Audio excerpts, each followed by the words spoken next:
The dull gray point of the sword chipped my shoulder. I felt a chilly hand squeeze deep within my chest as the thin line fixed to the corner of my vision shrank slightly. That blue horizontal line, my HP bar, was a visualization of my remaining life force.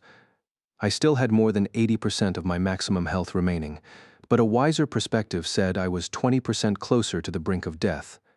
Before the enemy's blade could begin its motion again, I darted backward to maintain the distance between us.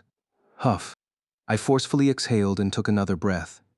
My virtual body in this world required no oxygen, but back on the other side, my flesh and blood form was no doubt panting heavily as it lay prostrate on my bed. A cold sweat would be glistening on my outstretched hands, my pulse racing without end. It was only natural. Everything around me was a virtual 3D object, the only thing I'd lost being abstract, numerical hit points, but my life hung in the balance all the same.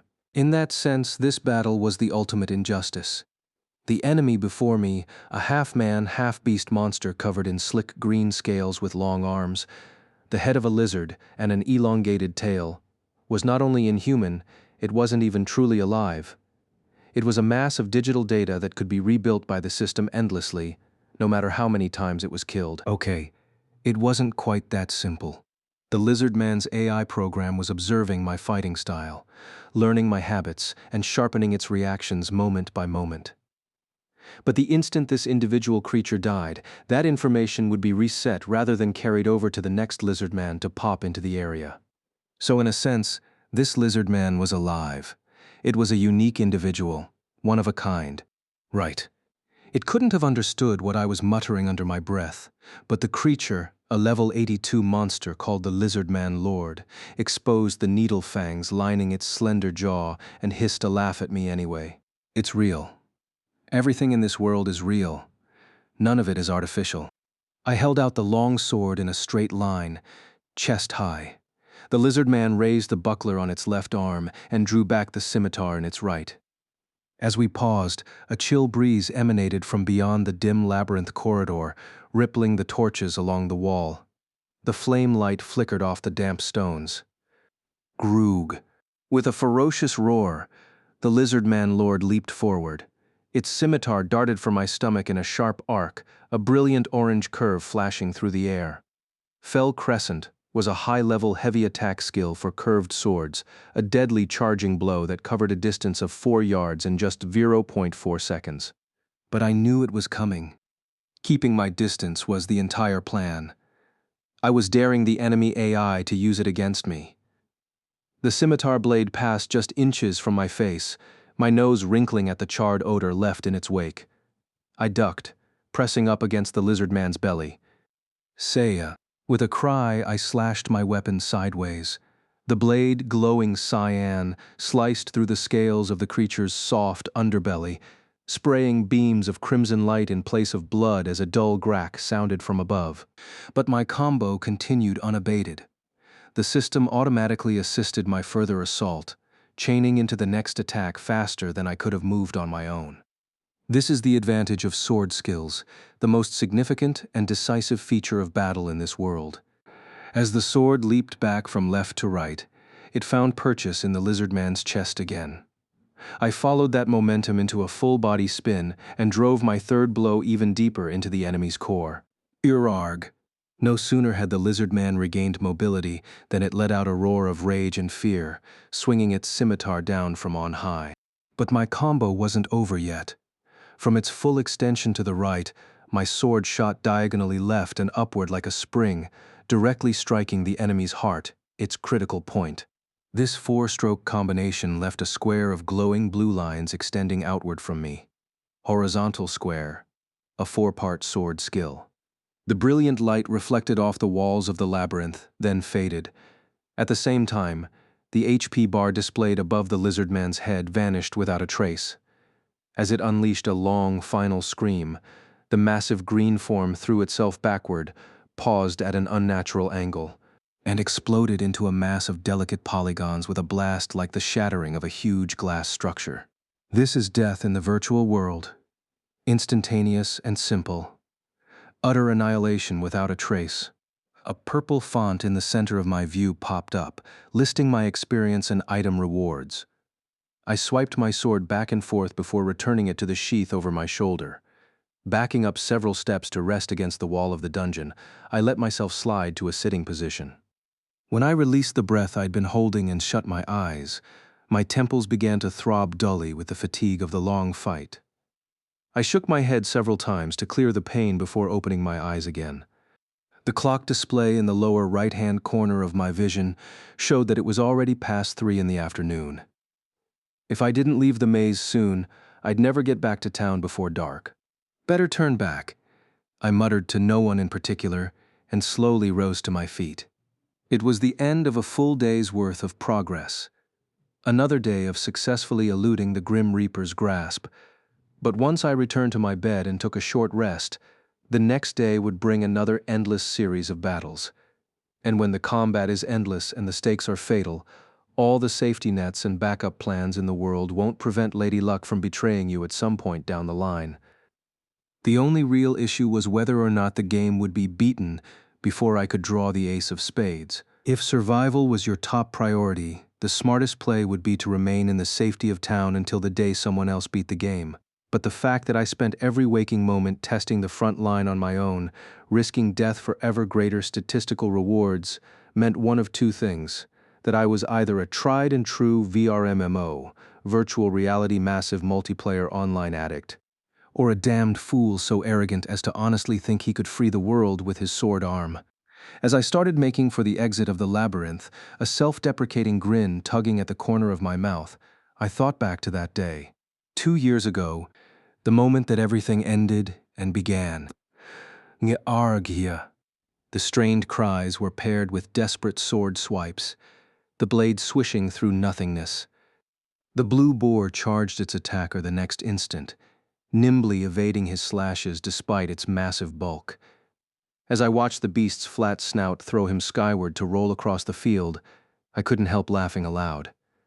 Ha ha ha, not like that. The important part is your very first motion, Klein. Yell, hairy bastard.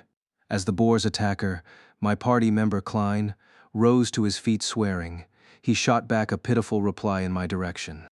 Easy for you to say, Kirito. He can really move. I'd only met this man just a few hours earlier. His reddish hair flared back by the bandana tied to his forehead, his lean figure clad in simple leather armor. If we'd introduced ourselves with our real names, it would have been hard not to use polite honorifics. But these were character names we'd chosen specifically for this virtual world. He was Klein, I was Kirito. Attaching sand to each other here would have just been weird. Noting that Klein's legs were unsteady, and his spill had probably dizzied him, I leaned down to the grass at my feet, scooped up a rock, and held it above my shoulder. The system recognized this motion as the initiation of a sword skill, and the stone began glowing a faint green. The rest happened nearly automatically. My left hand flashed, and the rock traced a bright arc through the air, striking the blue boar between its eyes as it prepared to charge again. The swine uttered a squeal of rage and turned to me. Of course it moves. It's not a training dummy. But as long as you initiate the motion and get the sword skill off properly, the system will ensure that it hits the target. Motion. Motion.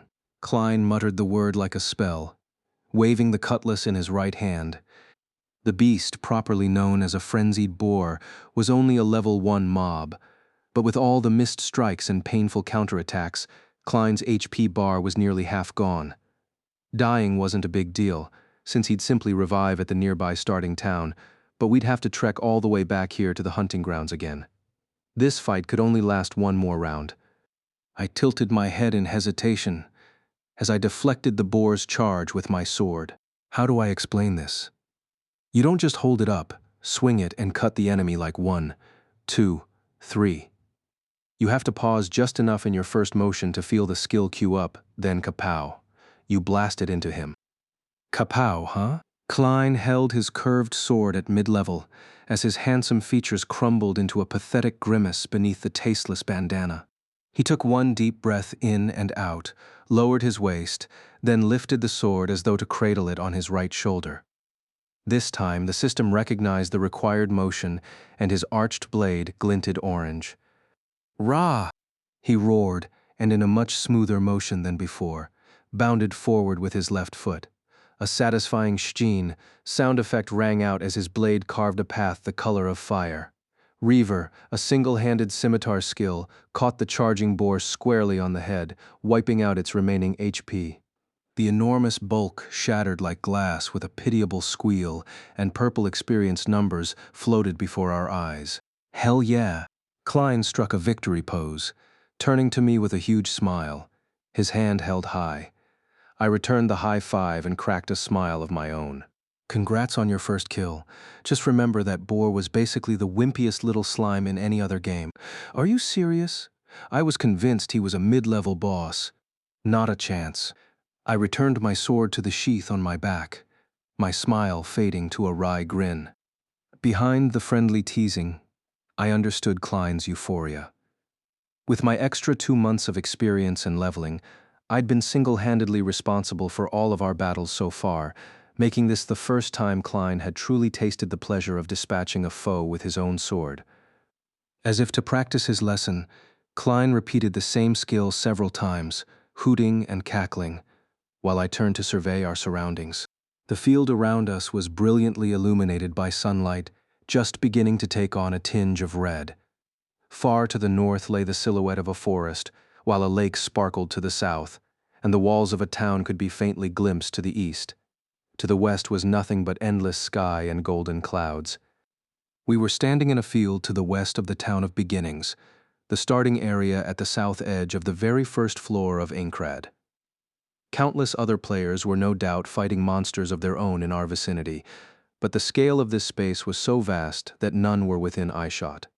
Finally satisfied, Klein returned the cutlass to the scabbard on his waist and approached, scanning the horizon with me. Man, no matter how many times I see this, I just can't bring myself to believe that it's all inside a game.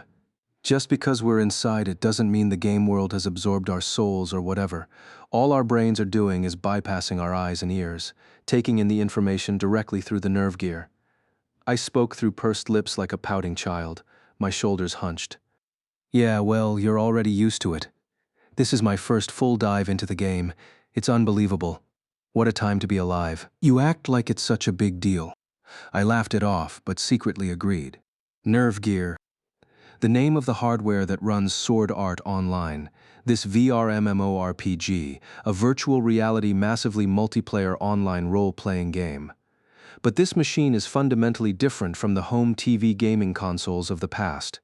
Unlike previous hardware featuring 2 points of man-machine interface on a flat monitor and a handheld controller, the Nerve Gear has just a single interface, a streamlined piece of headgear that entirely covers the head and face. Countless transmitters embedded within the unit generate a multi-layer electric field that connects directly to the user's brain.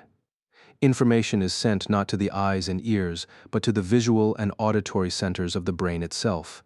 And not just vision and hearing. Touch, taste, smell, the nerve gear is capable of accessing all the senses.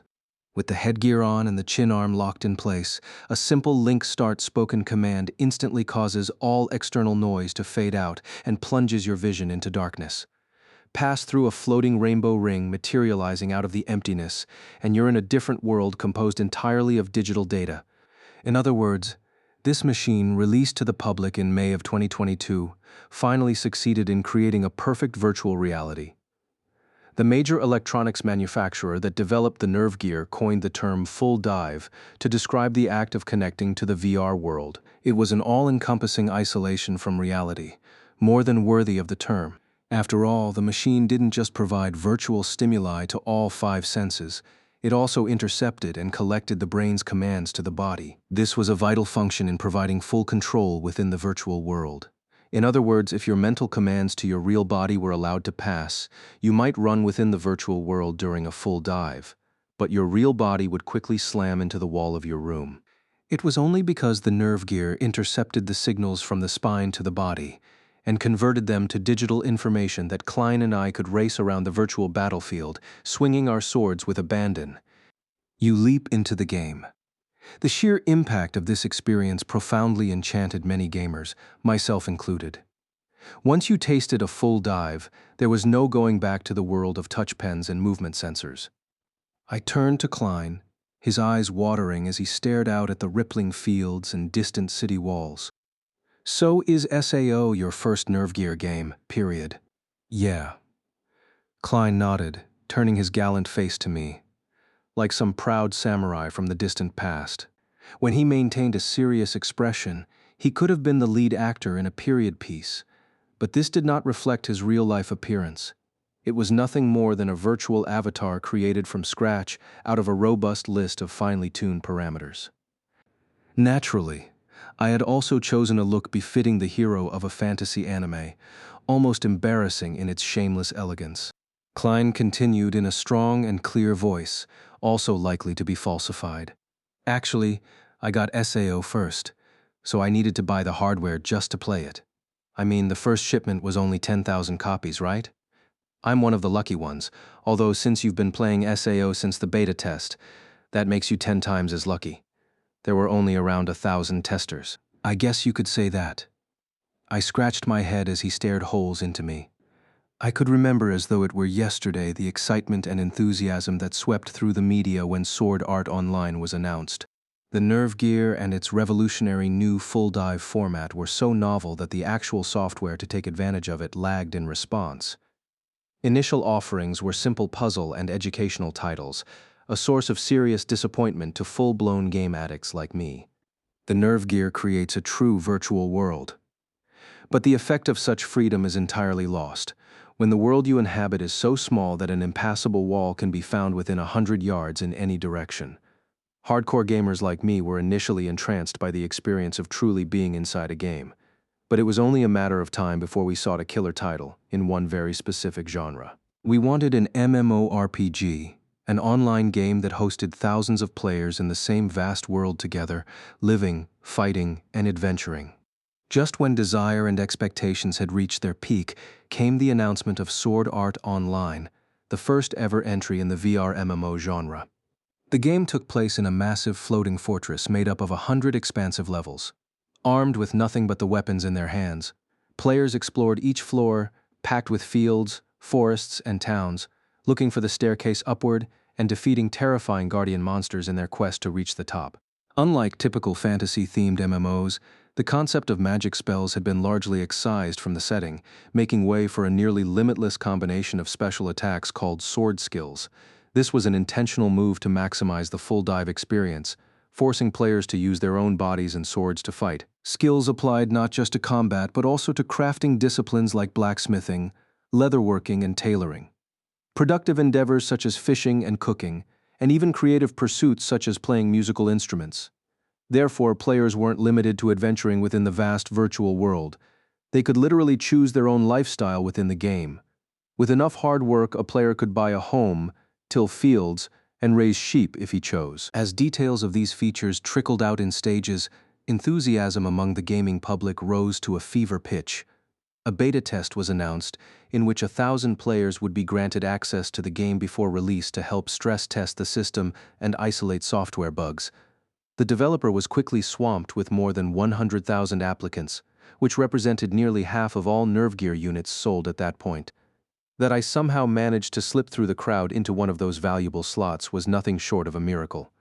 Not only that, being a beta tester gave me priority access to the retail edition of the game when it hit the market. The 2 months of the beta test were like a fever dream. Even at school, my head was swimming with thoughts of my skill loadout and equipment, and once I got home, I dove into the game until dawn. In no time at all, the beta test ended, and when my character data was erased, it felt like I had lost a part of myself. The day was Sunday, November 6th, 2022. At 1 p.m., Sword Art Online would finally go live to the public. I was ready a full 30 minutes early, of course, logging in without a second's hesitation and checking the server status to confirm that more than 9,500 lucky purchasers were brimming with anticipation just as I was. The major online retailers had sold out of their initial shipments in seconds, and brick-and-mortar shops had made the news with crowds lining up 3 days early to get copies of the game. In other words, everyone who managed to secure a copy of SAO was almost certainly a serious gaming addict. My first interaction with Klein seemed to support that assumption. As I logged in to SAO and marched down the familiar cobblestones of the town of beginnings, I ducked into a back alley heading for a particularly cheap weapons dealer. He must have noticed my lack of hesitation and pegged me for a beta tester. "Hey, spare some advice?" Klein hailed me, impressed by his utter lack of restraint. I tried to pass myself off as a helpful town guide NPC with a feeble, "Hello, are you looking for the weapon shop?" Soon we were grouped together into a party, followed by some hands-on combat lessons outside of town, and here we were. Frankly speaking, I was at least as antisocial in the game as I was in real life, if not more so. I grew familiar with many other gamers during the beta test, but there wasn't a single one of them I'd have called a friend. But this Klein fellow had a mysterious ability to slip past one's defenses and latch on, and to my surprise I didn't really mind. Thinking that I might actually be able to stick around with him, I opened my mouth again. "So, what now? Want to keep hunting until you get the hang of it?" "You bet your ass I do. Or normally I would." Klein's shapely eyes darted to the right. He was checking the time readout displayed in the corner of his vision. "But I need to log out for a bit to eat dinner. I scheduled a pizza delivery for 5:30. Now there's a guy who comes prepared." I sighed. Klein straightened up and continued as though he'd just thought of something. So I'm gonna go back to the town of beginnings after this and meet up with some friends I made in another game. If I introduce you, would you want to add them to your friends list? It makes it easy to send messages to each other." Uh, hmm, I stammered. I found it easy to get along with Klein, but there was no guarantee I'd hit it off with his friends. In fact, it seemed all too easy to envision feeling uncomfortable around them, which might make things awkward with Klein himself. "Yeah, well," as I failed to give a clear response, Klein quickly shook his head in understanding. "I mean, I'm not saying you have to. There'll be other chances to meet them." "Sure, thanks for asking though," I apologized, as Klein shook his head again. "None of that. I'm the one who should be thanking you. You helped me out a ton. I'll make it up to you sometime. You know, mentally." He grinned and checked the time again. "All right, man, I'm gonna log out for now. Thanks again, Kirito. We gotta hang out sometime." As I reached out and grasped his extended hand, it occurred to me that this man was probably an excellent leader in that other game he'd played. "Sure thing. If you ever have any questions, just ask." "Yeah, will do." We released the handshake. This was the instant that Aincrad, the world of Sword Art Online, stopped simply being a fun game, a pleasant diversion. Klein took one step backward, held out the index and middle fingers on his right hand, and swung them downward, the action that called up the game's main menu screen. With a sound like bells jingling, a translucent purple rectangle materialized in midair. I took a few steps backward myself, sitting down on a nearby rock to open my own window. My fingers traced the display as I sorted the items I'd earned from fighting boars. The next instant. "Huh?" Klein muttered, perplexed. "What the heck? There's no logout button." At those last words, I stopped moving my hand and looked up. "No button? That can't be true." "Look closer," I said, exasperated. The tall scimitar-wielding hero leaned over, his eyes wide beneath the ugly bandana as he stared at the window. In its default state, the elongated horizontal window featured several menu tabs on the left, and a human silhouette on the right detailing the user's inventory and equipment. At the very bottom of that menu was a log out button that enabled the player to leave the world, or at least, there should have been. As I returned my gaze to the list of items I'd earned over the last few hours of battle, Klein repeated himself, louder this time. "No, it's just gone. You should see for yourself, Kirito." "I'm telling you, it has to be there," I sighed, then tapped the button in the upper left of the screen that led back to the main menu. My item storage display closed smoothly, returning the window to its default state. The silhouette reappeared, several equipment slots still empty, and the list of menu tabs materialized again on the left. With a familiar motion, I slid my finger down to the bottom button, and all of my muscles froze solid. It was gone. During the beta test, in fact, just after logging in at 1 o'clock today. The logout button was right in the corner, but as Klein noted, it had simply disappeared. I stared at the blank space for several seconds, then moved my eyes upward, carefully scanning the menu tabs to ensure that it hadn't simply changed positions when I wasn't paying attention. Klein tilted his head at me as though to say, "See? Gone, right?" "Yep, gone," I reluctantly agreed. He raised his cheeks in a grimace and stroked his shapely chin. "Well, it is launch day. Bugs happen. I bet tech support is getting drowned in calls. They're probably tearing their hair out right now," he said nonchalantly, to which I gave a barbed retort. "Is that all you have to say about it? Weren't you just talking about getting a pizza delivery at 5:30? "Oh crap, that's right." I grinned, despite myself, at the sight of him bolting upright, wide-eyed with alarm. The red glow of my inventory screen subsided as I discarded enough junk items to squeeze back under the weight limit. Standing up, I walked over to Klein, who wailed on about lost anchovy pizzas and ginger ale. "Look, you should try opening a support ticket with the GMs. They might be able to boot you off from the system side," I suggested. "I tried that, but there was no response. Man, it's already 5:25, Kirito. Was there any other way to log out of the game?" He pleaded pathetically, his hands outstretched. My lazy grin stiffened. A vague sense of anxiety began to chill my spine. "Let's see, logging out, I muttered. To leave the game and return to my room back in the real world was simply a matter of opening the menu window, hitting the logout button, then confirming the action when a safety prompt appeared. It was quite easy, but I didn't actually know of any other way to leave. I looked up at Klein's face above me and slowly shook my head. "Nope, there's no way to manually log out other than through the menu." "But that's crazy. There has to be a way out of this," Klein wailed, as though denying my answer would make it untrue. "Go back, log out, exit." But nothing happened. Seo did not respond to voice commands. He continued shouting and chanting, eventually growing agitated enough to leap about until I called out in a low voice, "It won't work, Klein.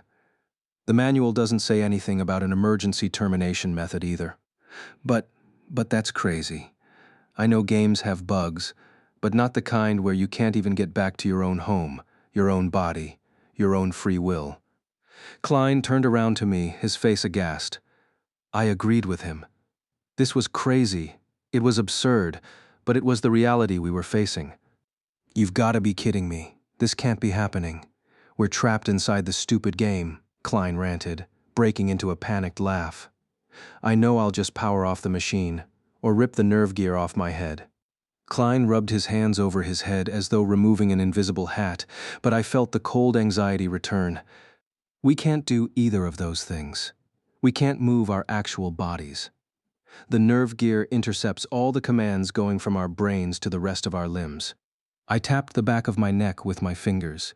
"The system translates those commands into actions within the game. It's the only way we're able to move our avatars like this." Klein fell silent and slowly lowered his arms. We remained locked in place for a moment, our minds racing. In order for the nerve gear to successfully create the full dive experience, it has to read the movement signals going from the brain to the spine, cancel them out, and translate them into digital actions within the game world. No matter how desperately I waved my arms inside the game, my real body would remain motionless on my bed, ensuring that I wouldn't bruise myself hitting the corner of my desk by accident. But it was that very feature that now physically prevented me from disengaging the dive. So does this mean we either have to wait for the bug to be fixed or for someone to pull the headgear off of our bodies? Klein muttered, still dumbfounded. I gave him a silent nod. "But I live by myself, you?" I hesitated, then answered honestly. "I live with my mom and little sister. I bet that if I don't come down for dinner, they'll eventually force me out of the dive." "Oh, H, how old's your sister?"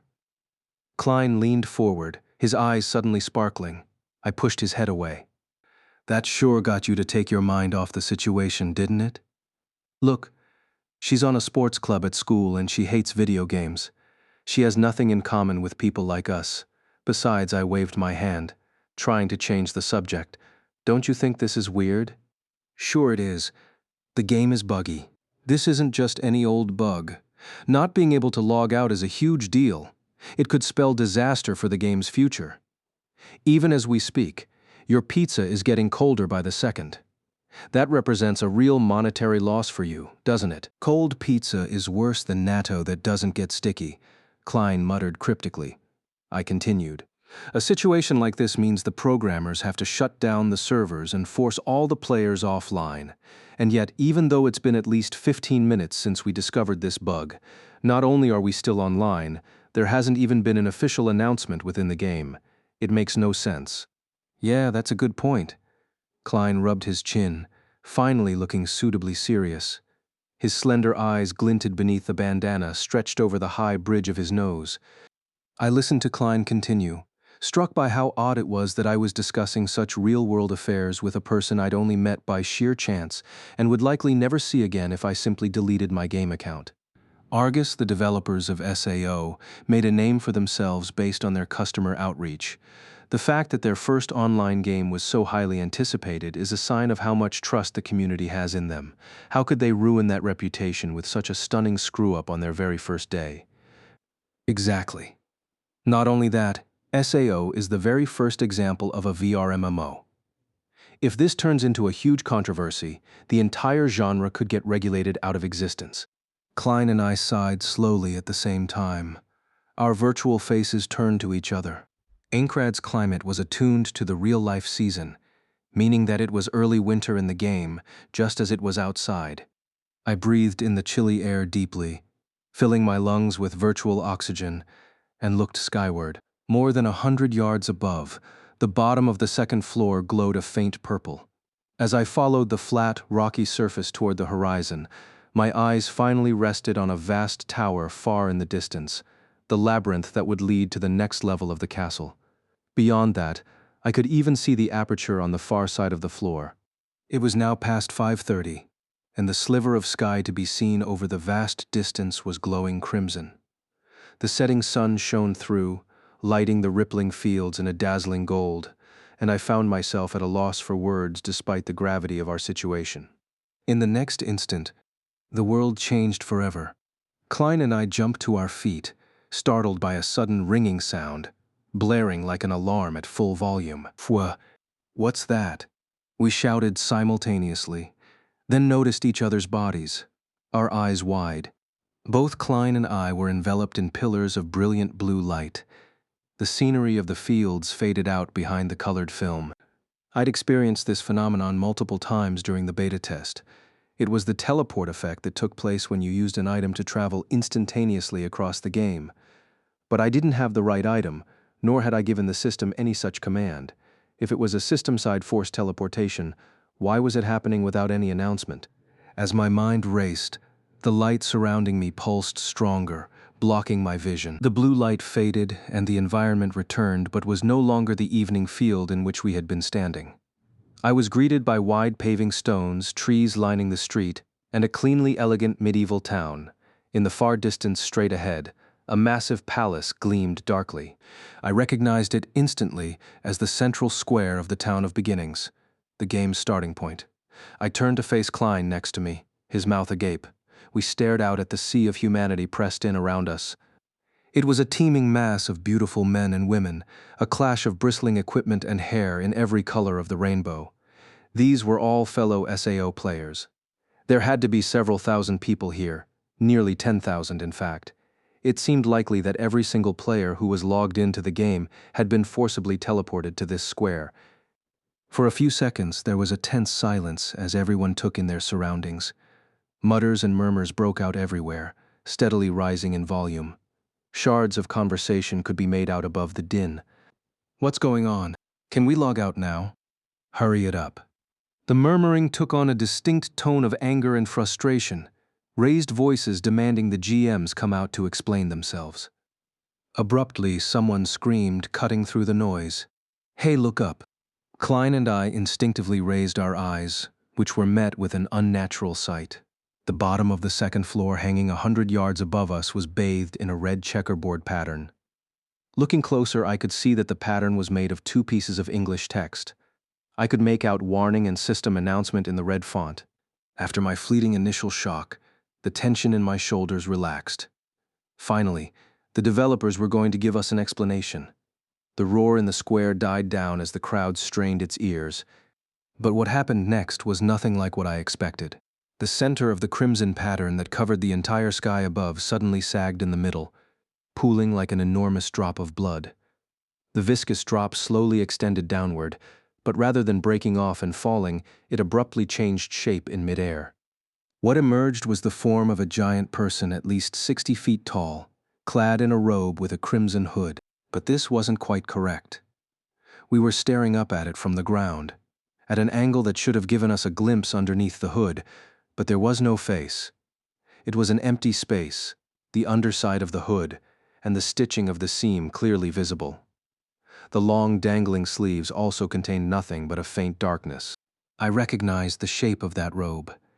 It was the signature outfit of official Argus GMs during the beta test, but at the time, the male GMs were depicted as elderly magicians with long white beards, and female GMs were bespectacled young women. Perhaps some technical issue had prevented them from creating an avatar, with the robe being the best that could be managed. But the sight of that empty void beneath the hood filled me with a wordless dread. The mass of players around me must have shared that apprehension. Mutters of confusion arose in waves. Is that a GM? Why doesn't he have a face? As if to quiet the murmuring, the right arm of the enormous robe suddenly shifted. A white glove peeked out of the pendulous sleeve. But once again, there was a stark separation between robe and glove with no flesh to be seen connecting them. Now the other sleeve rose in turn.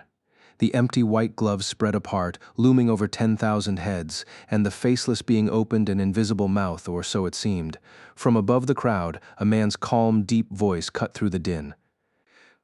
Welcome to my world, dear players. I didn't immediately register his meaning. My world. The red GM robe meant that he possessed the ability to manipulate the world as he saw fit. If he was already a god, why the need to announce it to everyone? As Klein and I stared at each other in disbelief, the robed figure lowered its arms and continued speaking. My name is Akihiko Kayaba. As of this moment, I am the only human being alive with control over this world. What? I was so shocked that not only did my avatar's breath catch in its throat, the same likely happened to my real body. Akihiko Kayaba. I knew that name.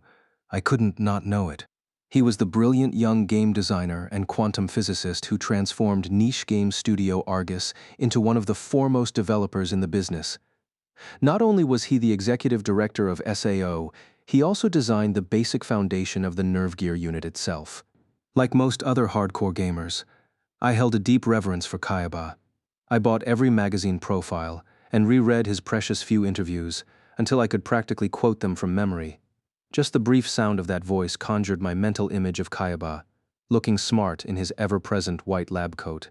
But he'd always preferred to stay out of the spotlight, avoiding media attention wherever possible, and he'd certainly never stepped into an active GM role within a game like this. So why now? I stood stock still, urging my mind back into motion, trying to grasp the situation. But try as I might, the words that followed from the empty hood mocked my feeble attempts at comprehension. You have likely noticed by now that the logout button has disappeared from the main menu. This is not a bug, I repeat. This is not a bug. It is a feature of Sword Art Online.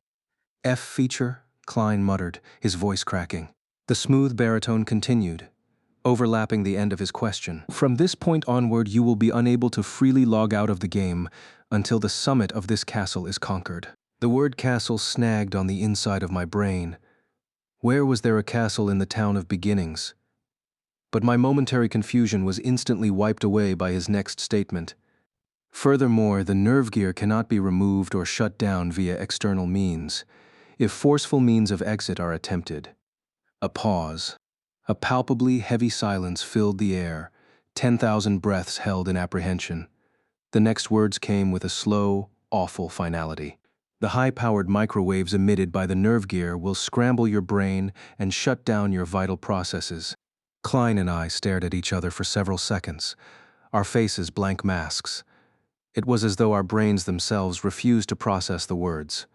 But Kayaba's simple ultimatum shot through my body from head to toe with a palpable impact. Scramble our brains.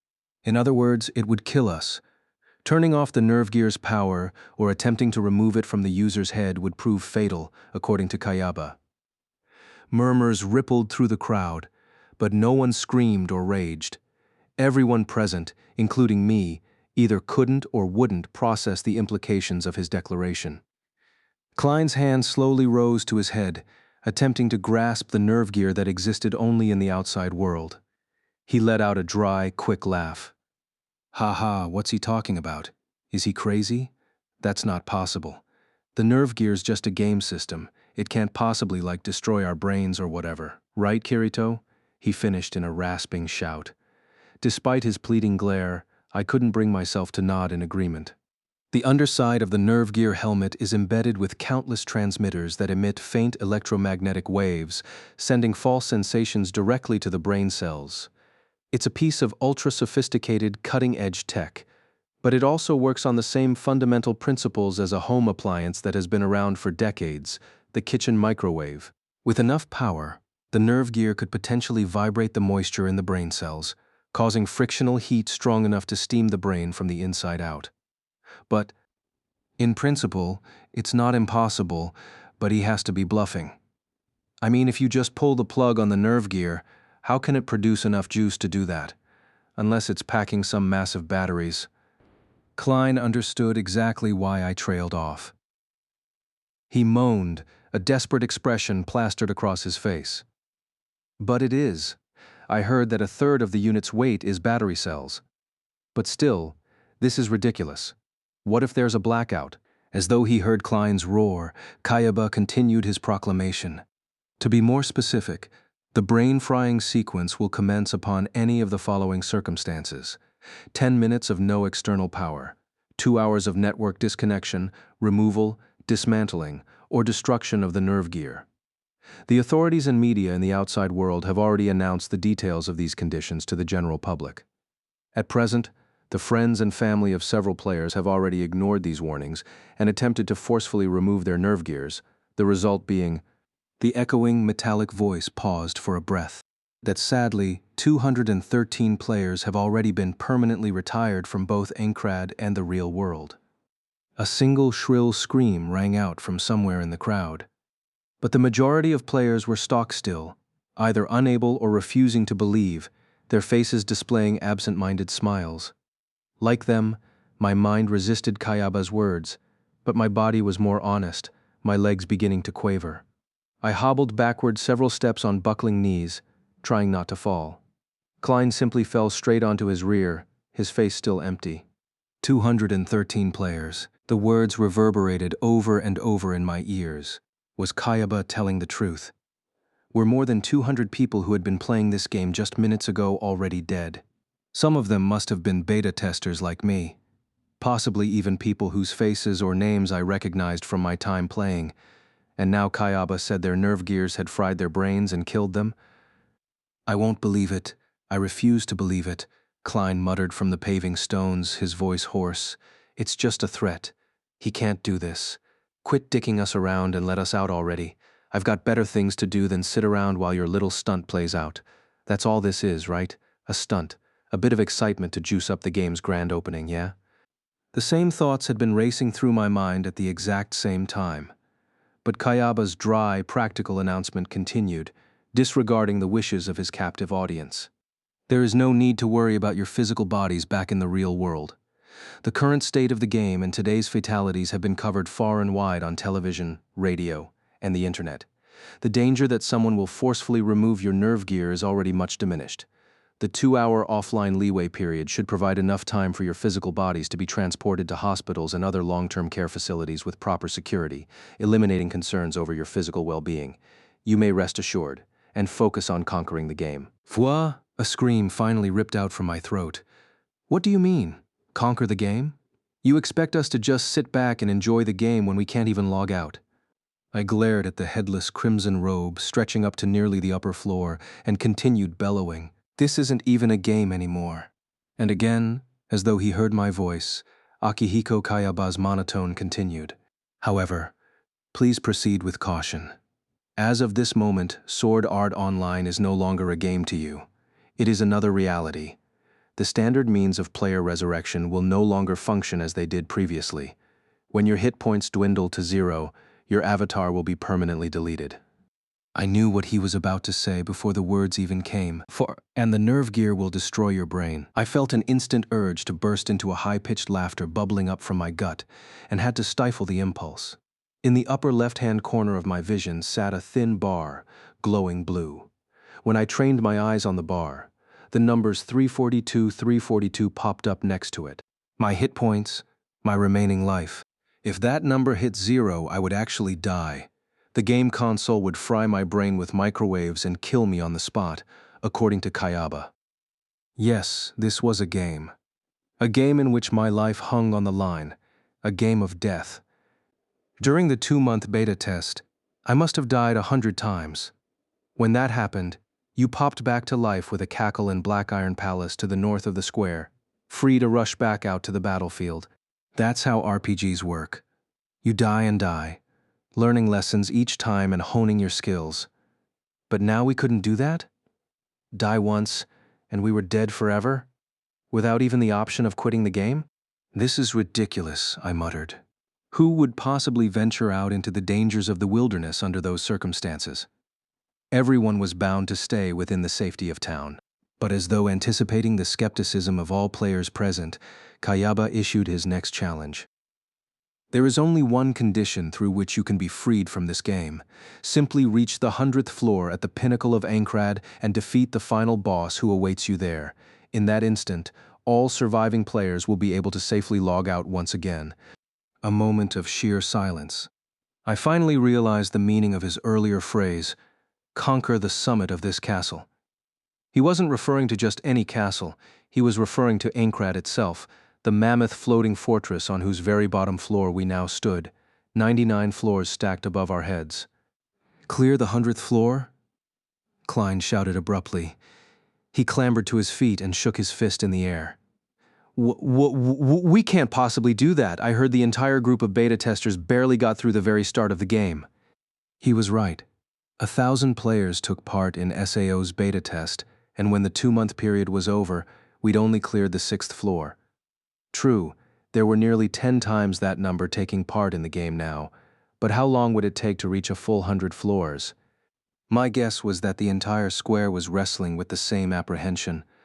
The silent tension shifted into low rumblings, but I wasn't hearing sounds of fear or despair. Most likely, the majority of players here couldn't make up their minds whether this was true danger or simply a flashy opening ceremony held in poor taste. Kayaba's statements were so bizarre and dreadful to comprehend that the story lacked credibility. I tilted my head upward, glaring at the empty robe, desperately trying to adjust to this new reality. I couldn't log out. I couldn't get back to my real room, my real life.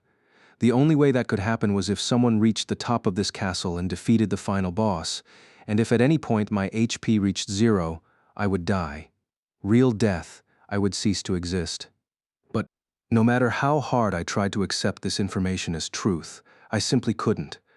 Just 5 or 6 hours ago, I'd eaten my mother's home-cooked lunch, spoken to my sister, and climbed the stairs to my room. And now I couldn't go back? Could this actually be happening? The red robe once again preempted the thoughts of all present, sweeping its white glove and continuing in a voice devoid of emotion. "Finally, let me prove to you that this world is now your one and only reality. I've prepared a gift for all of you. You may find it in your item storage." Without thinking, I made the 2-fingered downward swipe to pull open the menu. Others around me made the same motion, the square filling with electronic chiming sounds. When I hit the inventory tab on the menu screen, I noticed something new at the top of the list. It was labeled Hand Mirror. Curious, I tapped the name and selected the Materialize button from the list of options. With a sparkling sound effect, a small square mirror popped into being. I reluctantly picked up the mirror, but nothing happened. All I saw reflected in the surface was the painstakingly crafted face of my virtual avatar. Tilting my neck, I glanced at Klein. Like me, the chiseled samurai stood staring into his own mirror. Then, a brilliant white light enveloped Klein and several other characters nearby. In the next instant, my vision went blank as the same light surrounded me. A few seconds later, it faded, returning the same old sights. Except, this wasn't the Klein I recognized. The mismatched plate armor, ugly bandana, and spiky red hair were the same as before. It was the face that had changed. The slender eyes were now bulging and round. The slender bridge of his nose was a beak, and his fine cheeks and chin were now covered in scraggly facial hair. If his former avatar was a gallant young samurai, the new Klein was a wandering ronin, or worse yet, a bandit. Forgetting everything for an instant, I muttered, "Who are you?" The man before me returned the question. "Me? Who are you?" And in a flash of enlightenment, I understood the meaning of Kayaba's gift. Raising my own mirror again, I stared at the reflection within. Black hair in an inoffensive style, gentle eyes set beneath long bangs, a soft, rounded face that still got me confused for a sister instead of a brother when strangers saw me side by side with my sister. There was none of Kirito's previous heroic look.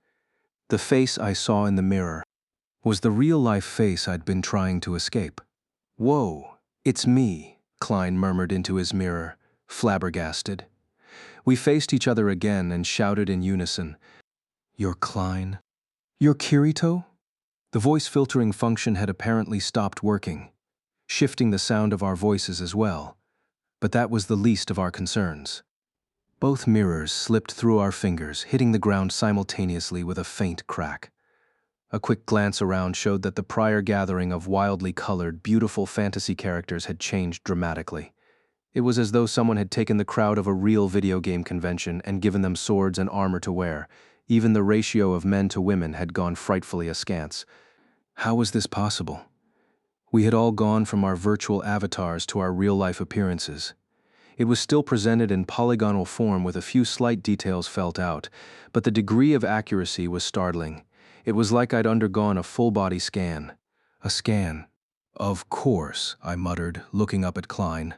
"The nerve gears got those transmitters all over the underside of the helmet, including the part that covers your face. So not only can it read your brain, it also recreates your facial details." But what about my height and my weight? Klein peered around, his voice uncharacteristically quiet. The crowd of players, still staring about in amazement, had clearly lost a few inches in average height after the adjustment. Both Klein and I had set our avatars' heights to be about the same as our own, hoping to avoid throwing off our physical coordination during full dive due to any changes in eye level. But judging from the crowd, the majority of players had given themselves an extra 6 inches, if not more. And that wasn't all. The average girth of the crowd had swollen considerably as well. But the nerve gear could only scan our heads. How could it have gauged our body size? Klein had the answer. "Wait a sec. I remember this Koza. I just bought my nerve gear yesterday. It did that thing during the setup phase. What was it? Calibration? It asked me to touch my body in all these different spots. Could that have been it?"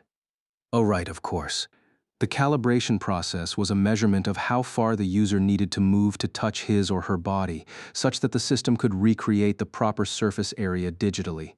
In essence, it was enlisting the user's help to build an internal measurement of the user's body. It clearly worked.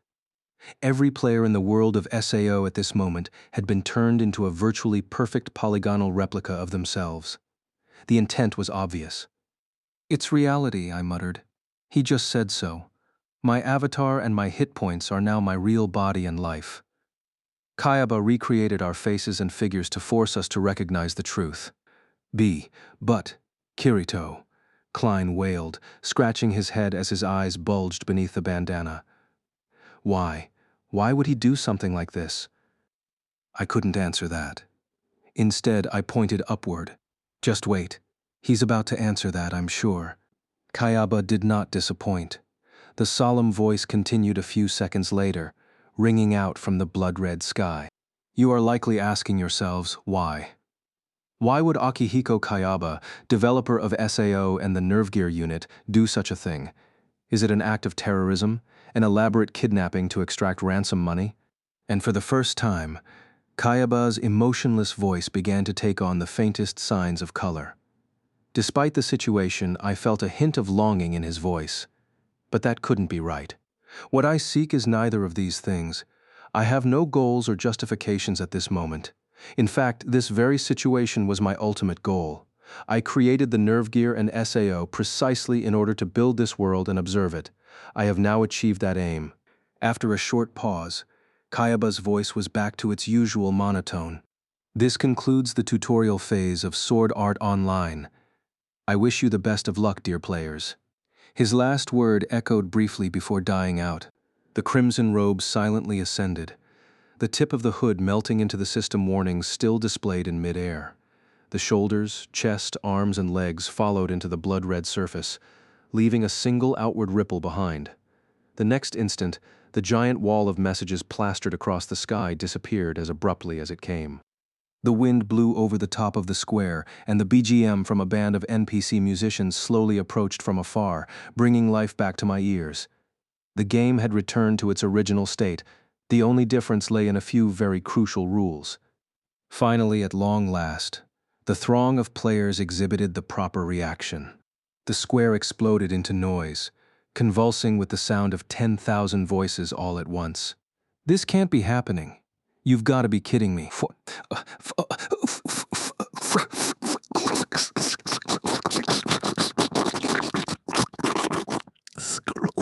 Let me out.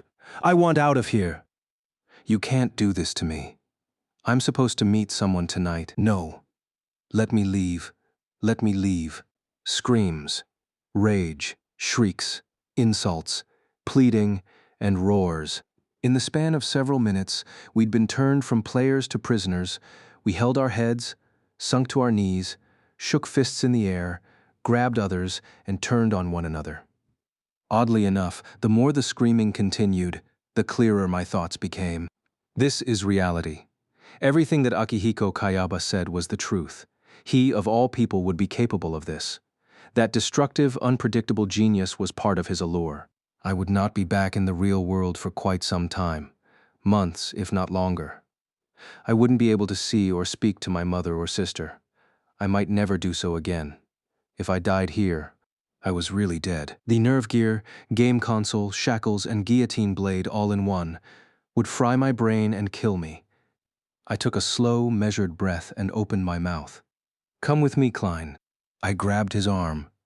His figure still imposingly tall even after the shift to our actual body types, and quickly led him out through the hysterical mob. We must have been placed near the outside of the group, as it took little time to escape the crowd. I marched down one of the town streets radiating out from the square and stepped behind a stationary carriage. Klein, I snapped at the dazed man in the most sober tone I could manage. Listen up. I'm leaving this city right now and heading for the next village. Come with me. I pushed on, my voice low, as Klein stared at me from beneath his hideous bandana. If what he said is true, then we have to get stronger and stronger in order to survive. I'm sure you already know that MMORPGs are a battle over system resources. There's only so much gold, loot, and experience to go around, so the more you win, the stronger you get. Everyone's going to have the same idea, so the fields around the town of beginnings will be bled dry in no time. You'll be forced to wander around, endlessly waiting for mobs to repop. We need to take this opportunity to set up base in the next town. I know the way, and I know which spots are dangerous. I can get us there safely, even at level 1. By my standards, it was a marathon speech. But Klein listened to every word. A few seconds later, he grimaced slightly. But remember what I said earlier. I stayed in line all night with some friends from another game just to buy this. They were logged in. They must still be back in the square. I can't just leave them behind. I held my breath and bit my lip. The intention behind Klein's pensive stare was as plain as day. The jovial, faithful man couldn't leave his friends behind. He wanted to bring them with us. And I just couldn't agree to that. Even at level 1, I was confident that I could protect Klein alone from the more aggressive monsters along the route to the next village. But any more than that would make the risks too great. What if someone died en route, and as Kayaba said, had his actual brain fried? The responsibility would lie with me, the guy who wanted to leave our initial haven and failed to keep everyone safe. I couldn't handle that unbearable pressure. It was impossible. Klein seemed to pick up on my momentary hesitation once again. A stiff but broad smile cracked his stubbly cheeks, and he shook his head slowly. Nah, I can't ask for more of your help than you've already given. Hell, I was a guild leader myself back in the last game. Don't worry, I'll get by with the techniques you taught me. Besides, there's always the possibility that this really was just a bad prank, and we'll be able to log out in no time. So go on, jump ahead and don't mind me. For a few seconds, I stayed silent, grappling with a conflict the likes of which I'd never faced before. And then I spoke the simple words that I would grow to regret over the following 2 years. Okay.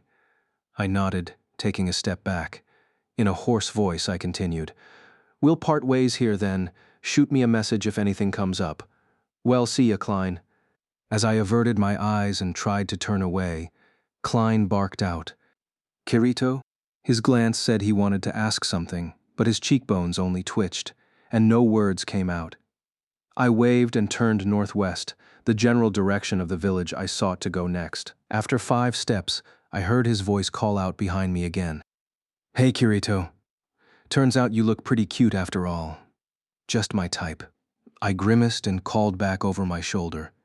And you look 10 times better now that you're a mountain bandit. And having turned my back on the first friend I ever made in this world, I started walking forward. After a few minutes traveling down the twisted back alleys of the city, I turned around to look. There was no one there, of course. Gritting my teeth and swallowing the strange sensation that seemed to block my windpipe, I picked up my heels and ran. First, the northwest gate of the town of Beginnings, then a vast field and deep forest, and finally a little village.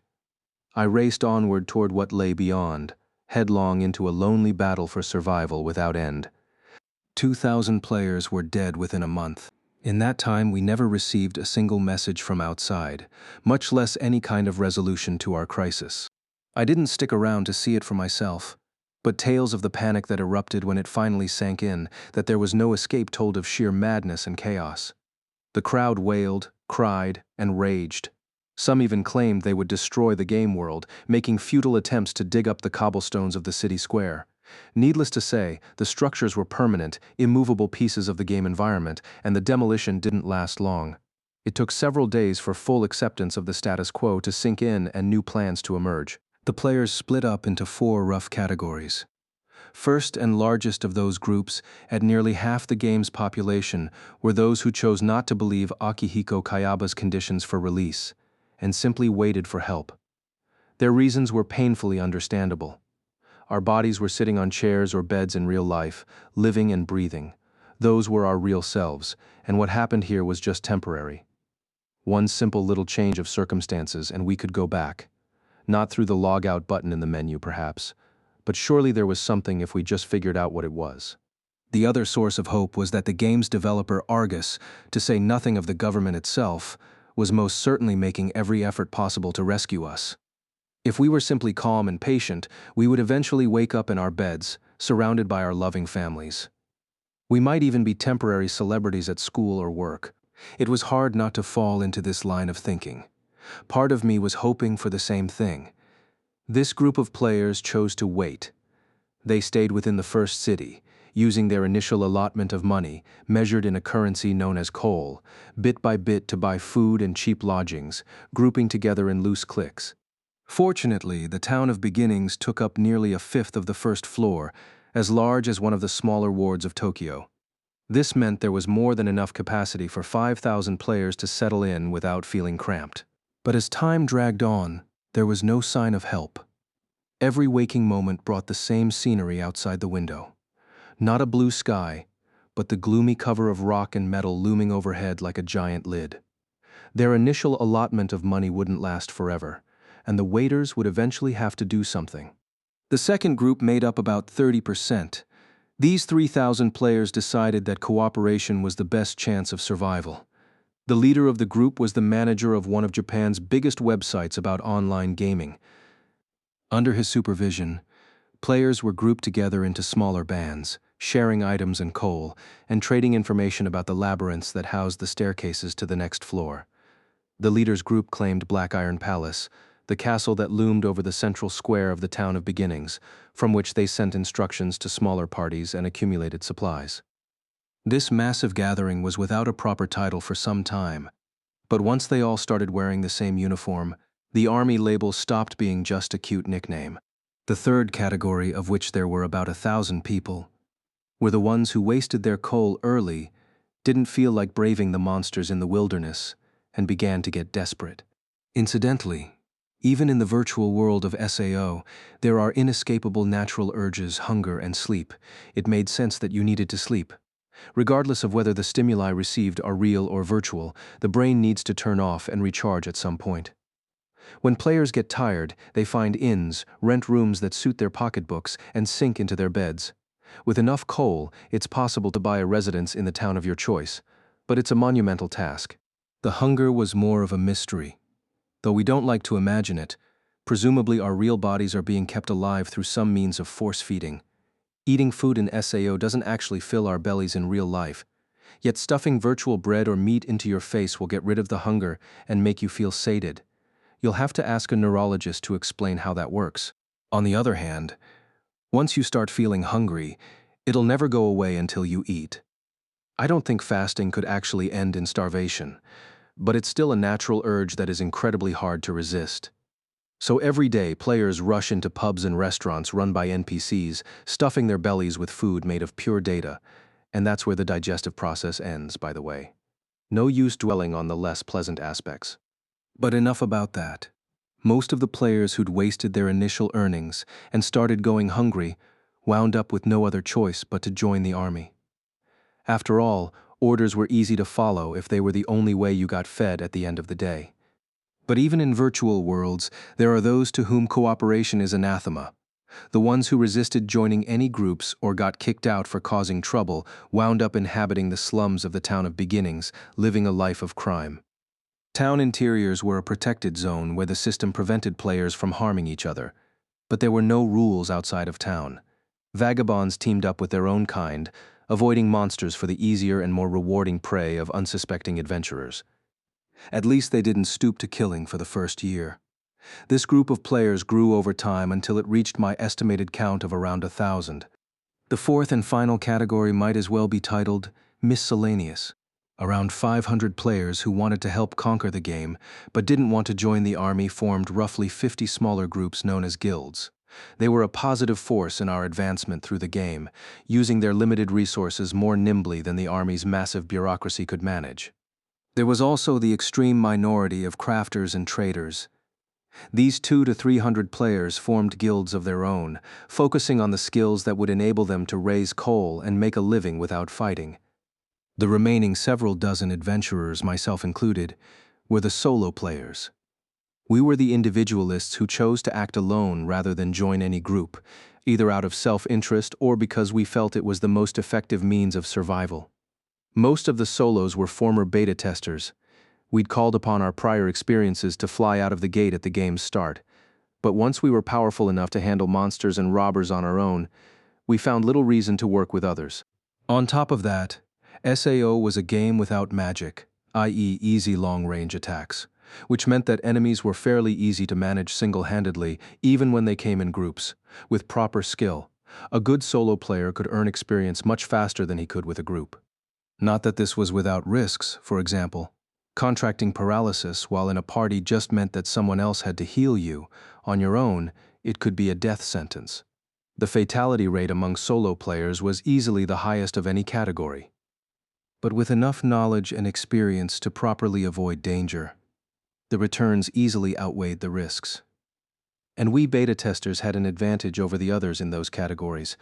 As the solos used their knowledge to far outpace the new players, serious friction developed between the two groups, and when the initial chaos eventually settled, the solo players all left the first floor to settle in towns higher up. Within Black Iron Palace was a room formerly known as the Chamber of Resurrection. Since the beta test, a massive metallic epitaph had appeared there, etched with the names of all 10,000 players. It had been thoughtfully designed such that when a player died, his or her name was very clearly crossed out, with the time and cause of death printed next to it. It only took 3 hours for someone to earn the honor of being the first. The cause of death was not monsters, but suicide. The unfortunate victim claimed that due to the structure of the nerve gear, if we simply removed ourselves from the game system, we would automatically leave the program and regained consciousness on the other side. He climbed over the tall railing of the terrace on the south edge of town, the very outer border of Aincrad itself, and threw himself overboard. No matter how hard you peered down, there was never the slightest hint of land or any other surface beneath Aincrad, nothing but endless sky and layer upon layer of clouds. With the crowd at the terrace watching, the man's scream grew steadily fainter as he plummeted until he finally disappeared through the cloud layer. 2 minutes later, his name was unceremoniously, mercilessly crossed out on the monument. His cause of death fell from a great height. I don't want to think about what he experienced on that fall. Whether he reawoke in the real world or got brain-fried, as Kayaba claimed, was impossible to determine from within the game. But most players agreed that if it were that easy to escape, we'd all have been detached from the outside and rescued by now. Still, there were others here and there who also succumbed to the temptation of such a simple conclusion. It was extremely difficult to fully appreciate the concept of death within SAO. That still hasn't changed. The visual effect of polygons breaking apart when HP reaches 0 is just too close to the game over screen, a harmless phenomenon familiar to all gamers. The only way to fully understand death in SAO is to experience it for oneself. I have no doubt that the mental distance from our supposed mortality was a major contributing factor to the decline in population. When the army, the other minor guilds, and the wait-and-see types clogging the town of beginnings finally started tackling the game itself, we started losing people to the monsters. Experience and instincts are necessary to win battles in SAO. The trick is to not try doing everything on your own. You have to ride the system's automatic support. Take a simple, single-handed uppercut slice. If you've learned the one-handed sword category and upward slice is equipped in your list of sword skills, all you need to do is perform the proper motion, and the system will move your body automatically. If you don't have the skill equipped and try to mimic the movements on your own, the result will be so much slower and weaker that there's no point even trying it. In essence, the knack to combat in SAO was a bit like pulling off combos in a fighting game. Those who couldn't get the grasp of the system just swung their swords back and forth lamely, scuffling against even the weakest boars and wolves, enemies that were easily defeated with the most basic of initial skills. And even if your health was dwindling and the fight was proving difficult, there was always the option of disengaging and retreating to avoid death. Except that unlike fighting 2D monsters on a simple TV screen, the incredible realism of SAO's world brought forth a kind of primal fear in its players. In every encounter, you were faced with actual monsters bearing wicked fangs, ready to charge and kill. Plenty of beta testers felt an initial panic when they first experienced the combat of SAO. But that was nothing compared to fighting with the specter of actual death overhead. When the grips of fear took over, players forgot even the most basic of skills or dodges, becoming helpless targets as their hit points were torn from them. Suicide. Defeat in combat. The lines on the epitaph proliferated, unstoppable and uncaring. When the number of dead topped 2,000 in just the first month, the remaining population was plunged into black despair. If that mortality rate continued, we'd all have been dead within half a year. Clearing all 100 floors was just a pipe dream. The thing about human beings is, we learn. After just over a month, we had finally conquered the first floor of Aincrad. It took only 10 days for the second to fall, and by then the death rate was plummeting. As survival tips spread throughout the population, people began to realize that as long as they earned experience and gained levels, the monsters weren't so frightening after all. Maybe we can beat this game. Maybe we can get back to the real world. Confidence and optimism dared to peek their heads out once again. The top floor of Aincrad was impossibly far away, but that hope was enough to jump-start us into motion. The world began ticking away again. It's been 2 years, there are 26 floors left to conquer and 6,000 survivors. Such is the present state of Aincrad. My battle with the powerful Lizardman Lord in the 74th floor labyrinth concluded. I traveled the route back, tracing distant memories in my head. At long last, the light of the exit came into sight, and I heaved a sigh of relief. I cast aside the stuffy memories and rushed out of the corridor, breathing the fresh, crisp air deeply. Before me was a dark forest path, the sides overgrown. Behind me loomed the labyrinth, its mammoth spire stretching upward in the evening light to the bottom of the floor above. Given that the objective of the game was to reach the top of the castle, The dungeons of this game took the form of massive towers rather than underground catacombs or caves. They still held fast to the basic tenets of a dungeon, though more dangerous foes than you found elsewhere, winding corridors and a terrible boss at the very end.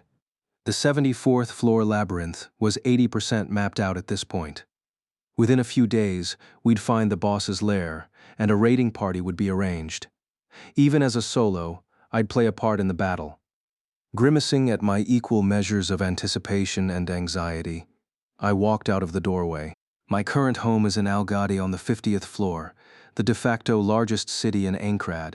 In terms of scale, the town of beginnings is bigger, but given that the army controlled it entirely now, it was best to give that place a wide berth.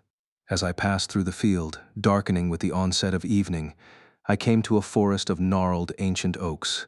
A 30-minute walk would bring me to the residential area of the 74th floor, from which I could use the teleport gate to reach Algade instantly.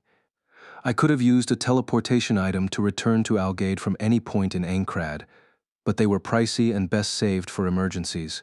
There was still time left before the light was fully gone, so I plunged into the forest, resisting the temptation to teleport and plop onto my bed immediately. Outside of a few load-bearing structures, the outer edge of each floor of Aincrad was essentially open to the sky.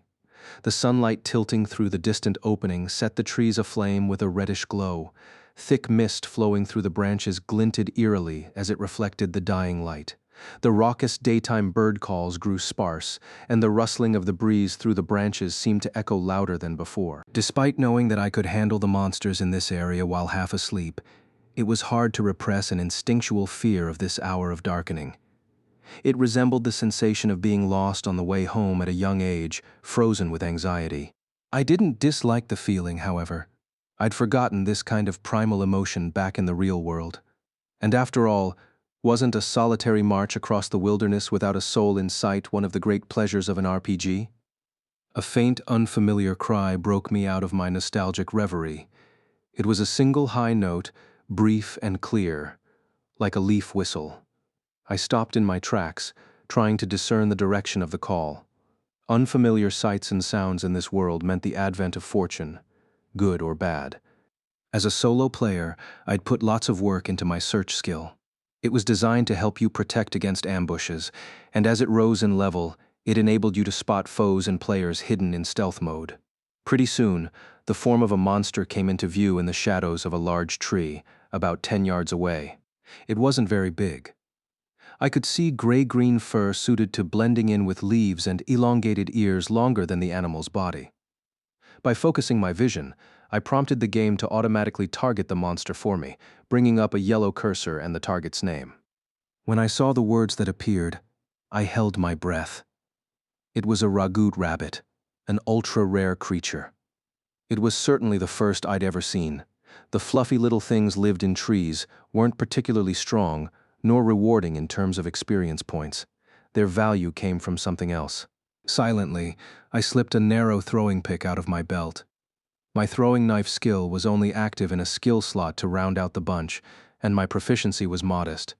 But I'd heard that the ragout rabbit had the highest escape speed of any monster yet discovered, so I didn't think I could actually get close enough to use my normal sword. At least I had the opportunity for a first strike, given that the rabbit hadn't noticed me yet. The pick in my right hand, I said a silent prayer and queued up the motion for the basic throwing knife skill. Single shot. My proficiency in throwing knives might have been weak, but the skill's chances were adjusted based on my agility stat, which was through the roof.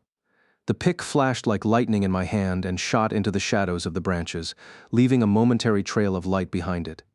The instant I initiated the skill, the targeting cursor went from yellow to hostile red, bringing up the rabbit's HP bar below. As I watched the trail of the pick, I heard an even higher-pitched scream, and the HP bar immediately dropped to 0. When the sound effect of disintegrating polygons rang out, I clenched my fist in triumph. I called up my menu and switched to the inventory, my fingers fumbling. There it was, right at the top of the new items list. Ragout rabbit meat. An absolute gold mine, worth at least 6 figures on the open market. It was valuable enough to buy me the highest-class custom-made weapons with change to spare. The reason was simple.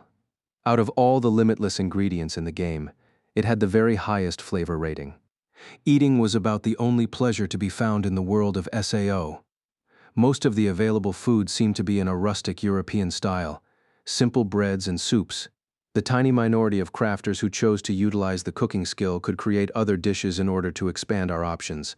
But given how few of those cooks there actually were, and the surprising difficulty of obtaining good cooking ingredients, nearly all the players in the game were perpetually starving for quality food. Count me among them.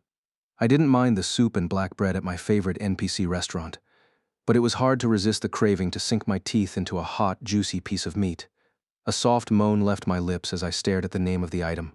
It was incredibly unlikely that I'd ever find another top-ranked food ingredient like this again. I desperately wanted to eat it for myself, but the finer the item, the higher the skill rank required to cook it. I'd have to ask a master chef to do it for me.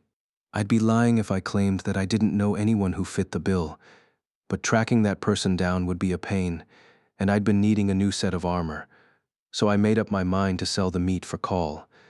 Closing the status screen was a painful act of will. I engaged my search skill to scan the surroundings. Chances that any thieving players would be hanging out in the deadly frontier looking to make a score were absurdly slim, but when you're sitting on an S-rank gold mine, you tend to err on the side of caution.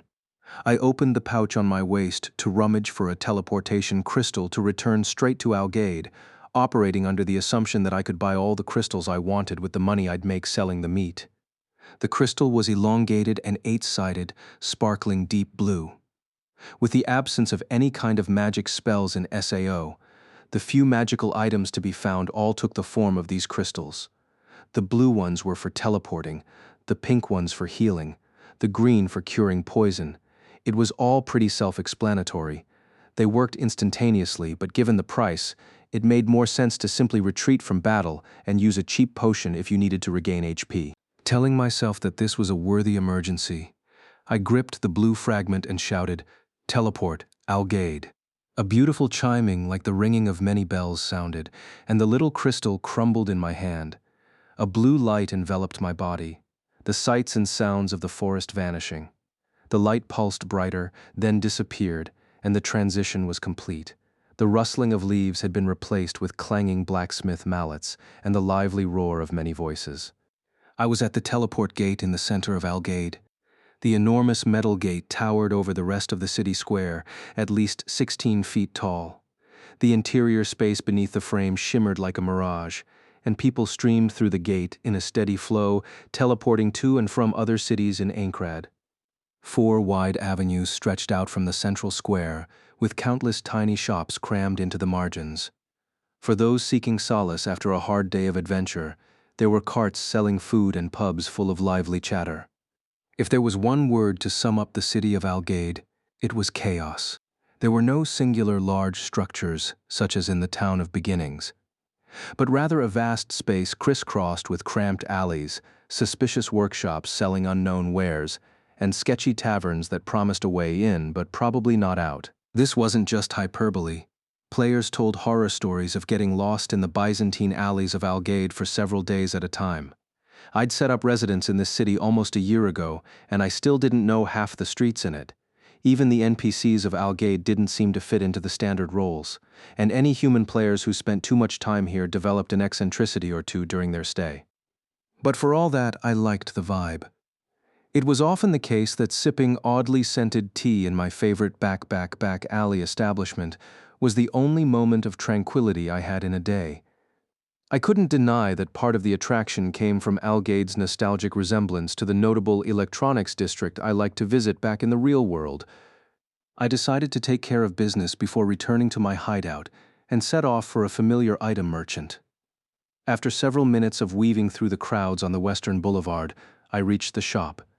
It had all the hallmarks of a player-run establishment, a cramped interior that could fit no more than 5 people, a chaotic jumble of merchandise on display, and racks full of weapons, tools, and food. The proprietor was in the midst of a deal right out front.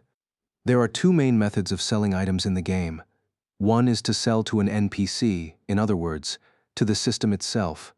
There's no danger of being ripped off, but you're only going to get one fixed price for your goods, and the prices are automatically set to be lower than the market purchase value to prevent inflation. The other method is dealing directly with another player. It's possible to get a much better price for your wares this way, but first you have to actually find someone to buy them, then you have to deal with finicky buyers, people who come back wanting a refund, or plain old scam artists. This is where traders making a living in the secondhand market come in. Of course, that's not the only reason they exist. As with item crafters, merchants have to fill the majority of their skill slots with non-combat skills, but they still have to venture out into the wilderness. Merchants need items to sell and crafters need ingredients, which means farming monsters for goods is necessary. As you might imagine, battle is a lot tougher when you aren't playing a traditional warrior class. There is nothing glamorous or enjoyable about fighting as a merchant.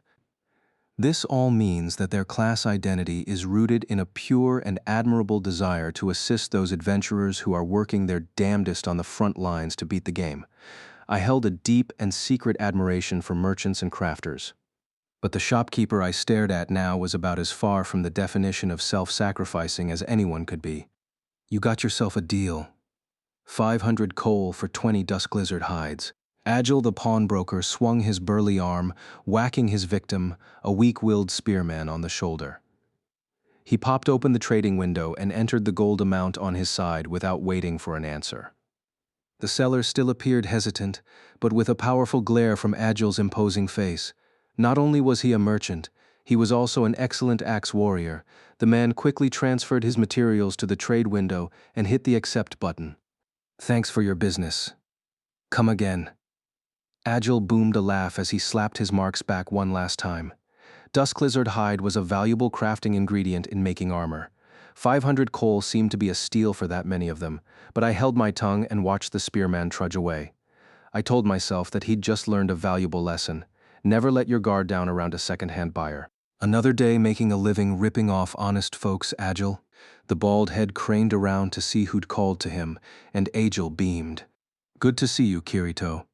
Stock it cheap, sell it cheap. That's my motto. He lied without a trace of irony.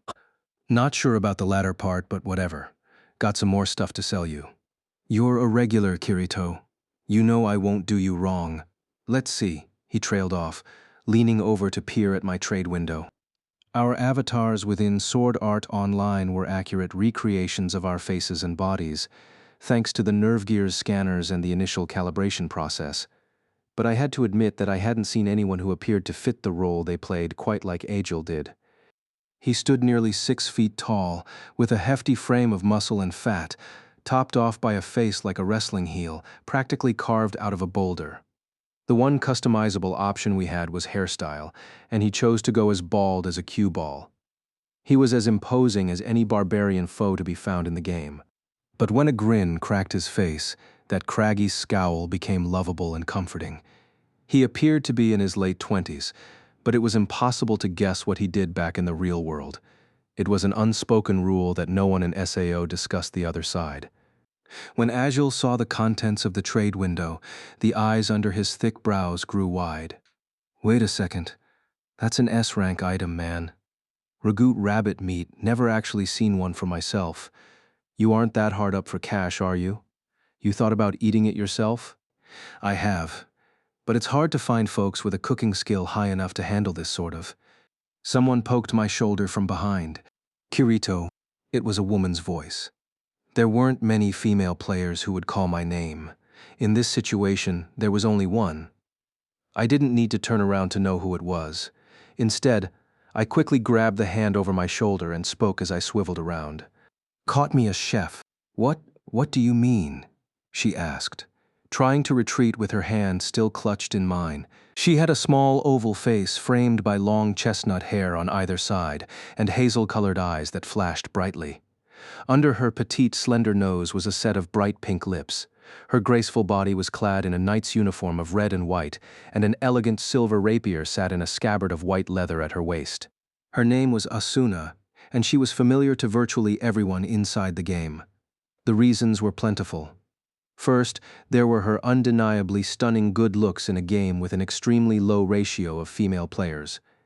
Though it pains me to be so frank, SAO recreates its players' bodies and in particular faces with nearly perfect detail, and it was extremely rare to come across a truly attractive female player. You could probably count on your fingers the number of beauties at her level in the entire game. Another reason for her fame was the white and crimson outfit she wore, the uniform of the Knights of the Blood. Abbreviated KOB, they were unanimously considered the most talented and powerful player guild in Aincrad. At 30 members, the KOB was modestly sized, but they were all high-level swordsmen, and their leader was a legendary figure held by many to be the most powerful man in SAO. Behind her winsome looks, Asuna was the vice commander of the guild.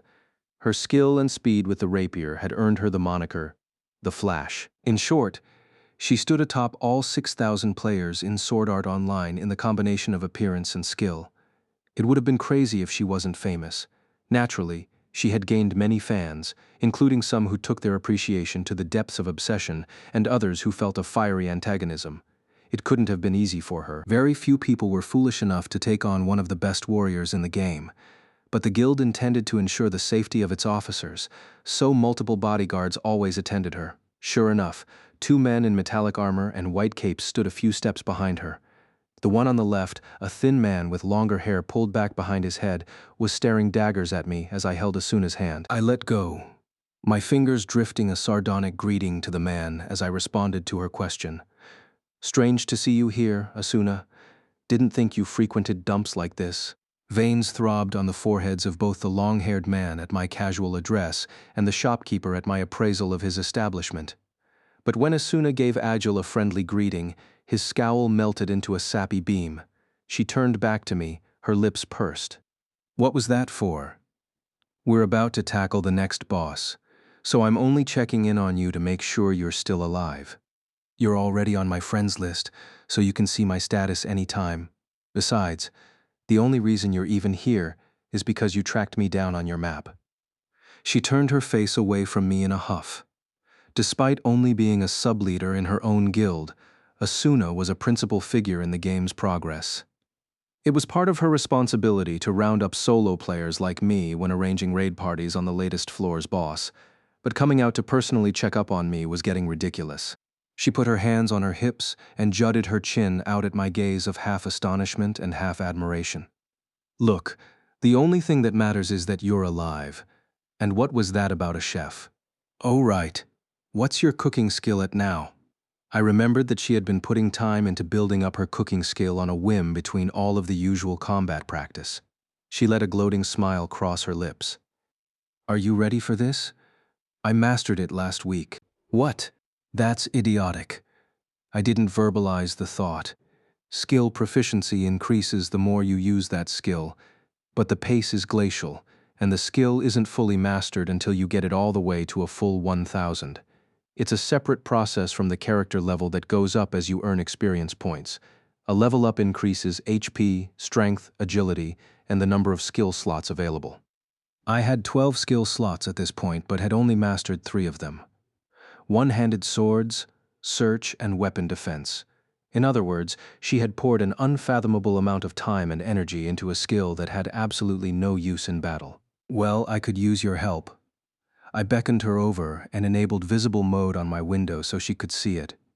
She squinted doubtfully at first, but her eyes grew wide when she saw the item I had highlighted. Wow, is that an S-rank ingredient? Let's make a deal. If you cook this thing for me, I'll let you have a bite. Almost before I could finish the sentence, Asuna the Flash's hand darted over and seized my shirt. She pulled my face down until it was just inches from her own. HALF. Stunned by this unexpected menace, I nodded my head automatically. By the time I realized what I'd done, she was already pumping her other fist in triumph. I tried to convince myself that it was a price worth paying for the point-blank view of such a pretty face. I closed the window and turned to Agile. Sorry, man, the deal's off. It's cool, I understand. But we're bros, right? Right? You'd let me take a little taste. I'll write you an 800-word review. You can't do this to me, man. Agile wailed as though the world itself were ending. I turned my back on him, and Asuna tugged on my coat sleeve. I'll cook it for you. But where is that supposed to happen? In order to utilize the cooking skill, you need ingredients, utensils, and some kind of oven or stove, at the very least. Technically, I did have the bare minimum of supplies at my home, but such a filthy hovel was no place for the exalted vice commander of the KOB. She turned an exasperated eye to me as I stammered. "I'm assuming you don't have any of the necessary tools, but given the value of your ingredients, I might be willing to let you use my room," she offered, shockingly enough. My brain lagged as it struggled to comprehend her meaning. Asuna turned to the two guardsmen who made up her escort. "I'm going to teleport straight to Selmberg. I won't need my guard for the rest of the day. You may go." The long-haired man exploded as though he'd been holding in his rage for quite a while. If the fidelity on SAO's facial expressions were finer, he'd have had 2 or 3 purple veins bulging out of his forehead. Lady Asuna, it's bad enough that you're visiting this slum, but I cannot allow you to bring such a suspect individual into your home." His exaggerated mannerisms made me wince. Lady Asuna? He was probably no better than her obsessed stalker fans. I noticed that she seemed just as exasperated as I was. His character aside, he's a worthy fighter. He's probably got at least 10 levels on you, Kuradil. That's preposterous. How could I possibly be inferior to? The high-pitched protest echoed off the alley walls, his sunken, glaring eyes fixed on me, then widened with comprehension. "That's it. You're a beater, aren't you?" Beater was an epithet unique to SAO, a portmanteau of beta tester and cheater. I'd heard the slur time and time again, but it always caused a certain level of pain. The image of someone I'd once called a friend flashed through my mind, the first person to ever say the word to my face. "Yeah, that's right," I said without expression, but he continued more forcefully than before. "Lady Asuna, he doesn't care for anyone but himself. Nothing good can come from fraternizing with his kind." Asuna had been playing it cool, but now her brows knitted together in displeasure. A crowd was starting to gather around us, and I could hear the words Kobe and Asuna being murmured. She took note of the increased interest and turned on Kuradil, who showed no signs of regaining his composure. "I told you to leave." "That's an order from your vice commander," she growled, grabbing the rear belt of my coat and pulling me backward. She began tugging us toward the main square. Hang on, are you sure about this?" "I'm sure." Well, who was I to argue? We left the 2 guardsmen and the crestfallen Agel behind and slipped into the throng. I took one last backward glance. The picture of Kuradil glaring with fury stuck in my mind like an afterimage. Selmberg was a beautiful castle town on the 61st floor. The city itself wasn't particularly large. An old castle with fragile minarets loomed over the center of town, but the buildings were painstakingly built of chalk-white granite with copious greenery placed to great effect. The selection of shops was rich as well. Many players coveted the chance to live in Selmberg, but the cost was exorbitant, at least 3 times that of Algade. Residence was a pipe dream for all but the highest-level players. It was well past sunset when we arrived through the teleport gate, the last remaining traces of sunlight reflecting purple on the town. Most of the 61st floor consisted of lakes, and Selmberg itself sat on a small island surrounded by water. The view of the sun shining through the outer aperture of Aincrad and reflecting off the lake was worthy of a painting, at least. The sparkling scenery of dark blue and red set atop that massive lake was so breathtaking, I couldn't help but be bewitched. The only thing that could take away from the sight was the knowledge that it was just child's play to the Nervegear's diamond semiconductor CPU. Selmberg's teleport gate was located in the square before the old castle. The town's main street stretched south, lined with leafy trees. Shops and homes, both quaint and elegant, stood along the boulevard, and the NPCs and players who walked the city seemed to carry themselves with more class than elsewhere. Even the air seemed to taste different than in Algade. I couldn't help but stretch my arms and inhale deeply. "It's so big and spacious here. Feels liberating." "You should move then." "Don't have nearly enough money," I mumbled. Shoulders slumped. I gathered myself and cast her a concerned look. "Seriously, are you sure this won't cause trouble with your folks?" Asuna seemed to catch my meaning and turned around, hanging her head and kicking the heel of her boot on the ground. "It's true that I've had some unpleasant encounters while alone, but my own personal guard? It's too much. I keep telling them I don't want this. But it's guild protocol, the chief of staff tells me." She continued in a downcast mutter. "In the past, we were just a small guild. The commander picked every member himself, but we just keep taking on more members and people come and go. Things started to get crazy when they began calling us the most powerful guild here. She stopped talking and twisted her torso around. Something in her eyes seemed to plead for help, and the breath caught in my throat. I have to say something, I thought, but as a solo who did everything out of self-interest, what could I say? Several seconds of silence passed. Asuna broke the eye contact first. She looked at the deep blue of the lake and piped up in a much higher pitch, sounding eager to change the mood. But it's not that big a deal. Better hurry before it gets dark. I started walking after her through the town. We passed no small number of players, but none of them stopped to stare at Asuna's face. I spent a few days in Selmberg about a half-year back, when it represented the frontier of our advancement through the game, but I couldn't remember ever stopping to take in the sights. Gazing at the exquisite sculptures on display, I felt a momentary desire to live here permanently, but then thought better of it, deciding it was better suited to the occasional holiday trip. Asuna's residence was on the third floor of an attractive little maisonette, immediately to the east of the main street. It was my first visit, of course. Thinking back on it, the most I'd ever interacted with Asuna before was at boss strategy meetings. I'd never even stopped at an NPC-run restaurant with her. I couldn't help but hesitate at the entrance of the building. So, are you sure this is okay with you? It was your idea, wasn't it? Besides, there's nowhere else to do the cooking. She turned her head with a huff and trotted up the stairs. I steeled my willpower and followed her. Well. Pardon the intrusion. I stopped stock still when I passed through the door, my mouth agape. I'd never seen such a neat and orderly player home. The spacious living room and adjacent kitchen were filled with lightly colored wooden furniture and accents of moss green cloth tied together the visual style.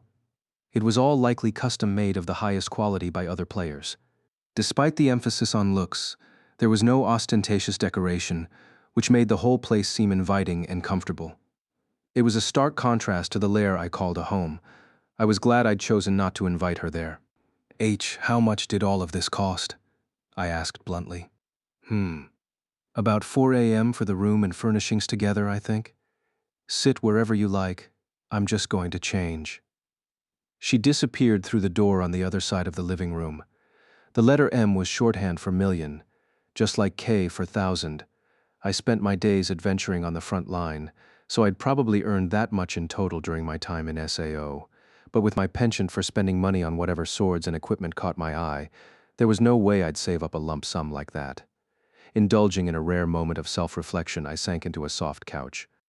Eventually, Asuna emerged from the back room wearing a simple white tunic and skirt that stopped above the knee. Changing clothes in the game didn't involve actually removing or putting on anything. It was as simple as dragging items onto the character mannequin in the equipment screen. But because there were a few seconds during the shift in which a player was temporarily reduced to his or her underwear, female players made certain not to change in public, though the men didn't seem to mind doing it. Our bodies were just 3D models made of ones and zeros, but when you'd lived in this world for 2 years, you tended to take things at face value. My eyes naturally traveled to the newly exposed skin on Asuna's limbs. Unaware of my inner conflict, she shot back a look at me. How long are you going to wear that gear? I hastily brought up the menu and removed my leather coat and scabbard. I switched to my item window and materialized the ragout rabbit meat into a ceramic pot, placing it on the table. Asuna picked up the container and peered into it with a reverent expression. So this is what an S-rank ingredient looks like. What dish are we having then? I'll have the chef's choice. Okay, how about a stew? They don't call it a ragout rabbit for nothing. I followed Asuna into the other room. The kitchen was spacious, with pricey-looking cooking tools hanging next to a large wood-fired oven. Asuna tapped the front of the oven twice as though double-clicking, and a menu popped open. She set a cooking time and pulled a metal pot out of the cupboard, transferred the meat from its container, added some herbs and water, then placed a lid on top. Normally, there'd be many more steps in the process, but SAO's cooking system is really simplified and boring, she complained. Asuna placed the pot in the oven and hit the start button on the menu. The timer was set to 300 seconds, during which she hummed about quickly, pulling ingredients out of a seemingly unlimited larder and arranging dishes with the efficiency of familiarity. I couldn't help but admire her flawless speed without a single mistake. 5 minutes later, there was a gourmet feast on the table, and Asuna and I sat facing each other. The plate in front was piled high with a piping hot brown stew that stimulated my nose with every waft of steam. Rich chunks of meat wallowed in a thick, shining sauce marbled with white streaks of cream. It was bewitching. Barely stopping to say thanks before the meal, I grabbed my spoon and shoveled up a mouthful of the most delicious food in the entirety of Sword Art Online. The savory heat and flavor filled my mouth as I sank my teeth into the soft meat, letting the juice spill out. Eating an SAO isn't a realistic simulation of every single sensation that should occur from chewing in-game objects. Argus utilized a taste recreation engine contracted from an environmental software developer. The engine is designed to send eating sensory input to the brain of the user based on certain preset variables, originally for the sake of those on a diet or who would otherwise need to observe a period of limited food intake. It sends false signals of flavor, scent, and heat to the sensory areas of the brain to fool the user. Our real bodies aren't receiving any nutrition from this act of eating. The system is simply stimulating our brains. But there was no use dwelling on this fact. What I felt in that moment, all that mattered, was that I was eating the greatest meal I'd had in the 2 years since I first logged into the game. We didn't share a word, silently shoveling spoonfuls of the stew into our mouths. Finally, after we had literally cleaned every last trace of stew from our plates and the cooking pot, Asuna let out a contented sigh. Ah, I'm glad to still be alive. I had to agree. I sat back, sipping a strangely scented tea, reveling in the fulfillment of a primal urge satisfied to completion.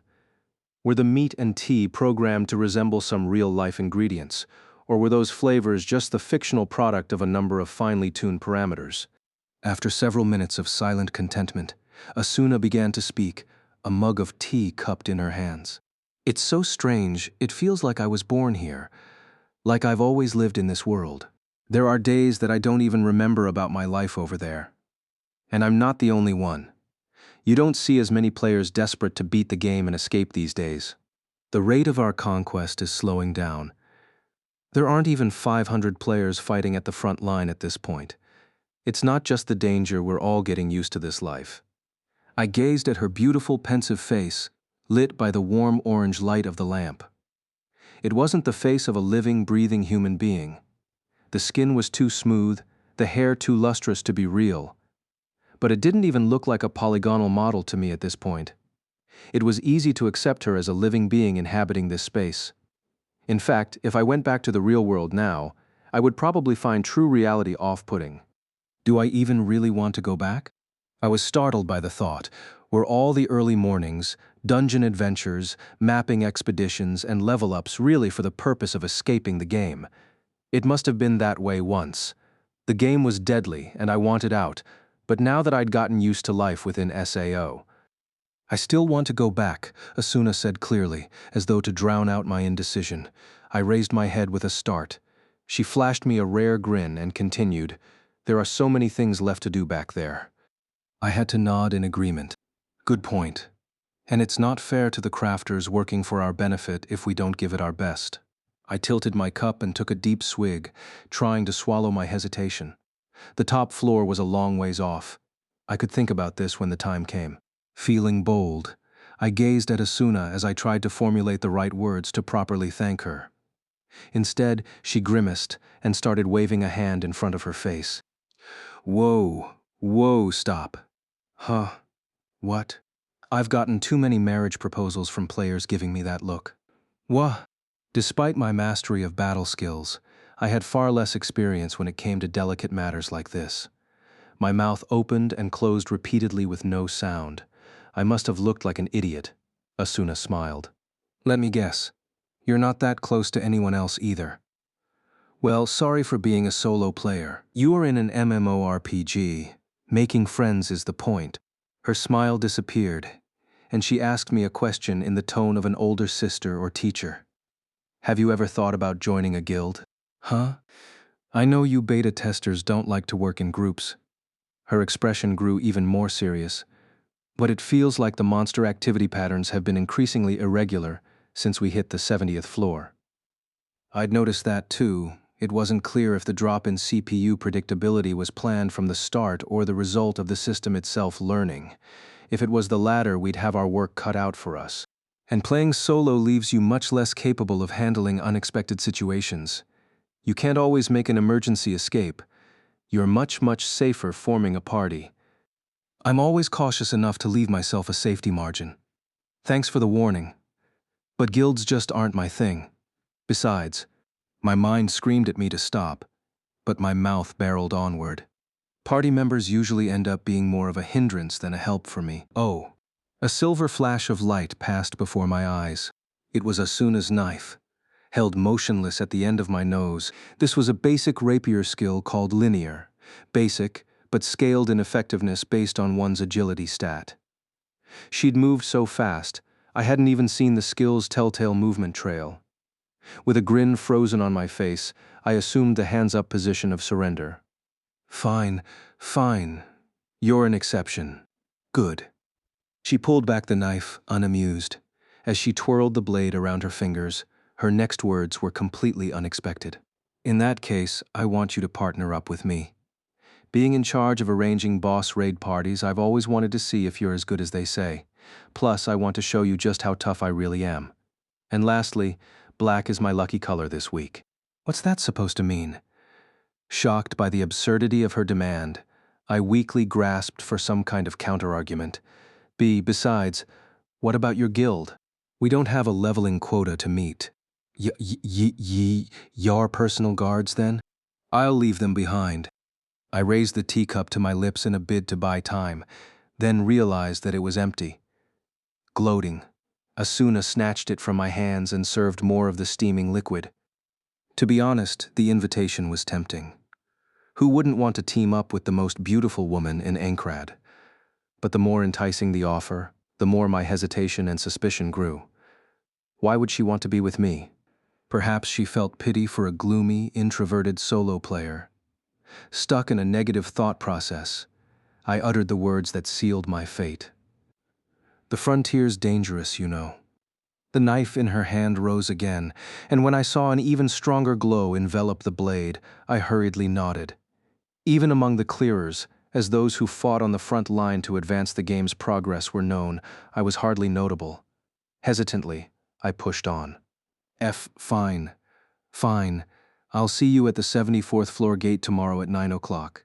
Asuna lowered her hand and chuckled confidently. I wasn't sure how long etiquette dictated it was acceptable to stay in a single woman's apartment, so I hastily pardoned myself once we finished eating. Asuna escorted me down the stairs of the building and inclined her head slightly. Anyway, I should thank you for the food. Me too. We should do this again sometime, though I doubt I'll ever get that particular ingredient again. Oh, even normal ingredients will work. You just need the skill to do it. She turned her head to look upward. The sky was dark with night, but there were no stars to be seen. The only object overhead was the giant gloomy lid of rock and metal, several hundred feet above. I wonder if what we're in right now really is the world Kayaba wanted to create. I muttered, looking up as well. There was no answer to this query, of course. Kayaba must be taking refuge somewhere, observing his creation. What was he feeling now? We had passed through the initial period of blood and chaos, reaching the current stasis of relative peace and order. Did this satisfy or disappoint Kayaba? I had no idea. Asuna silently took a step closer. I felt a faint glow of warmth on my arm. Was that an illusion or a subtle temperature simulation? The game of death began on November 6, 2022. It was now late October 2024. Almost 2 years later, there was still no sign of rescue, no messages from outside. All we could do was survive day by day, getting closer to the top, one step at a time. It was the end of another day in Ankrad. Where we were going and what waited for us at the end of the game were still a mystery. The road ahead was long and arduous, and the light at the end was faint. But even then, it wasn't worth giving up.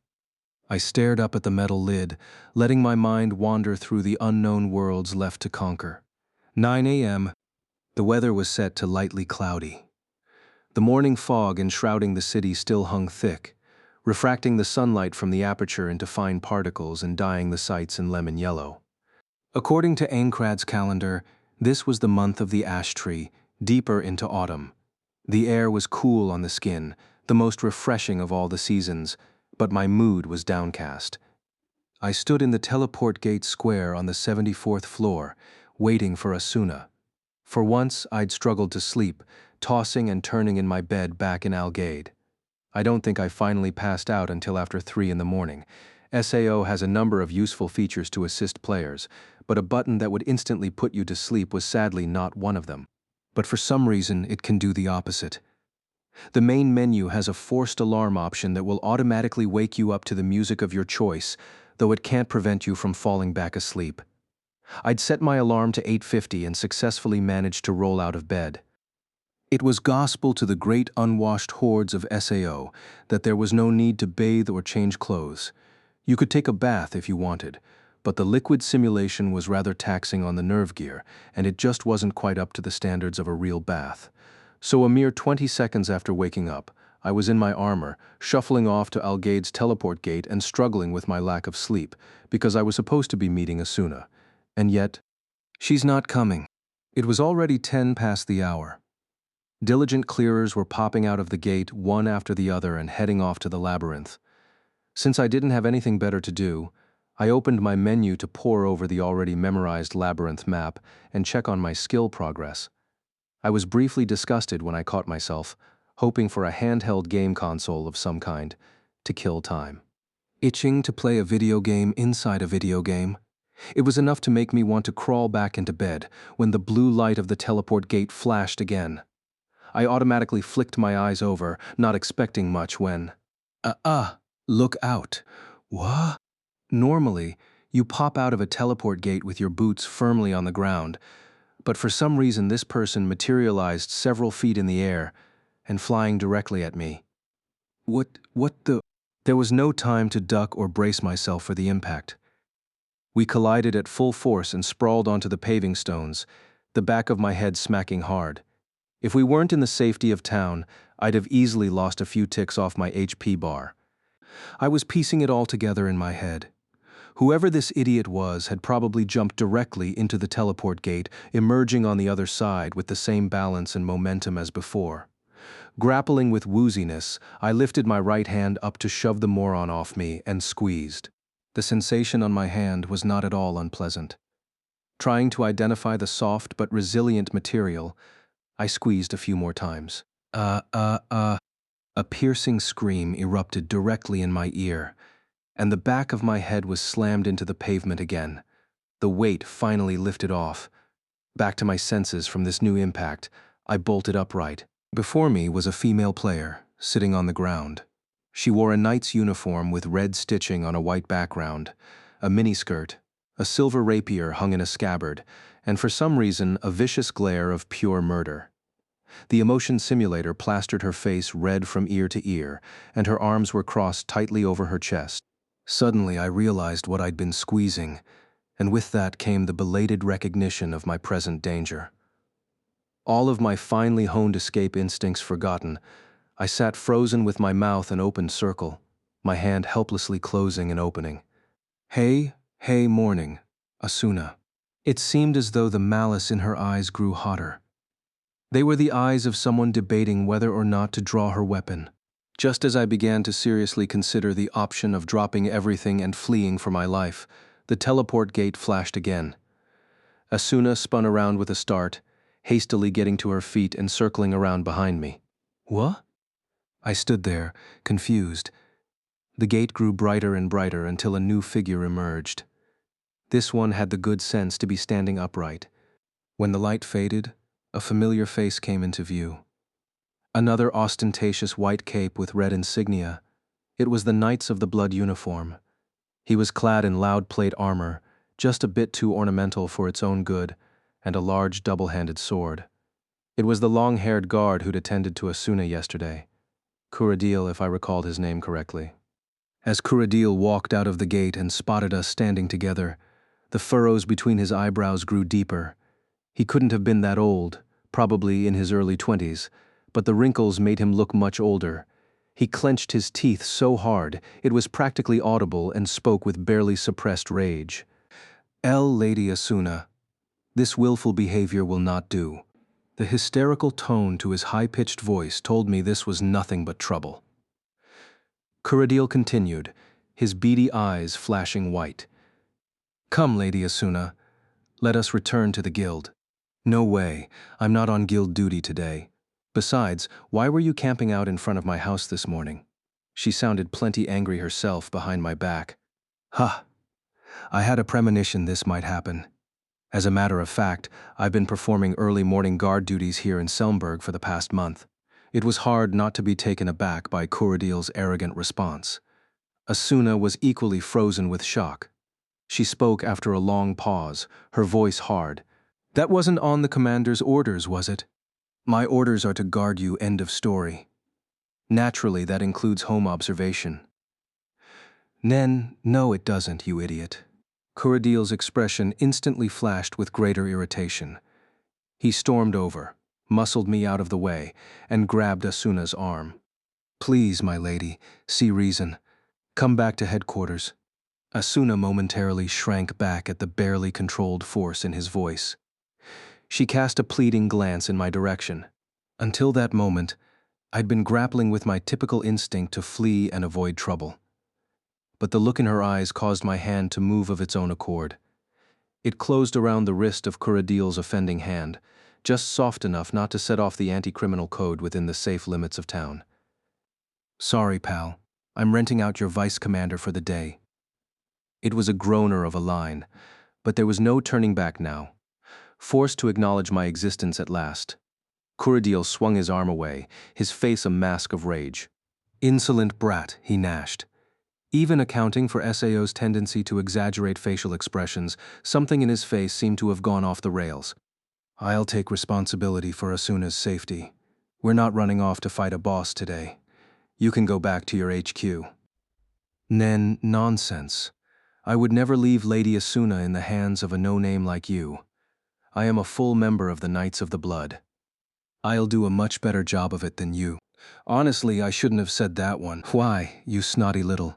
If you're going to talk the talk, then let's see you walk the walk. His face pale, Kuradil pulled open his window with a trembling hand. A translucent system message appeared before me, but I didn't need to read it to know what it was. "Kuradil has challenged you to a one-on-one duel. Do you accept?" Beside the clinical words were buttons for yes and no and a few options. I glanced at Asuna next to me. She couldn't see the prompt, but she seemed to understand what was happening. I assumed that she'd tell us to knock it off. But to my surprise, she gave a curt nod, her face hard. "Are you sure? Is this going to cause trouble within the guild?" I muttered. She responded in the same low tone. "Don't worry, I'll report to the commander." I nodded and pressed the yes button, selecting first strike out of the list of victory conditions. This meant that whoever inflicted a heavy blow first or got his opponent down to 50% HP would win the duel. The message changed to read, "You have agreed to a one-on-one duel with Kuradil, accompanied by a minute-long countdown. When that clock reached 0, the HP protections afforded us by the town would disappear, and we'd battle until a winner emerged." Kuradil seemed to have found his own unique interpretation of Asuna's consent. "Watch closely, Lady Asuna. You'll see that no one else is fit to stand guard for you," he cried in a tone that suggested madness, noisily unsheathing his massive sword in a theatrical display. Once I'd seen Asuna take several steps back to give us room, I pulled out my own weapon. True to his status as a member of an elite guild, his blade was certainly more impressive than mine.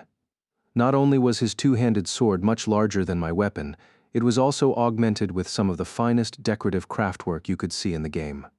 In comparison, my sword was simple, unadorned, and of average size. We took positions about 5 yards apart. The countdown hadn't finished, but an audience was already forming.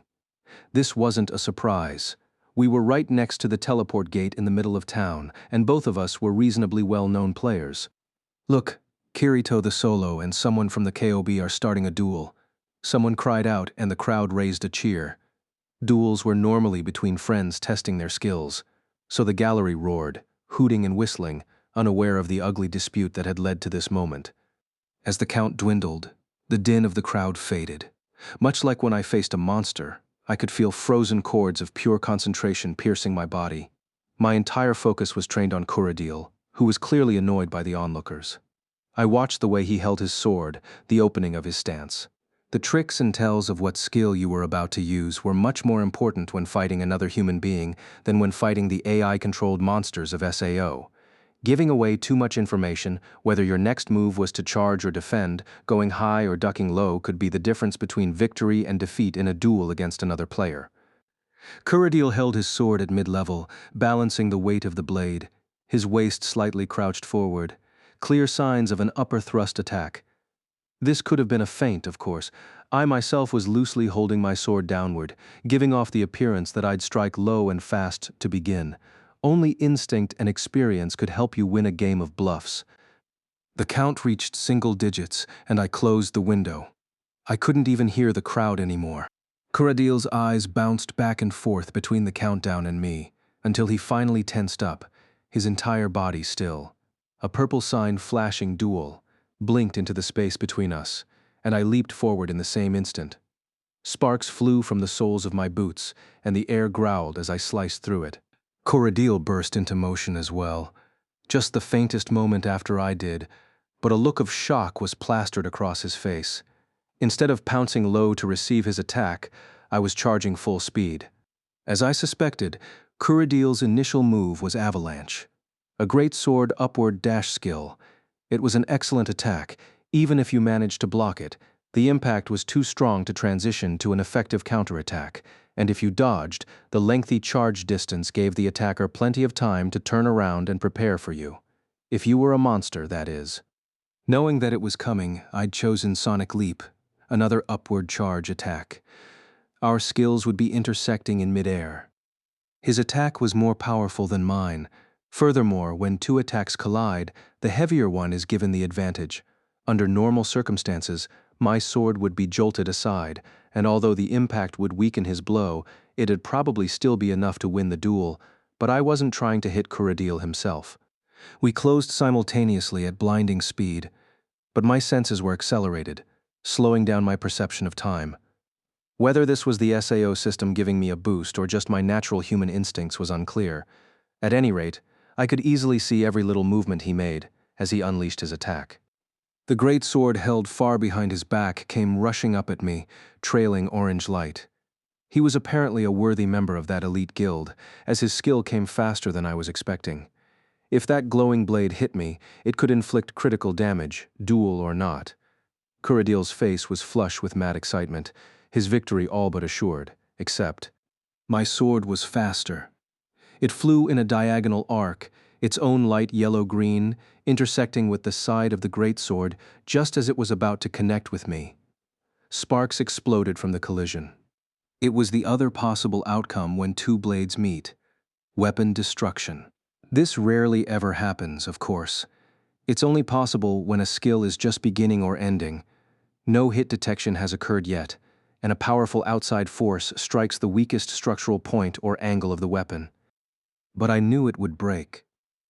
The most finely ornamental swords didn't stand up to rigorous combat, and with an ear-splitting metallic crack, Kuradil's two-handed sword split apart, right along the side.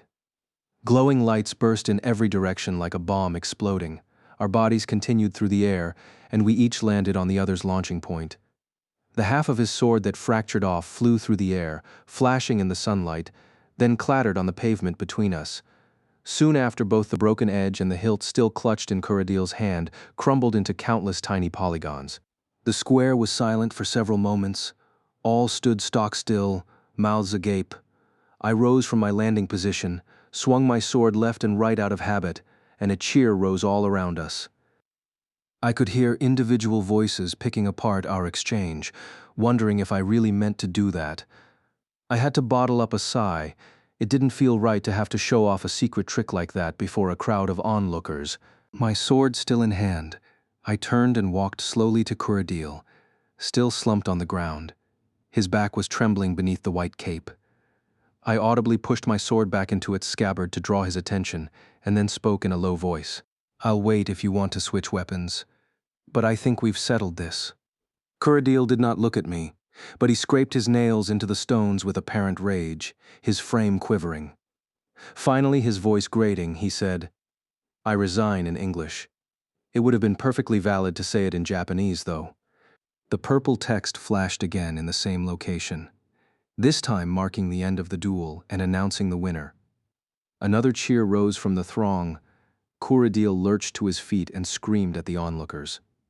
"This isn't a sideshow. Move along," he slowly turned to face me.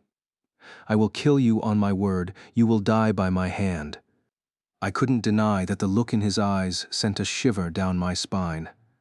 SAO's emotion display engine may have had a penchant for being overly expressive, but even accounting for that, the sheer hatred in Kuradil's beady eyes was more ferocious than any monster. I held back silently as someone stepped forward beside me. "Kuradil, as Vice Commander of the Knights of the Blood, I hereby relieve you of your guard duty.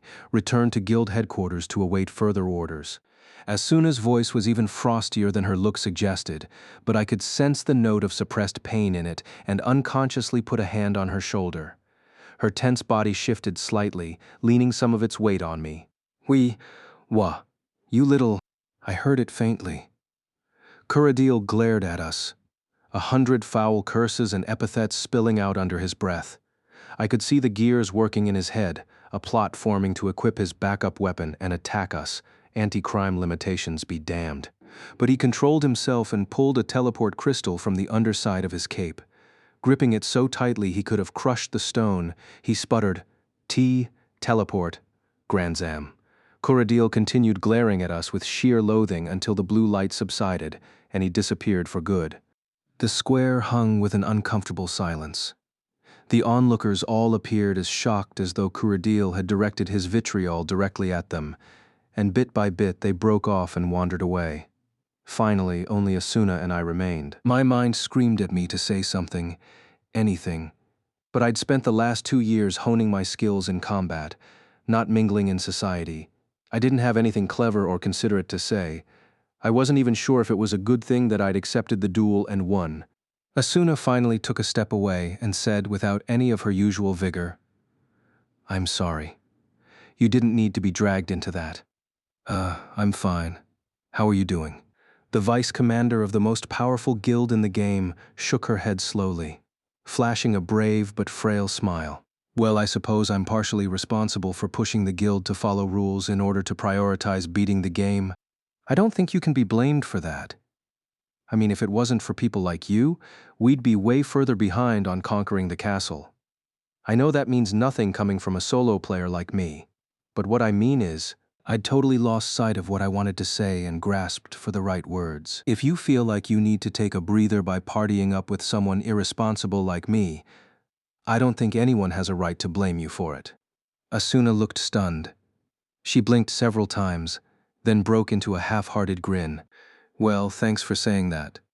Maybe I will accept your offer and take it easy for a day. Thanks for taking forward position."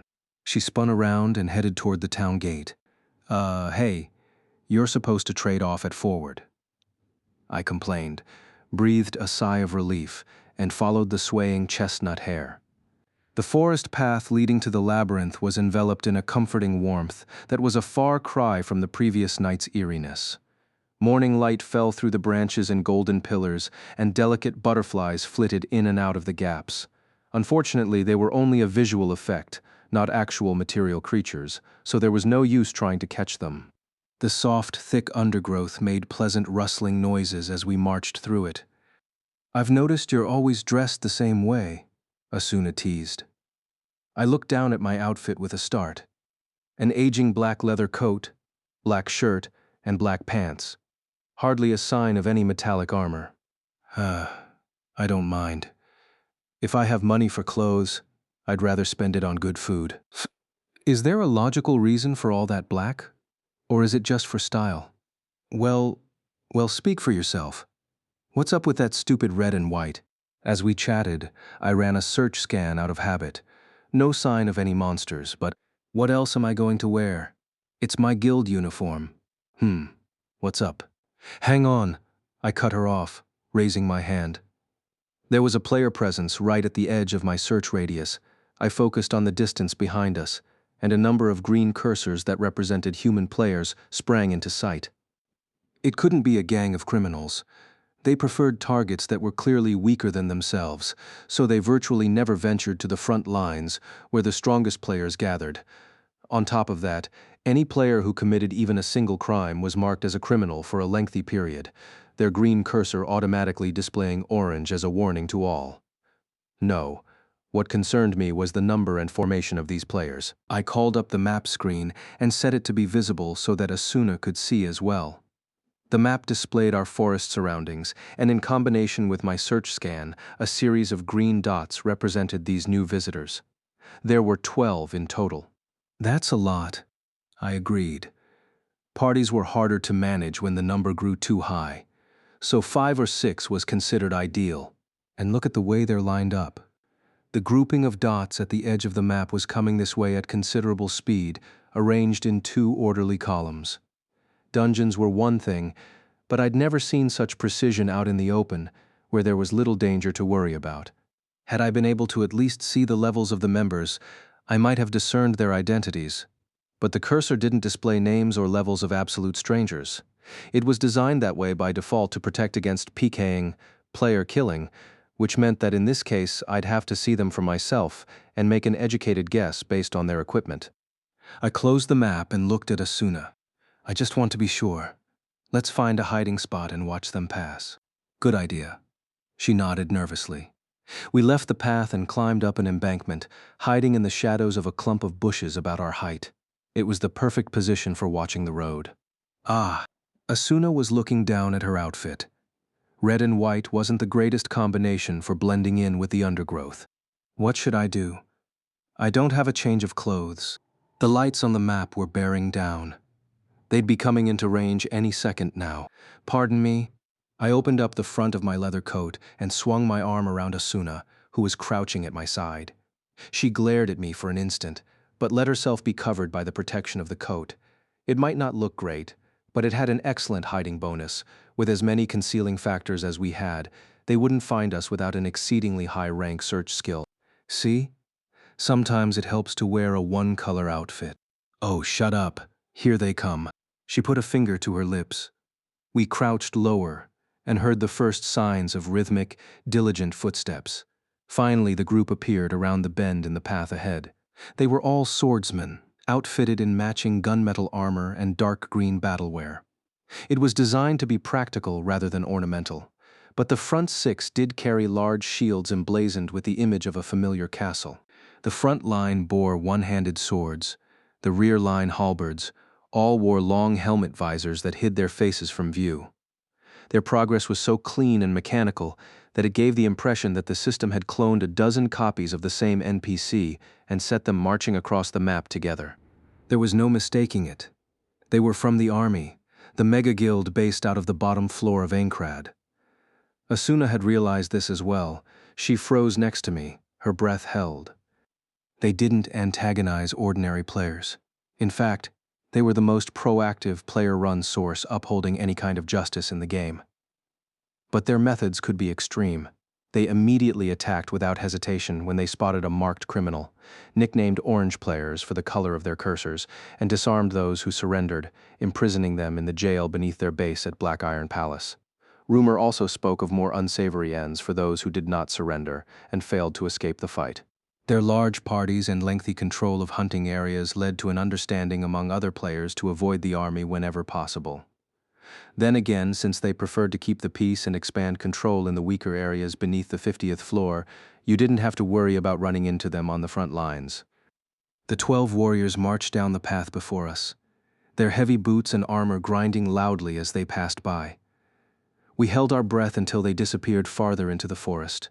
Given the difficulties of simply procuring a first-day copy of Sword Art online, every player currently held prisoner inside the game was presumably a hardcore gamer.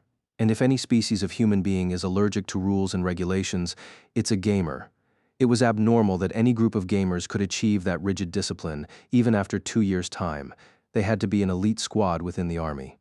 After confirming that they'd left the radius of my search skill on the map, we both let out a long breath, still crouched over. So the rumor was true, Asuna muttered, wrapped up in my coat. What rumor? I heard it at a guild meeting. The army's changing focus and coming to the upper floors. Remember, they were formed to beat the game just like we were.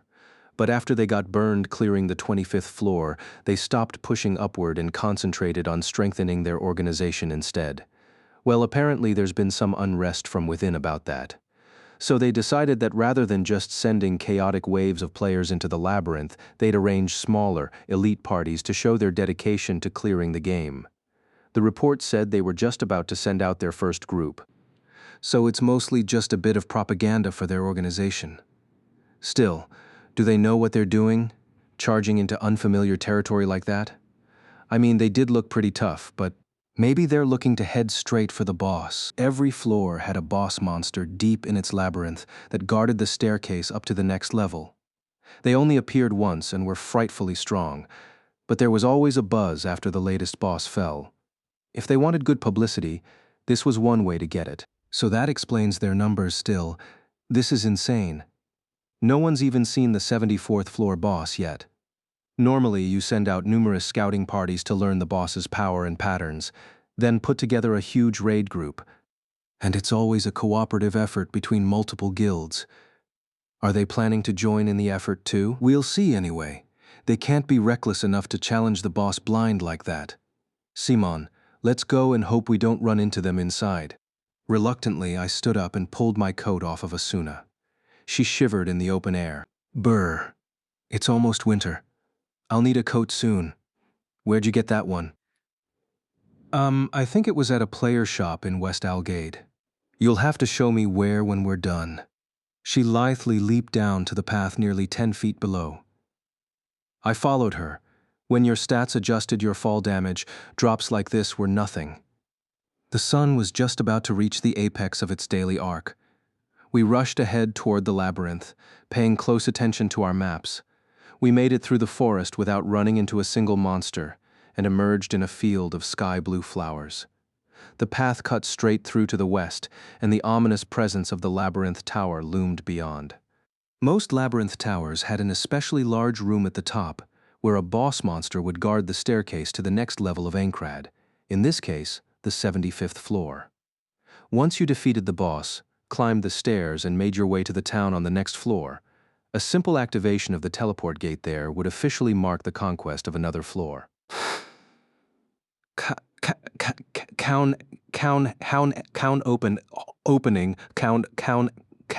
Opening was always a rowdy and exciting time when players from lower floors would flood into the new outpost in search of fresh goods and shops. Today was the 9th day since reaching the 74th floor, which meant it was about the right time for the boss's lair to be discovered. The labyrinth beyond the field was a cylindrical sandstone structure colored reddish-brown. Asuna and I had visited it multiple times between the two of us, but the closer you approached, and the more it seemed to blot out the sky, the more imposing it became. It was only 1/100th the height of Aincrad itself. Despite knowing it was impossible, I harbored a secret desire to one day see the entirety of Aincrad from the outside. The army was nowhere in sight. They were likely inside already. Our footsteps quickened as we grew closer and closer to the mouth of the tower. It was more than a year ago that the Knights of the Blood earned their reputation as the strongest guild in Aincrad. Tales spread throughout the populace of the man of legend, who led the guild, and its vice-commander, Asuna the Flash. Now, her level much higher and her skill with the rapier at its peak, I was getting a front-row view of Asuna fighting a monster, one-on-one for the very first time. We were in the center of a long corridor flanked by rows of pillars near the top of the 74th floor labyrinth. The enemy was a skeletal warrior known as a demonic servant. It stood nearly 7 feet tall, wreathed in eerie blue light, a long sword in its right hand, and a circular metal shield in its left. Despite the absence of any kind of muscle, it was a powerful foe that struck hard, and yet Asuna stood her ground, unafraid. Frrr. It unleashed a bizarre guttural cry and swung the sword downward repeatedly, trailing blue light, vertical square, a 4-part combo. I stood a few steps back from the action, watching restlessly, but Asuna neatly sidestepped each of the blows in turn. Just because it was a two-on-one battle didn't mean that we could simply gang up on the enemy together. It was possible, of course. But when you had two people unleashing blindingly fast skills, it was more likely that you'd end up accidentally sabotaging each other's attacks. That's where the switching tactic came into play for parties. After Asuna avoided the last and largest of the demonic servant's 4 attacks, it was left slightly off balance. Asuna didn't miss her opportunity to counterattack. She thrust her flashing rapier several times at its midsection. Every one of them struck true, shortening the skeleton's HP bar. Each individual thrust did only minor damage, but the frequency was relentless. After a 3-part mid-level thrust combo, the skeleton was about to recover and guard, but Asuna spun around and slashed at its legs. She tore diagonally upward and connected powerfully on 2 more thrusts up high, her blade spraying white light. It was an 8-part combination named Star Splash, if I recalled correctly. Rapiers and their thrusting strength weren't the best against skeletons, but her skill in connecting with the enemy each and every time was considerable. The sheer beauty of it all had me completely entranced, to say nothing of its power in knocking out 1/3 of the skeleton's health. This was a true sword dance. Asuna jolted me out of my reverie, shouting as though she had eyes in the back of her head. "Kirito, time to switch." Yeah, I hurriedly readied my sword as she unleashed a powerful single strike. The tip struck the skeleton's shield with a gaudy shower of sparks. This was part of the plan, though. An enemy that blocks a heavy blow is left immobile for an instant and cannot attack right away. Asuna was frozen by the clash as well, of course, but it was the pause that we wanted. I charged in front of the enemy in her place. The switch tactic was an intentional use of a breakpoint in mid-combat to allow an ally to step in.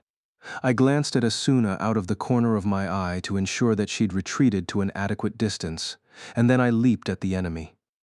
Asuna was a true expert of the game and could hold her own, but in most cases, slashing attacks were far preferable to thrusts against skeletal foes like the demonic servant. All those skinny bones weren't easy to hit with jabs. Bludgeoning weapons like maces were best of all, but I didn't think either of us had learned that skill.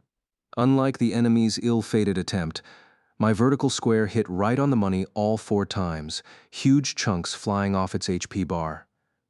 The skeleton was slow to react.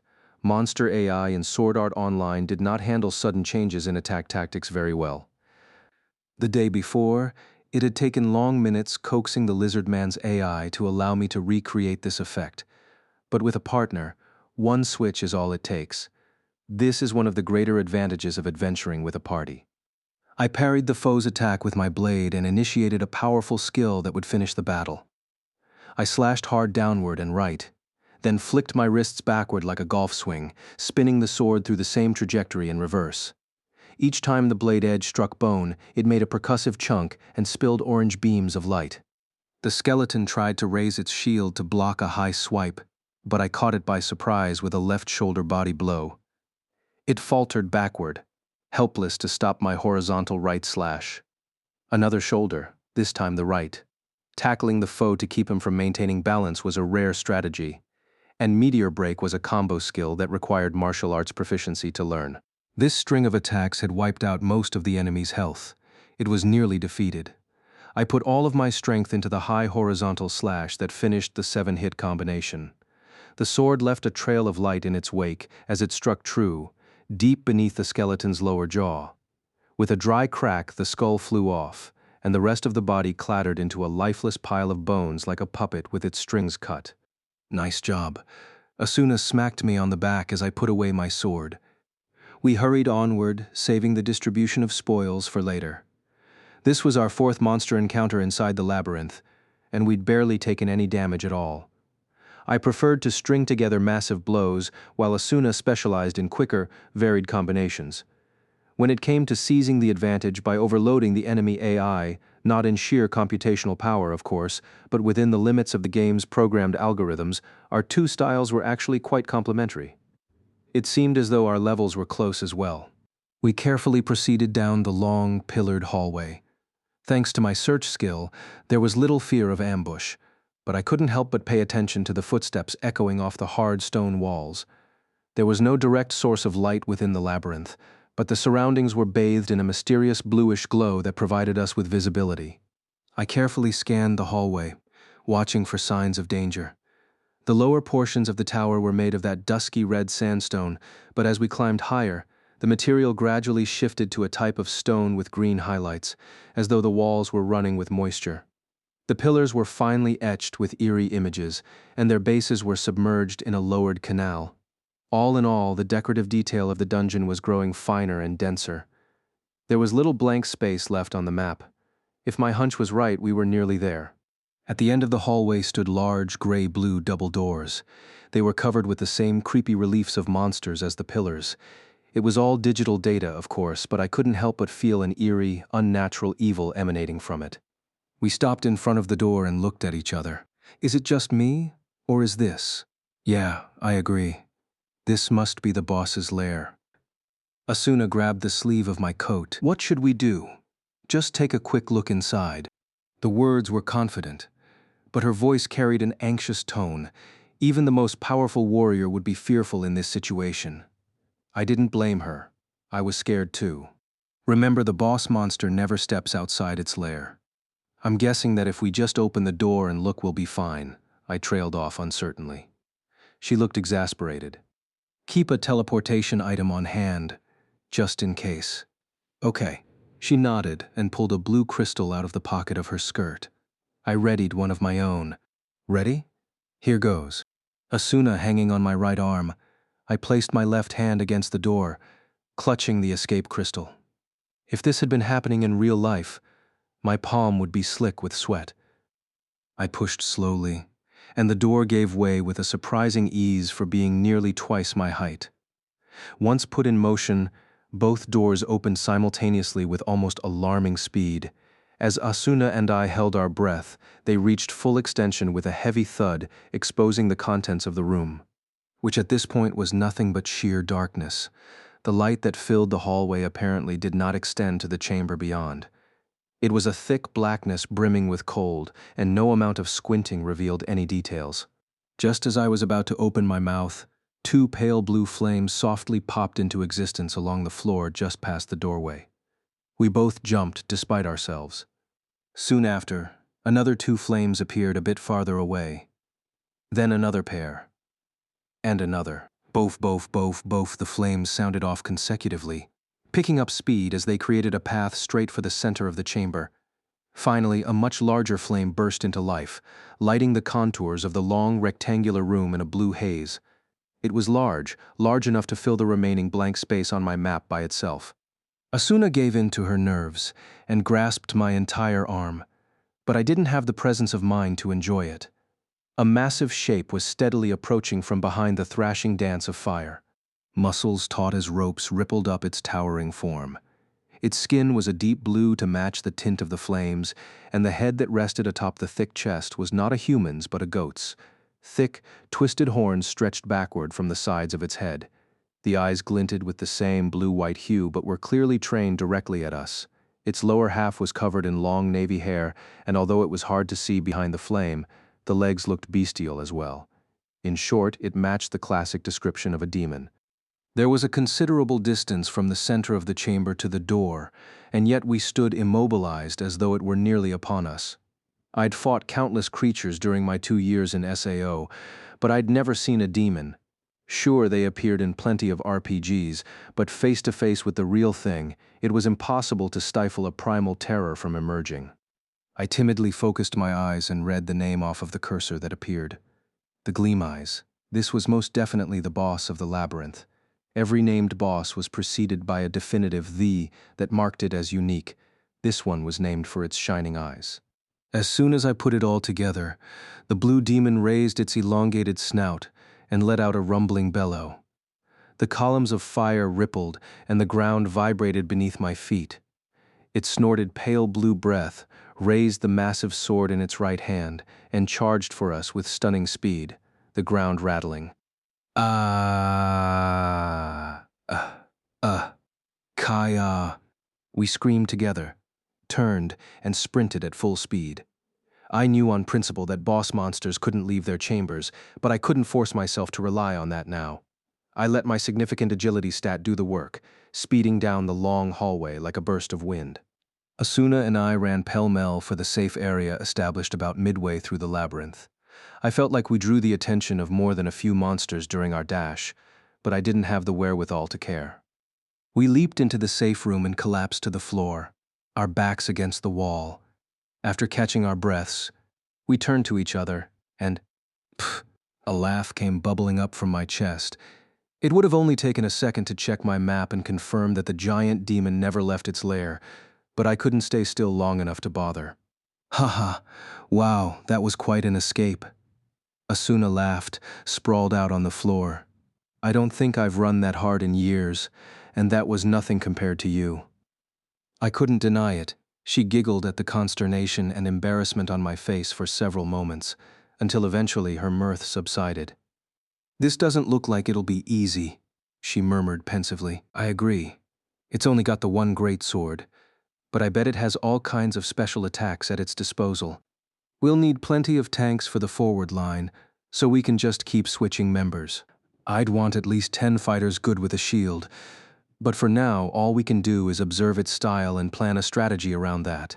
Shields, huh? She cast a meaningful glance at me. What about it? Are you hiding something from me? What do you mean? It doesn't make any sense. The greatest advantage of using a one-handed sword is the ability to pair it with a shield. But I've never seen you put one on. In my case, it slows down my rapier, and some people refuse to equip them for style reasons, but your case is different. It's suspicious.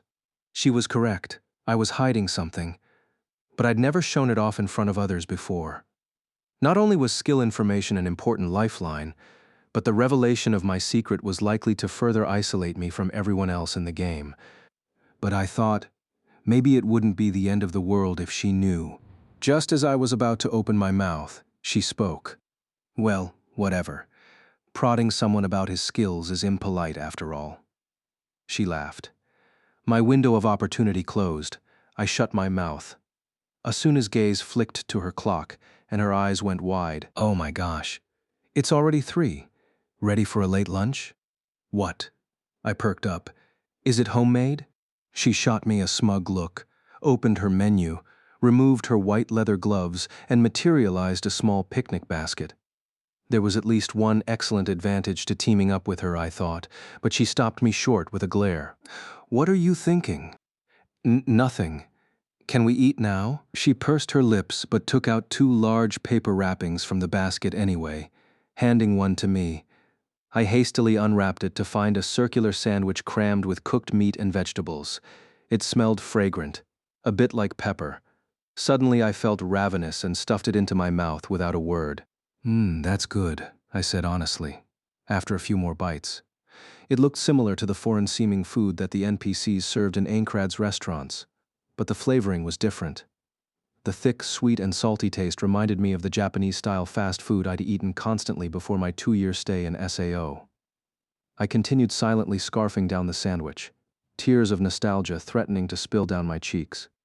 I swallowed the last bite, gulped down in one go the cold tea Asuna handed me, and heaved a sigh of satisfaction. How'd you make this flavor? A year of training and study, and a full analysis of all seasoning ingredients available in Aincrad. This one's grogwa seeds, chèvre leaves, and kalim water. She pulled 2 small bottles out of the basket, pulled the plug out of one, and stuck her finger inside. It emerged covered in a truly bizarre, thick purple substance. Open your mouth. Nonplussed, I obediently opened my mouth, and Asuna flicked the tip of her finger. The tiny drop that landed in my mouth was stunning. It's mayonnaise. Now, this one is avilpa beans, sagu leaves, and wula fish bones. I suspected that last one was used as an ingredient in antidote potions, but the droplet landed on my tongue before I had time to confirm it. This one was an even greater revelation than the previous. It was pure soy sauce flavor. In a fit of joy, I grabbed Asuna's extended finger and jammed it in my mouth. Ike, she shrieked. Asuna glared at me as she pulled her hand away, then laughed when she saw my slack-faced expression of bliss. That's the sauce I used for the sandwich. Incredible. It's perfect. You could make a fortune selling this stuff. To be honest, I felt like these sandwiches were even better than last night's ragout rabbit stew. You think so? She smiled shyly. Wait, don't do that. There'd be none left for me. Oh, don't be so greedy. There'll be plenty for you if I feel like it. She trailed off. She leaned just enough that our shoulders brushed.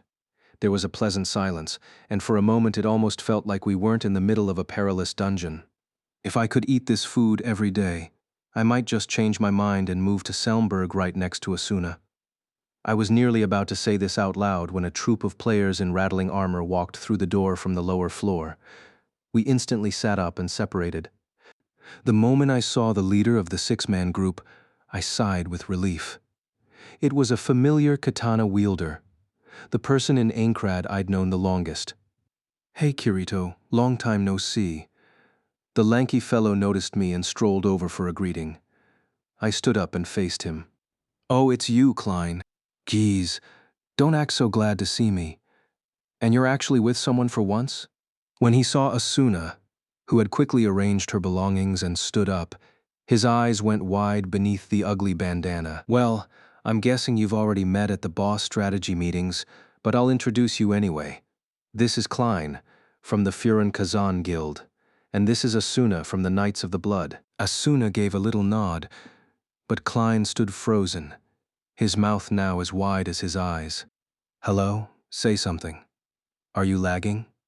I elbowed him in the ribs, and he finally shut his maw, giving her an extremely courteous bow. Hello, miss. I'm KK Klein, age 24, single. I elbowed him in the guts harder this time. But before Klein had gotten all the words out of his mouth, the other 5 members of his party shuffled over and began introducing themselves all at once.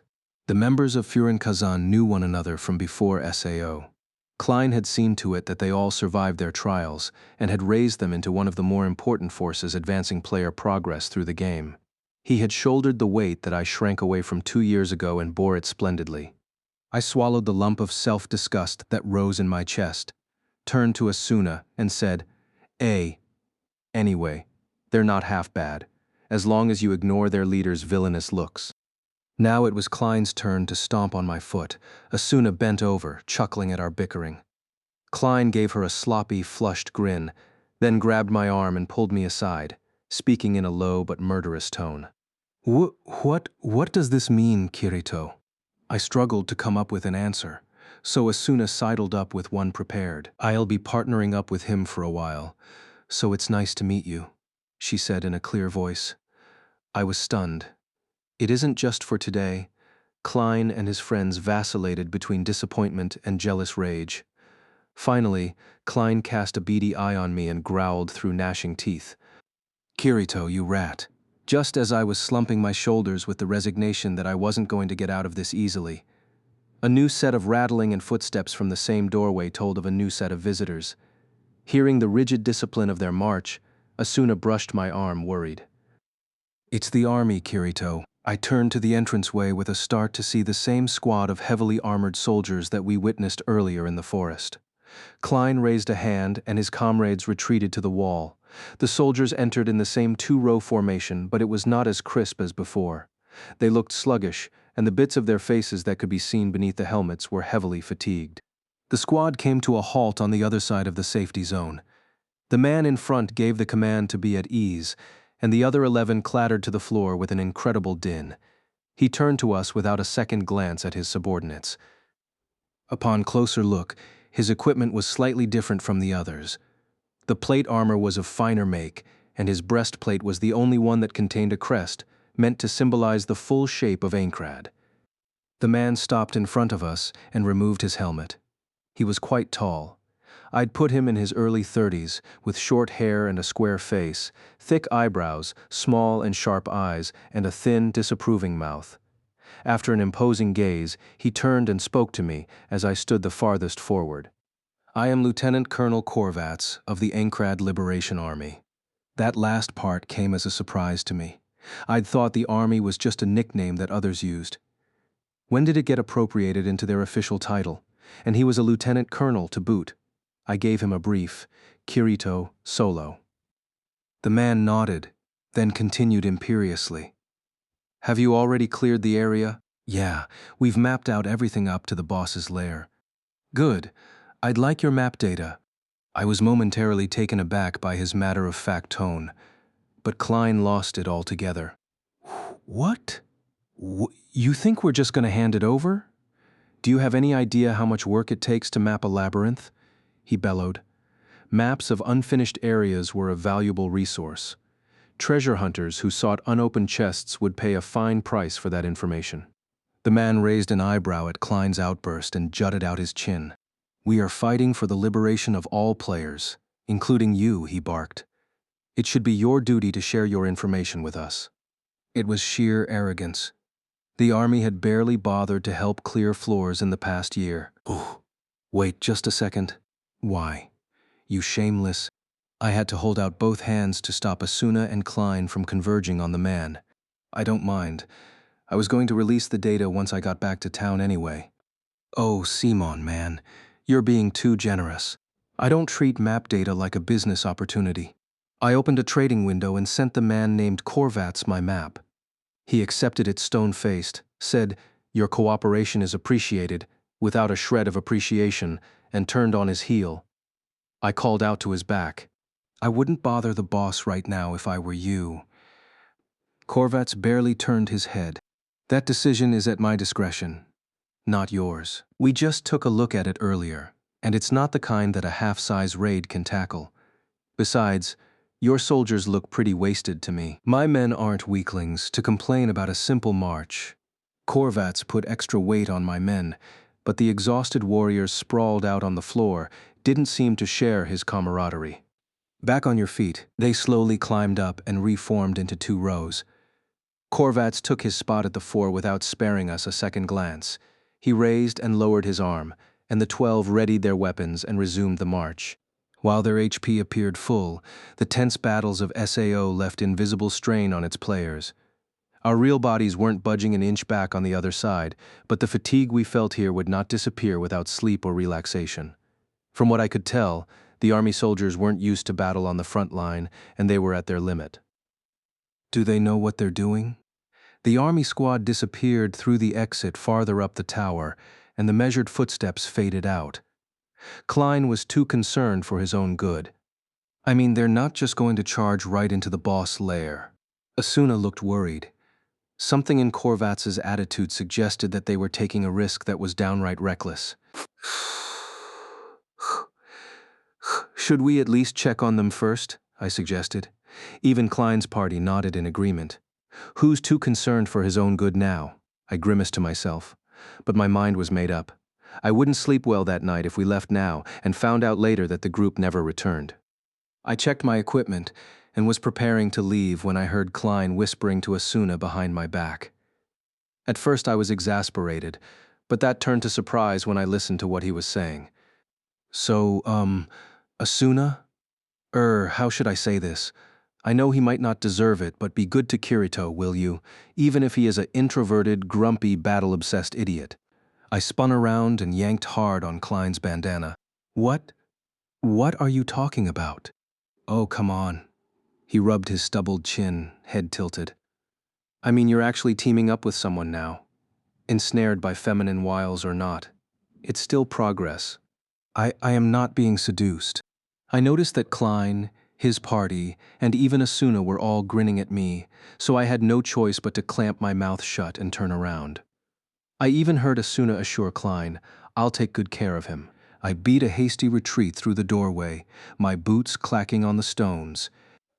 We were unlucky enough to run into a group of lizardmen, so by the time the 8 of us reached the hallway at the top of the tower, it had already been 30 minutes. We never caught up to the army squadron. Maybe they used some items to return already? Klein offered in an attempt to break the tension, but none of us believed it. Our pace quickened as we headed down the hallway. About halfway to the door, we heard the echoing sounds that confirmed our fears. I stopped abruptly and focused my ears. A. It was soft, but undeniably a scream, and not from a monster. We looked at one another and raced forward. Asuna and I pulled away from Klein's group due to our agility, but this was no time for playing nice. We sped over the slick stones shining blue, this time in the opposite direction of our last panicked sprint. Finally, we came to the massive chamber doors. They were already wide open, the flickering blue flames visible amid the darkness within, and behind them a massive shadow, writhing, periodic metallic clanging, screams. "Those idiots," Asuna shrieked, dashing even faster. I strained to keep up. We were going about as fast as the system could allow us. It felt like my feet weren't even touching the floor. The pillars that lined the hallway were a blur. We screeched to a halt right before the doorway, the hobnails of our boots raising sparks. "Hey, anyone okay in there?" I shouted, leaning my upper half through the doorway. The interior of the room was a picture of hell. The blue-white flames were flickering across the floor in a lattice pattern. At the center, its back to us, loomed a gigantic form gleaming with metal. The blue demon, the Gleam Eyes. The wicked goat head emitted burning breath, and it swung around a gargantuan blade like a zanbato. A sword more suited for dicing horses than human beings, it hadn't even lost a third of its HP. All around it, minuscule shadows leaped and fled. It was the army. Their prior discipline was entirely gone. I tried to do a quick head count and came up too short. Hopefully they'd use teleport crystals to escape. One of the men took a tremendous swipe from the Zanbato to his side and went sprawling across the floor. His HP was down in the red zone. Somehow the army had managed to get trapped, with the Gleam Eyes standing between them and the doorway where we stood now. I shouted to one of the collapsed players. "What are you doing?" "Teleport out of here." His face lit blue with the room's eerie flames, was a rictus of terror and despair. "It won't work. We can't use any crystals." "What?" My breath caught in my throat. The chamber was an anti-crystal zone. It was a rare trap that you occasionally saw in labyrinths, but none of the boss lairs had been this way before. "They can't teleport out," Asuna swallowed. This meant that it would be much harder to save them. On the other side of the demon, one of the players raised his sword and gave a battle cry. "Nonsense. Retreat is not an option for the Liberation Army. Fight, you scoundrels, fight."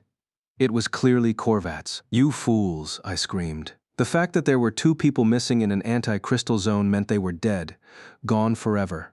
The unthinkable had already occurred, and he wanted them to keep going. I could feel all the blood in my body boiling. Klein's party finally caught up to us. "What's going on here?" I explained as briefly as I could. Klein grimaced. "Isn't there anything we can do for them?" If we leaped into the fray, it was possible that we could clear a path for the soldiers to escape. But without a quick and easy way to teleport out, there was no guarantee we wouldn't suffer casualties in the process. We just didn't have enough people. As I hesitated over what to do, Korvatz had rallied his men to their feet across the room and was bellowing orders. "All units charge." Out of the 10 survivors, 2 were slumped on the floor in critical condition. The other 8 formed 2 lines of 4, with Korvatz brandishing his sword in the lead. "No, stop." But my scream didn't reach them. It was sheer madness. 8 warriors attacking all at once wouldn't do a thing but cause chaos and limit their individual strengths. They ought to be taking a defensive stance, doing bits of damage one at a time, and switching out constantly. The beast stood upright, hands on hips, and let out an earth-shaking roar, spewing bright steam from its mouth. The exhaust must have had a damaging effect, because the soldiers who came into contact with it slowed their attack. Out came the demon's giant sword again. One man was flipped straight over the demon's head by the blade, crumpling in a heap on the floor right before us. It was Korvatz. His HP bar was empty. He wore an expression of utter disbelief, his mouth moving slowly. Impossible. As soon as he mouthed the words, Korvatz's body shattered into countless tiny shards with a nerve-grating crackle. Asuna gave a brief shriek at his disintegration, so sudden and unceremonious. Their leader gone, the army squad was completely lost. They fled and screamed, all discipline gone. None of the men had even half his health remaining. "No, no, you can't." Asuna seemed to be wringing the words out of herself. I tried to reach out and grab her arm, but I was an instant too late. "You can't do this," she cried, leaping forward like a burst of wind. She pulled out her rapier in midair and plunged into the Gleam Eyes, a beam of light. "Asuna," I shouted, forced to follow in her footsteps. Whatever happens, happens. Klein's party brought up the rear. Asuna's desperation attack struck the demon directly in the back. Sadly, its effect on the monster's health was nearly imperceptible. The gleam eyes spun around with a bellow of rage, swinging its Zanbato with fearful speed. Asuna darted out of the way, but the blade's shockwave threw her to the ground. It swung around mercilessly for a follow-up. Sheer terror chilled my spine, and I desperately lunged for the space between Asuna and the sword. At the last possible instant, I succeeded in just barely deflecting the path of the demon's assault. The impact was breathtaking. Our weapons sent off sparks as they scraped, and the giant blade smashed into the floor just inches from where Asuna lay, gouging a deep furrow with the sound of an explosion. "Get back!" I shouted, preparing for the demon's next blow. The swings came fast and furious, each individual swipe powerful enough to be fatal. There was no time for me to mount a counterattack. The Gleam Eyes used double-handed greatsword skills, but the perfect craft of its combinations left me totally unable to guess what was coming next. All my nerves were on edge, my every instinct dedicated to parrying or sidestepping each blow. The force of them was so overwhelming, however, that I couldn't avoid everything, and my HP dwindled bit by bit with each deflection. Out of the corner of my eye, I saw Klein's party lifting up the fallen army soldiers to drag them out of the room. As the demon and I were fighting smack in the middle of the chamber, their progress was limited. Erg! The demon finally connected on a powerful stroke. I went numb with the rattling shock, and my HP dropped precipitously. My equipment and skill loadout weren't designed for tanking. I couldn't last much longer. Fear of death spread through my limbs like a chill. I couldn't even coordinate well enough to escape. There was only one course of action remaining.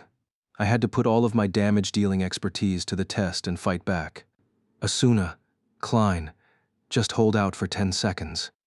I gave a hearty swing of my sword and deflected the beast's next attack, taking advantage of the brief pause that ensued to drop into a roll. Klein filled the gap with his katana just in time. Unfortunately, Klein's katana and Asuna's rapier were both selected for their speed in battle, not their weight. They wouldn't stand up to the demon's tremendous horse cleaver. I swiped my left hand while on the floor, calling up the menu. There was no time for a single mistake.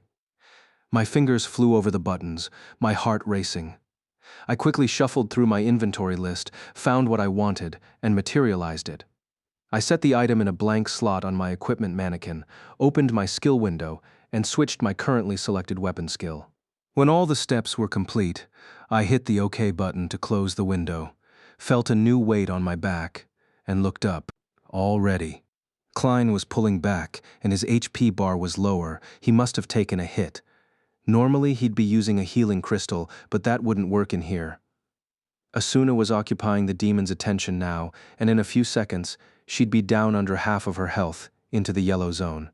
When she heard me give the signal from behind her, Asuna nodded and unleashed a thrust attack with a piercing cry. Yeah. Her sword left white tracers behind, as it flew forward and collided with the Gleam Eyes' blade, sparks flying in every direction. Both of them were knocked backward by the force of the impact, leaving a space in between. Switch. I leaped in to face the enemy without missing a beat.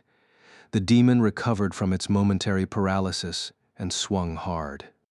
The Zanbato trailed fire until it came into contact with the trusty sword in my right hand, while my left hand reached for the new sword slung over my back. It pulled free and connected with the demon's torso.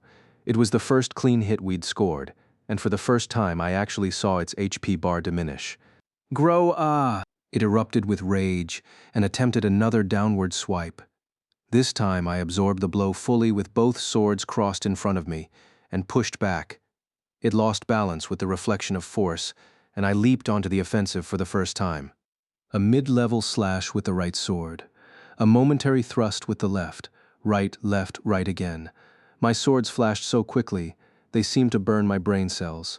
High-pitched slashing sound effects popped off in quick succession, and beams of light shot out of the fray like stardust. I was using my hidden specialty, the extra skill dual blades.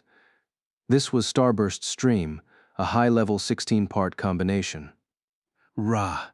paying no mind to the few blows that the demon blocked. I roared as my assault continued, left and right. My eyesight began scorching. I could barely even see the enemy anymore.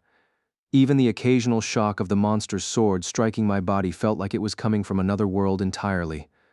Adrenaline coursed through my veins, and my nerves sparked with every swing of the swords. Faster, faster. My mind was accelerated to the breaking point, even the double speed of swinging twice the swords feeling inadequate. I swung faster and faster, attempting to outdo even the speed assist of the game system. Ah. The 16th and final blow caught the gleam eyes directly in the middle of the chest. Grow ah. Suddenly I realized I wasn't the only one bellowing. The demon was roaring up at the ceiling, white exhaust pouring from its mouth and nostrils. It seemed to freeze for just an instant, and the gleam eyes exploded into a vast cloud of tiny pieces. Glittering particles of light showered the room. Is it over? My eyes swam with the after effects of the battle, and I unconsciously swiped both swords and returned them to the scabbards crossed over my back. I checked my HP bar. A few pixels of red remained. I stared at them as though they didn't belong to me, then felt all the strength leave my body. I slid to the floor without a word. Blackness. 2. Kirito. Asuna's near screaming woke me from the darkness. I slowly sat upright, grimacing at the splitting pain in my head. Oh. I was in the boss's chamber. Motes of blue light still danced in the air. I hadn't lost consciousness for more than a few seconds, it seemed. Asuna's face hovered over mine. She appeared to be on the verge of tears, biting her lip, her eyebrows knitted. "You idiot, that was so reckless," she cried, squeezing me around the neck. I was so shocked that I momentarily forgot the throbbing pain in my head. "Don't strangle me too hard, or you'll wipe out the rest of my HP," I joked lamely, but she looked furious. A moment later, she plugged a small bottle into my lips. The liquid, which tasted like a mix of green tea and lemon juice, was a restorative high potion. The potion would finish restoring all of my health in just 5 minutes, but the feeling of weakness would last for quite a bit longer. Asuna checked to ensure that I'd finished the entire bottle, then placed her forehead on my shoulder so I couldn't see her face crinkling into tears. Footsteps approached, and I heard Klein speak up hesitantly. "We've healed the rest of the survivors, but Korvats and 2 others are dead. I see we haven't lost anyone to a boss since the 67th floor. Can you even call this winning the battle? The idiot, what good does it do to challenge the boss if it gets you killed?" Klein spat angrily. He shook his head and sighed, then changed the subject. "But on the other hand, what the hell did you just do?" "Do I have to tell you?" "Bet your ass you do. I've never seen anything like that before." I suddenly realized that every person in the room aside from Asuna was staring at me, waiting on my answer. "It's an extra skill, dual blades." There was a murmur among the army survivors and Klein's guildmates. Seio's weapon skills were normally arranged into several major schools, with new categories unlocking in stages. Take swords, for example. After enough proficiency with the basic one-handed sword skill, other options such as rapiers or two-handed swords would become available in your skill list. Klein pushed me for details, clearly interested. "H, how do you unlock it? If I knew that, I'd have announced it publicly." He grunted in understanding. There were a few weapon categories known as extra skills, whose requirements were unknown, possibly even random. Klein's katana skill was an example of this. It was one of the easier extra skills to obtain. Most received it from relentlessly upgrading their curved sword skill. Most of the dozen or so extra skills known throughout the game had been earned by a good 10 people at least. But my extra skill dual blades and another skill wielded by a well-known figure were the only exceptions to that rule. Those two might as well be called unique skills because only one person in all of Aincrad possessed them.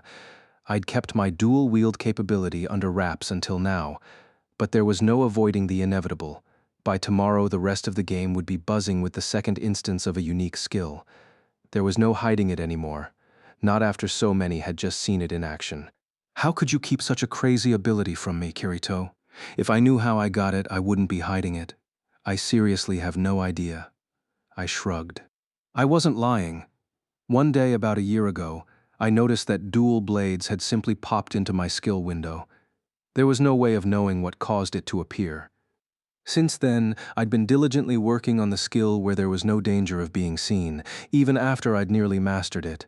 I only ever used it while adventuring if I was in true danger, partially because I wanted it to be my safety net, partially because I didn't want to attract extra attention if I could help it. I'd been hoping that someone else would emerge with the skill at some point, but that moment never came. I scratched nervously behind my ear, mumbling my defense. If people find out I've got this rare skill, they might bug me about it. I just don't really want the trouble and attention. Klein nodded. Online gamers are nothing if not jealous. I won't give you grief 'cause I'm a stand-up guy, but there will always be haters out there. Besides, he paused, cast a glance at Asuna, who was still clamped tight to my side, and grinned widely. Well, consider suffering to be just another part of your training. Good luck, youngster. Easy for you to say. Klein bent over to pat my shoulder, then turned and walked to the army survivors. Can you make it back to your headquarters? One of them nodded. He had to be a teenager still. Good. Tell them exactly what happened here. Convince them never to do something so reckless again. Yes, sir. Thank you. Thank him. He jabbed a thumb at me. The army men struggled to their feet and bowed deeply to Asuna and me, then left the room. Once they'd stepped out into the hallway, they each used a crystal to teleport out of the labyrinth. Once the light of their travel had died out, Klein turned back to us with his hands on his hips, satisfied. We're going to go activate the 75th floor teleport gate. What's your plan? You're the man of the hour. Want to do the honor? Nah, you go ahead. I'm all tuckered out. All right, take care then. Klein nodded and signaled to his friends. The group of 6 made its way to the large door at the back of the chamber, beyond which would be the staircase to the next floor. The lanky leader stopped at the door and turned around. Hey, Kirito, when I saw you leap to the army's rescue like that, what? It did my heart good. That's all. Until next time. I had no idea what that meant. Klein threw me a thumbs up over his shoulder, then opened the door and disappeared through it. Asuna and I were all alone in the cavernous chamber. The flames emitting from the floor had died down. The previous uneasy eeriness of the room might as well never have been. It was filled with the same soft light as the hallway now, and no traces remained of the carnage that had ensued there. I spoke to Asuna, her head still on my shoulder. Hey, Asuna. I was so scared. I didn't know what I'd do if you died. It was as timid and trembling a voice as I'd ever heard out of her. Don't be silly. Besides, you were the one who leaped in first. I placed a hand on Asuna's shoulder. If I made my touch a little too obvious, the system's harassment detection might kick in. But this wasn't the time to be worrying about that. I pulled her gently toward me and heard her speak right near my ear, barely a whisper. I'm going to take a break from the guild for a while. Take a break? What are you going to do? Did you forget that I said I'd be teaming up with you? The instant I heard those words, I was startled to discover a powerful sensation that could only be longing welling up deep in my chest. I was Kirito, the solo player. I'd cut off all ties with other human beings in order to survive. I'd turned my back on the only friend I had on the day it all began. I was a coward. How could I seek the company of a friend or something even greater? I'd already learned in the most painful way possible what could happen.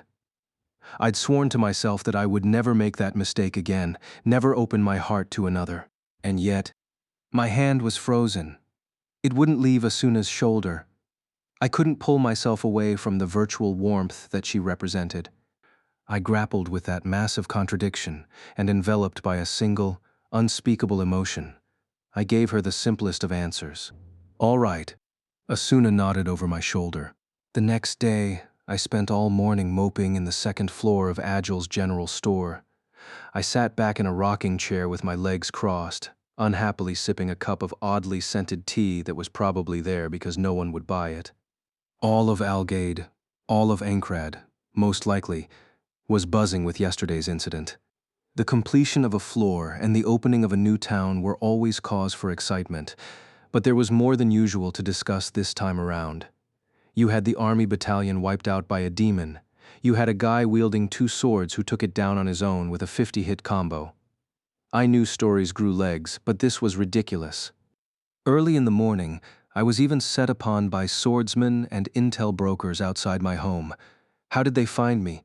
And had to use a teleport crystal just to get away from them. I've got to move out. I'll find a real secluded, out-of-the-way floor where no one will find me. I muttered, as Agil grinned from ear to ear. Simon, big shot. Don't be like that. Everyone deserves his 15 minutes of fame. Give them a live demonstration. I'll just handle the ticket sales and… In your dreams. I playfully tossed the teacup in the direction of Agil's head, aiming a foot or two to the right, but the motion was so familiar that my throwing blade skill kicked in. The cup flashed brilliantly and shot across the room, exploding against the wall with a deafening crash. Fortunately, the building itself was indestructible. All that happened was the usual system warning that popped up reading immortal object. But if I'd hit any of the furniture, it probably would have been blasted to splinters. Whoa, are you trying to kill me? The shopkeeper screamed. I apologized, my hand raised, and sat back down sheepishly. Agil was appraising the treasure I'd brought back from yesterday's battle. Judging from the occasional yelps of surprise, it must have contained some pretty rare loot. Once I'd sold the goods, I was going to split the money with Asuna. But she didn't show up when we were due to meet. I sent her an in-game message through my friends list so she knew where to find me. We'd gone our separate ways at the 74th floor teleport gate yesterday. Asuna said she'd submit a notice of leave from the KOB and headed to their headquarters in Granzam on the 55th floor. There was the matter with Kuradil to report as well, so I offered to come along and corroborate her story. But she smiled and said she was fine alone. It was already 2 hours after our meeting time. Something must have happened to make her so late. Should I have insisted on going with her after all? I drank down the rest of the tea, trying to keep my anxiety from rising. By the time the teapot was entirely empty and Agil was mostly finished appraising my items, I finally heard the tapping of quick footsteps coming up the stairs. The door flew open. Yo, Asuna. But I swallowed my light-hearted tease before it could leave my throat. Asuna was in her usual uniform, but her face was pale and her eyes were wide with concern. She clenched her hands in front of her chest and bit her lips several times before finally saying, "What'll we do, Kirito?" Her voice verged on tears. There's been some trouble. Once we'd made some fresh tea and Asuna regained some color in her cheeks, she began to explain. Agil was considerate enough to tend to the storefront downstairs. After everything that happened yesterday, I went to Guild HQ in Granzam to report to the commander. I told him that I wanted to take some time away from the guild, then went home for the night, and I was expecting that decision to be accepted at this morning's meeting, but Asuna looked down at the cup of tea she held in both hands. The commander claimed that he'd only agreed to my temporary leave on one condition. He wants to have a one-on-one with you. What? For an instant, I didn't understand. One-on-one? Like a duel? How did Asuna's leave of absence turn into that? I asked her. I don't know either, she murmured, hanging her head. I tried to convince him it was pointless, but he just wouldn't listen. That's strange. I didn't think he was the type of man to put forth a condition like that, I said, picturing the image of the fellow as I knew him. Exactly. Normally he entrusts the guild affairs and even the labyrinth strategy to us. He doesn't give a single order of his own. This seems to be an exception. The commander of the Knights of the Blood was such a compelling figure that he roused the hearts of not just his own guild, but virtually all the high-level players active in clearing the game. Yet he hardly ever issued orders. I'd been in his presence during boss battles on multiple occasions, and his silent support for all involved was worthy of admiration.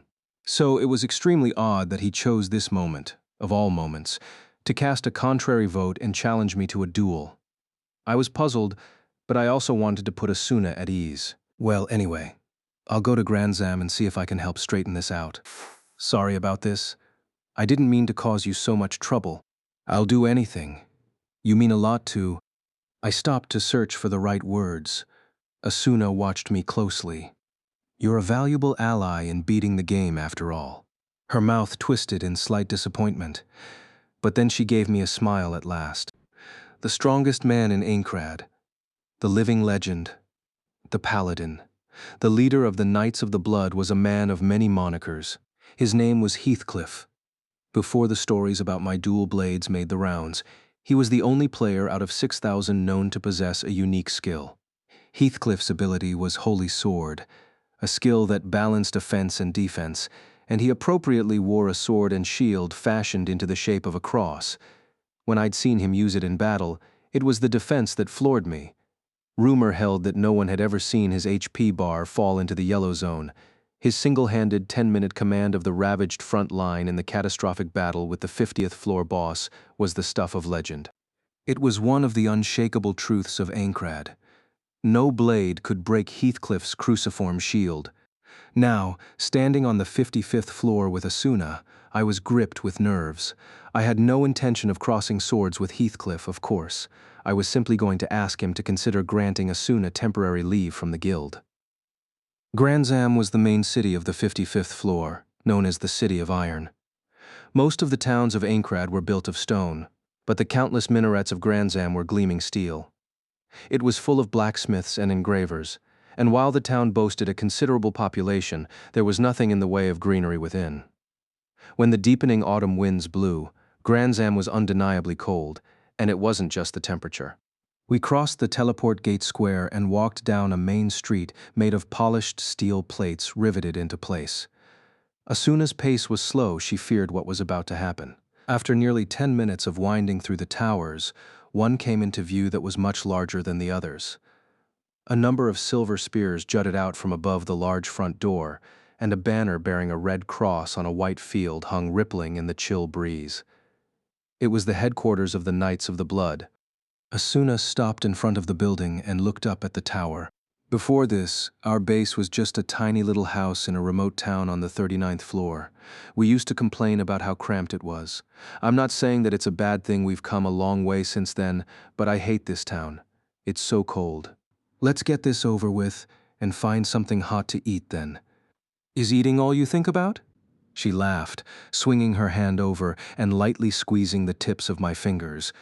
She held it there for several seconds, not seeing the panic on my face, then released her grip and said, "All recharged." She began striding toward the tower, and I hurried to keep up. We climbed a wide staircase to a large open doorway, flanked by soldiers in heavy armor, with frighteningly long spears. As the clicking of Asuna's boots drew nearer, they raised their weapons and saluted with a clank. "Keep up the good work." She returned a crisp salute with one hand, walking briskly. It was hard to imagine that this was the same person who'd been moping in Agil's shop just an hour earlier. I hurriedly followed Asuna past the guards and into the tower. The first-floor lobby of the tower was made of the same black steel as the rest of the city, and it served as a giant stairwell. There was no one inside. I crossed the floor, a finely crafted mosaic of different kinds of metal, feeling that the building was somehow even colder than the rest of the town. The spiral staircase started at the far end of the lobby. We climbed the stairs, our clanging footsteps echoing throughout. The tower was tall enough that a person with a weaker strength stat would give up halfway. We passed many doorways, and just when I began to wonder how much farther we could possibly go, Asuna stopped. We were in front of a nondescript metal door. "Is this it?" "Yep." Asuna nodded hesitantly. But she eventually steeled her nerves, gave the door a high-pitched knock, and then opened it without waiting for an answer. I had to squint at the overwhelming light that poured through the doorway. It was a large, circular room that took up the entire floor of the tower. All the walls were made of clear glass. The gray light that streamed inside painted the entire room in a drab monotone. A large, semicircular desk was placed in the middle of the room, surrounded by 5 chairs, each of which seated a man. I didn't recognize the 4 on the sides, but there was no way to mistake the man sitting in the middle. It was Heathcliff, the Paladin. There was nothing imposing about his appearance. He looked to be a man in his 20s, rather scholarly, with a pointed face, as if filed down. Grayish bangs flowed over his high forehead. His tall and slender body was draped in a crimson robe that made him look less like a swordsman than the magicians that this game notably lacked. But it was his eyes that were most notable. Those brass-colored irises seemed to throw a magnetic field over whatever they met. I'd been around him before, but I felt as intimidated as if it were our first meeting. Asuna strode over to the table, her boots clicking, and gave a brief bow. "I've come to say my farewell." Heathcliff gave a wry smile. "There's no need to rush to that conclusion. Let me talk with him first." And he cast his gaze upon me. I lowered my hood and walked up next to Asuna. "I don't believe we've met outside of the boss battles, Kirito."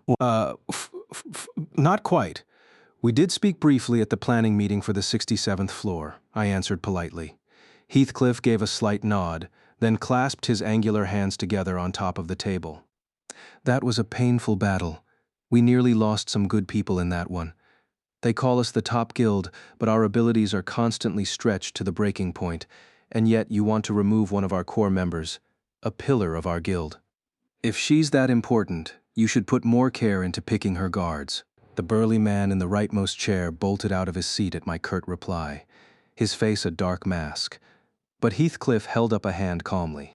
"Kuradil is serving a period of house arrest. I apologize for his transgression.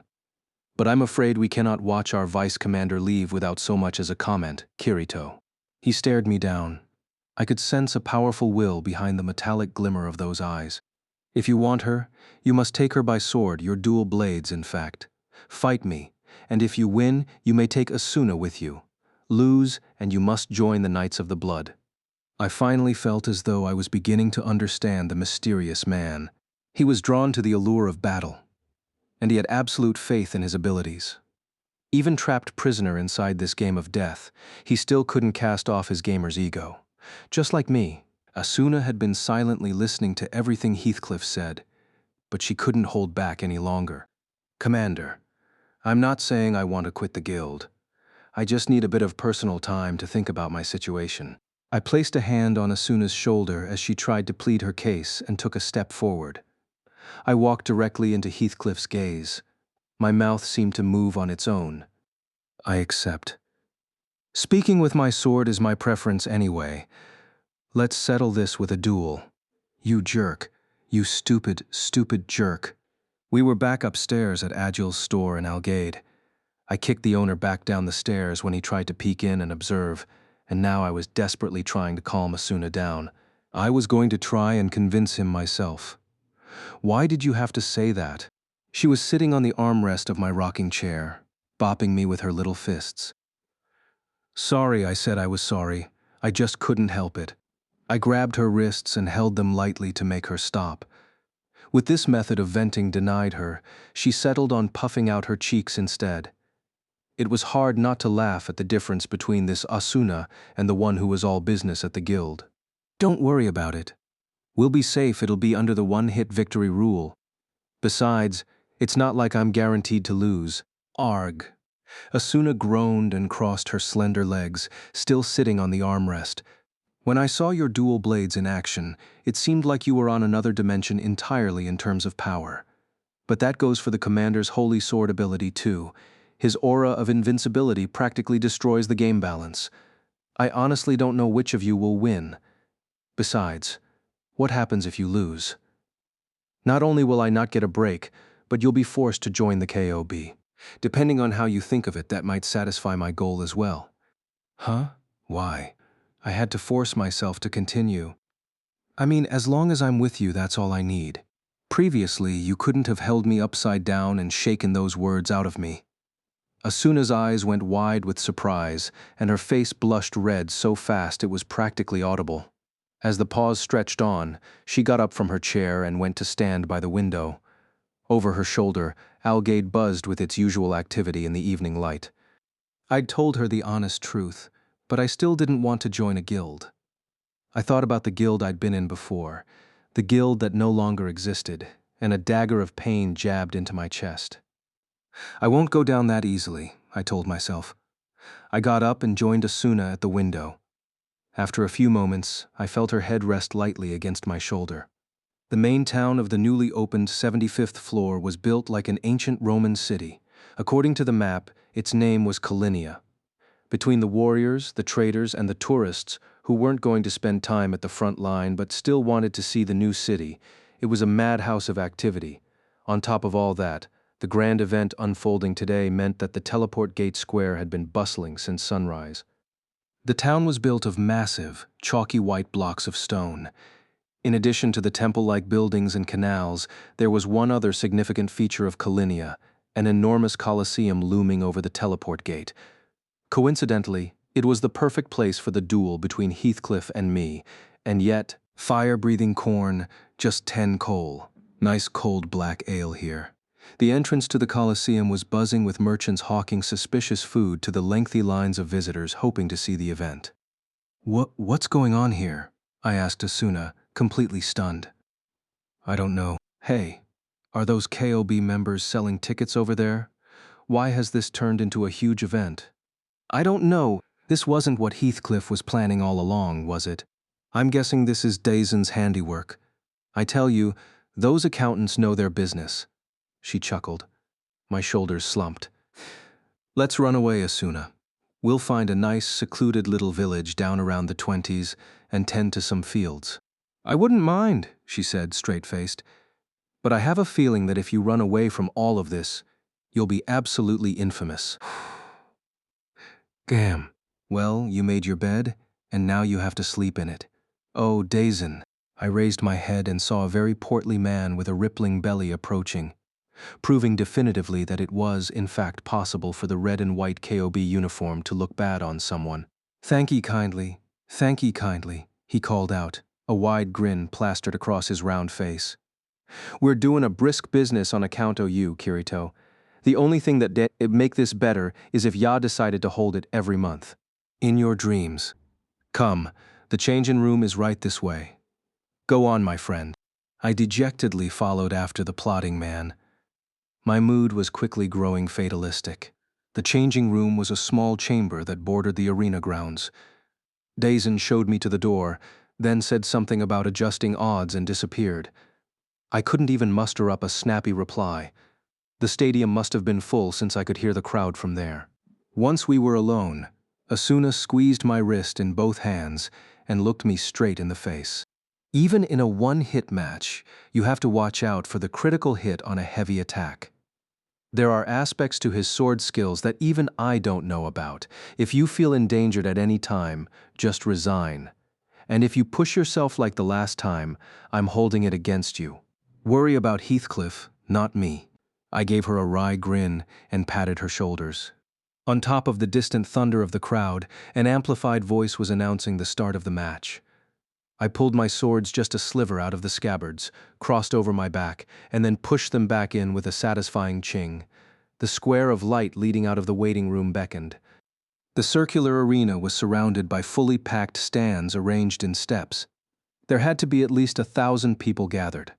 I could see Agile and Klein in the front row, shouting rather unsavory suggestions like, "Cut him down," and "Kill him." I stopped when I reached the center of the Colosseum. As soon as I did, a red silhouette appeared from the waiting room on the other side. The cheers grew louder. Heathcliff wasn't wearing the usual KOB pattern of red on a white background. This time it was a full crimson surcoat. Like me, he chose a minimum of armor, but it was hard to ignore the enormous white crucifix shield on his left hand. His sword must have been equipped behind the shield, as I could see the hilt protruding over the top. He strode up matter-of-factly, paused to glance around at the crowd, and gave me a pained grin. I'm sorry about this, Kirito. I didn't realize it had turned into such a production. I should collect appearance fees. No, you'll be a member of the guild at the end of this duel. I'll treat it as a regular assignment. He stopped smiling, and I felt the overwhelming force of his brass-colored eyes again. They were so overpowering that I stumbled back a step. We were lying on beds far, far apart in the real world. Everything between us a mere exchange of digital data, but I felt something powerfully ethereal from him, a palpable, murderous intent. With a mental flick of my brain, I was in battle mode. The roar of the crowd died away as I focused solely on Heathcliff's gaze. Even the colors around me began to shift, as though my mind was already accelerating. Heathcliff looked away, backed up to a distance of about 10 yards, and raised his hand. He manipulated the game window that appeared without looking at it, and a dual message appeared in front of me. I accepted the victory condition, first strike. A countdown began. The roar of the crowd was muted down to a dull murmur. All the blood in my body pulsed faster. I gripped the reins around my instinct to fight and stifled a slight hesitation. Reaching over my back with both hands, I pulled both swords out at once. This was not an opponent that I could afford to give anything but my best. Heathcliff drew a slender longsword from behind his shield and held it out. His form, as he pointed the shield toward me, was easy and natural. No imbalance, no awkward force. I suspected that attempting to guess his first move would only confuse me, and I prepared to strike with everything I had. Neither of us gave our countdown windows even the briefest glance. Yet we both leaped forward at the exact instant that the word duel appeared in midair. I darted in low, gliding just over the ground. As I reached Heathcliff, I twisted, striking down left with my right sword. The cross shield blocked it, sending up a burst of sparks, but my attack was twofold. A tenth of a second later, my left blade slipped around the side of the shield. A dual-blade charging attack, double circular. Just before the latter swing could hit his side, he met it with his own sword. A circular visual effect bounced off harmlessly. It was a good attack that he blocked, but this was just my initial greeting. The attack's momentum allowed me to maintain distance and regroup. This time, Heathcliff responded by charging with his shield. It was hard to see what his right hand was doing behind that massive cover. Tisk. I clicked my tongue, dashing right to avoid it. I figured that if I circled in the direction of the shield, I might not see the attack's initial location, but at least it'd be easier to avoid it. Instead, Heathcliff pulled his shield up parallel to the ground and MMF. With a heavy grunt, he thrust the pointed end of the shield at me. The massive cross darted in close, trailing white light. Whoa. I had to cross both swords in front of me to block the blow. The powerful shock wave rattled throughout my body, and I was knocked back several feet. I jabbed my right sword into the ground to keep from falling over, did a flip in midair, and landed on my feet. So the game recognized his shield as being capable of an attack. He might as well have been double-wielding himself. I'd figured that having more chances to attack was my key to victory in a one-hit battle, but this was coming out of left field. Heathcliff came rushing up in an attempt to deprive me of time to recover. His cross-hilt longsword blazed forth at a speed worthy of Asuna the Flash. Now that he was in the midst of a combination attack, I had to keep using both swords to my utmost just to block him. Asuna had given me as much information as she possibly could about Heathcliff's holy sword skill, but second-hand knowledge was a far cry from actual experience. My momentary reflexes were all that protected me from his onslaught. As soon as my left sword had blocked the last upward slash of his 8-part combo, I immediately unleashed the Vorpal Strike heavy attack with my right. Rah! With a metallic sound like a jet engine, my glowing red thrust hit the shield right in the middle of its crucifix. It felt like hitting a brick wall, but I didn't let that stop me. The collision was explosive, and it was Heathcliff's turn to be tossed backward. I didn't break through the shield, but I'd felt a little bit of give. His HP bar was ever so slightly smaller, but not enough to be a decisive blow. Heathcliff landed lightly on his feet and pulled back. Your reaction speed is admirable, and your defense is beyond tough. I darted forward again. Heathcliff raised his sword and closed the distance. We traded furious combinations at high speed. His shield blocked my swords blocked his. Effects and trails of various colors fizzled around us, and the shock waves echoed off the stones of the arena floor. Occasionally, a quick strike would glance weakly off of one of us, and our HP bars slowly but steadily shrank. Even if neither of us landed a powerful blow, as soon as someone had fewer than 50%, the match would be over. But there wasn't a single cell in my brain considering that as a means of victory. I was facing a true rival, a worthy foe for the first time since I fell into SAO, and all of my senses were racing like never before. Every time I thought it couldn't get more intense, the attacks kicked into a higher gear. Again, and again. Follow me if you can, Heathcliff. I was experiencing the ecstasy of battle, the sensation of my abilities unleashed to their fullest extent. If I had to guess, I was probably smiling. As the heat of our combat reached new heights, his health fell faster and faster, and that halfway point was coming into sight. In an instant, I finally saw something like emotion flash across Heathcliff's mask of a face. What was it? Panic. I felt the slightest hesitation, a tiny delay in my foe's attack tempo. Rah! Seizing upon the moment, I abandoned all defense and went on the offensive with both swords, Starburst Stream, a double-bladed assault named for the blazing arms of a solar prominence. It bore down on Heathcliff. Herg! He held up his shield to guard. I continued raining down blows above and below, left and right. His responses grew slower and slower. I was getting through. It was clear that my final barrage was going to break through his defense. I saw his shield stray too far to the right, and my glowing strike from the left disappeared into Heathcliff's body. If it hit, his HP would easily fall below 50%, and I'd win the duel. But the world shifted. How else could I describe it? A moment of time stolen from me, perhaps. I sensed my body and everything else freeze for less than a tenth of a second. Everything except for Heathcliff. His shield, which should have been on the right, had blinked over to the left like a transition between two frames of film. It easily deflected my perfect attack, my certain victory. Wah! Anytime a major attack is blocked, the attacker is left fatally frozen for an instant. Heathcliff did not miss his chance. I fell with a simple thrust of his sword, a minuscule attack delivering just enough damage to bring the duel to an end. Out of the corner of my eye, I could see the purple system text announcing the winner. Battle mode disengaged. The roar of the crowd rushed back into my ears, but I was still dumbfounded. Kirito Asuna ran over and helped me up. Yeah, I'm all right. She looked pensively into my slackened face. I'd lost. I still couldn't believe it.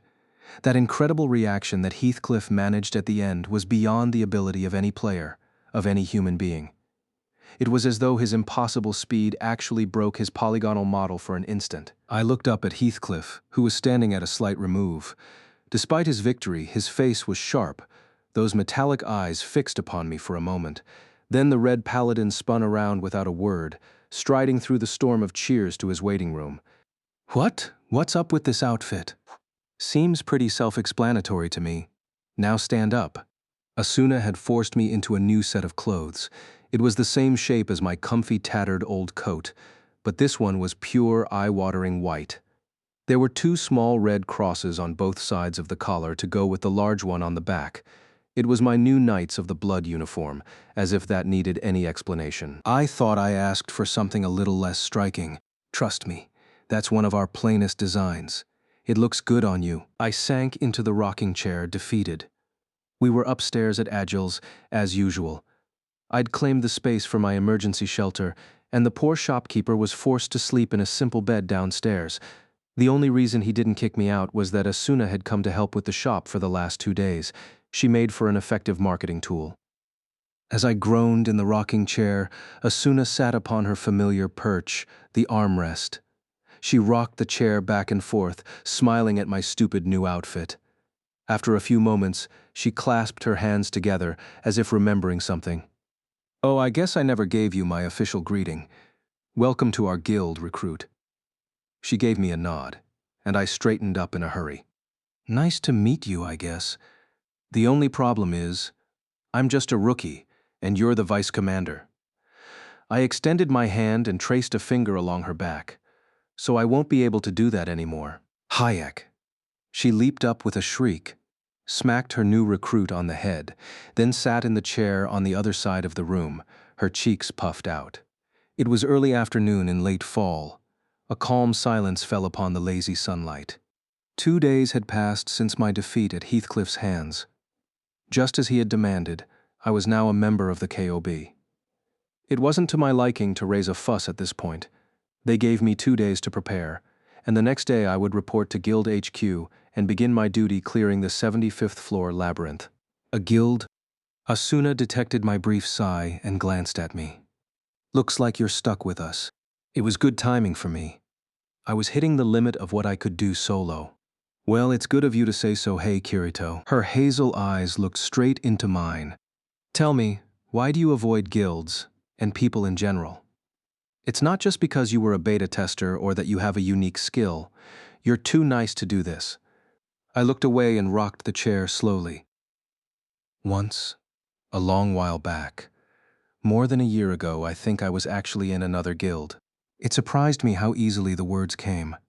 I had a feeling that Asuna's kind gaze would heal the pain that surfaced every time I let that memory rise to the surface. I happened across some folks in a labyrinth and rescued them from trouble, which earned me an invitation to their guild. It was really small, just 6 members, including me. Their name was Brilliant, the Moonlit Black Cats. She giggled. The leader was a really good guy. He always thought of the members first, and we all trusted him. He was Kita, a staff wielder. Most of the others used two-handed, longer-range weapons, so they needed someone to take the forward position and keep enemies occupied. To be honest, their levels were considerably lower than mine. That was more a reflection of how obsessively I'd been working at it than a knock on their abilities. If I'd told them my actual level, Keita would likely have revoked his offer. But at the time, I'd been growing weary of solo dungeon delving, and the comfortable atmosphere of the Moonlit Black Cats was welcoming. They were all friends in real life, and I couldn't help but be drawn in by the way they interacted without any of the distance that was often endemic to net games. When I chose to ignore everyone else and focus on improving my own level, I lost the right to seek the warmth of companionship, whispered the little voice in my ear. I had to suppress that dark voice and accept their offer, hiding my level and my beta experience. Keita wanted to convert one of the guild's 2 lancers to a sword and shield fighter, and he asked me to help coach that process. That way, we'd have 3 people at forward, including me, which would balance our party. I was put in charge of Sachi, a gentle girl with black hair falling to her shoulders. When we first met, she laughed shyly and said that she'd been playing online games for a while, but had a hard time making friends. Most days that the guild wasn't doing activities together, I was giving her one-on-one sword lessons. Sachi and I were alike in many ways. We had the tendency to create walls around ourselves, but despite our reticence, we both craved the presence of others. One day, out of the blue, she spilled her innermost secrets to me. She was afraid to die. She was terrified of the game. She didn't want to venture out into the wilderness at all. All I could do was tell her that she wouldn't die. I'd been hiding my true level from her the entire time. I didn't have the right to say anything more. But when Sachi heard those words, she cried and then smiled. Sometime later, the 5 of us, aside from Keita, decided to venture into a labyrinth. He was back in town, negotiating with the money we'd earned to buy a house that would serve as our headquarters. The labyrinth had already been beaten, but there were still unmapped areas for us to explore. Just as we were preparing to leave, someone found a treasure chest. I recommended that we leave it behind.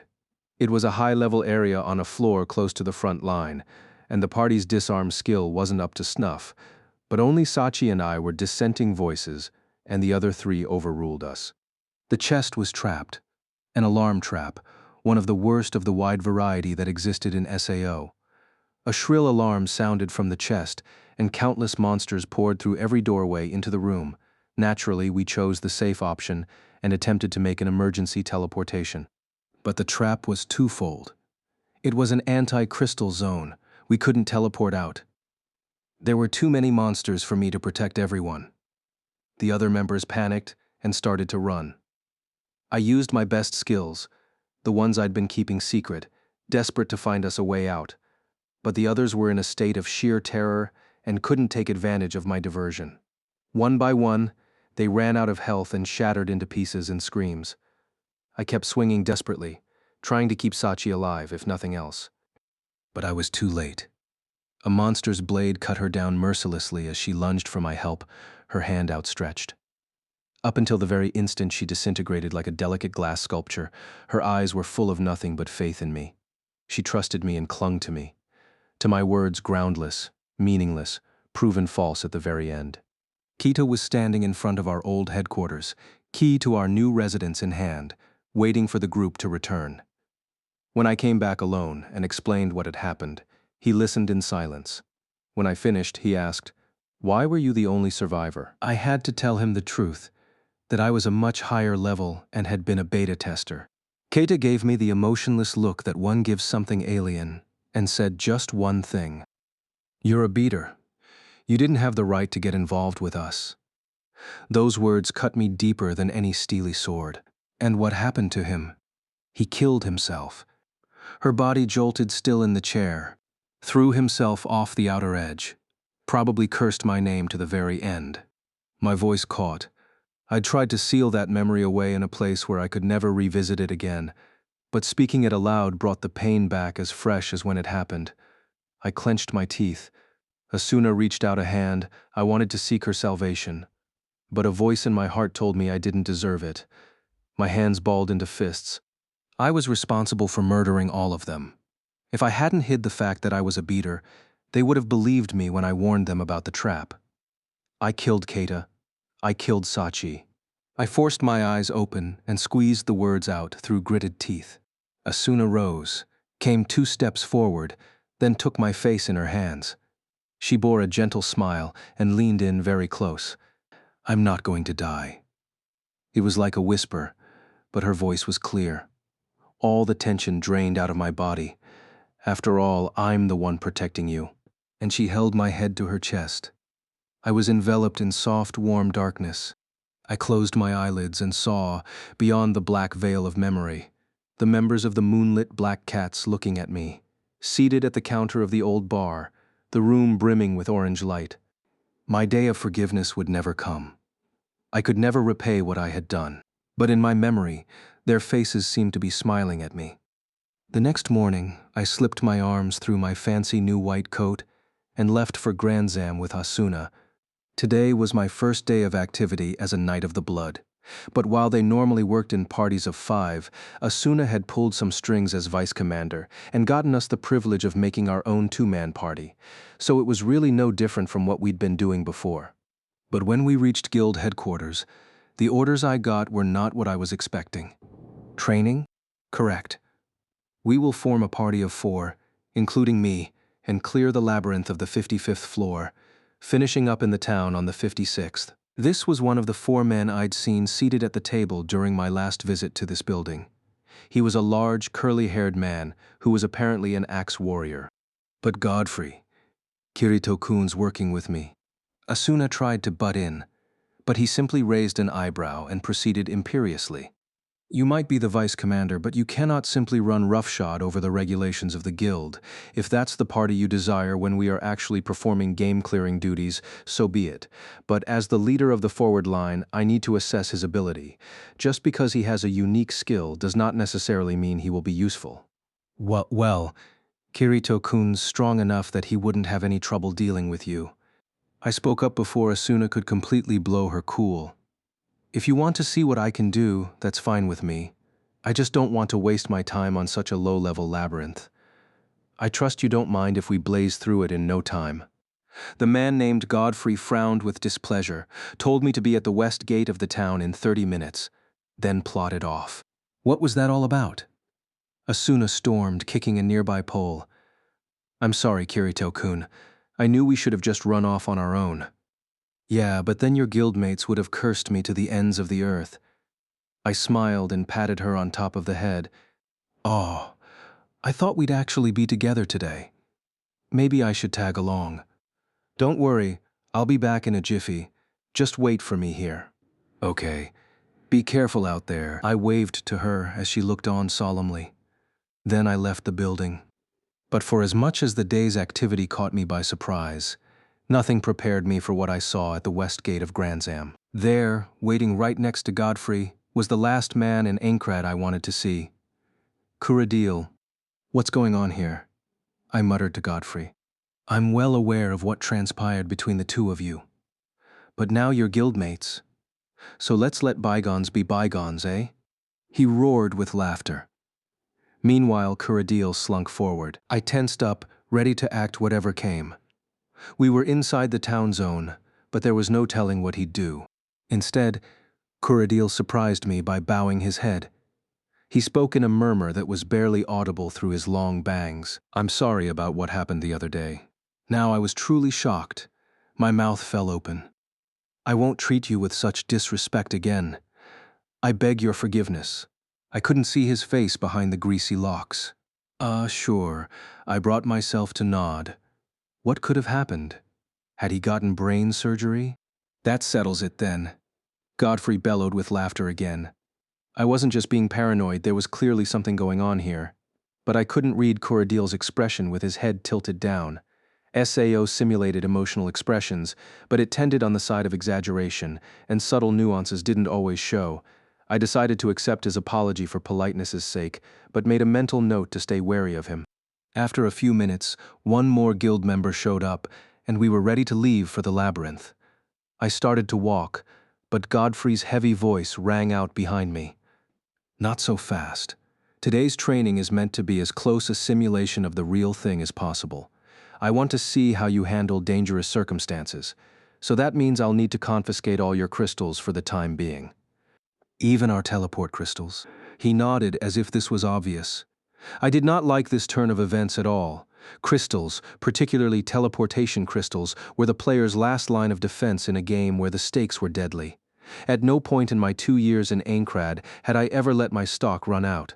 I was going to protest, but then thought better of it, as I didn't want to make things worse for Asuna. When I saw Corradil and the other member obediently handing over their items, I reluctantly parted with my own. He meant business too. I had to turn out my waist pouch before he was satisfied. Very good. Let's depart. Godfrey barked out the order, and the four of us began walking from the gates of Grand Zam to the labyrinth, visible far to the west. The 55th floor was a dry wasteland nearly devoid of greenery. I just wanted to get this exercise over with and suggested that we run to the labyrinth, but Godfrey vetoed that with a swing of his arm. Well, he probably dumped all of his points into strength rather than agility, so he can barely run anyway, I thought, and gave up. We ran into a few monsters, but I was in no mood to follow Godfrey's orders and dispatch them with a single blow each. Finally, once we'd crested the 12th rocky hill, the gray stone labyrinth came into full view. Let's take a break here. Godfrey barked out, and the party came to a halt.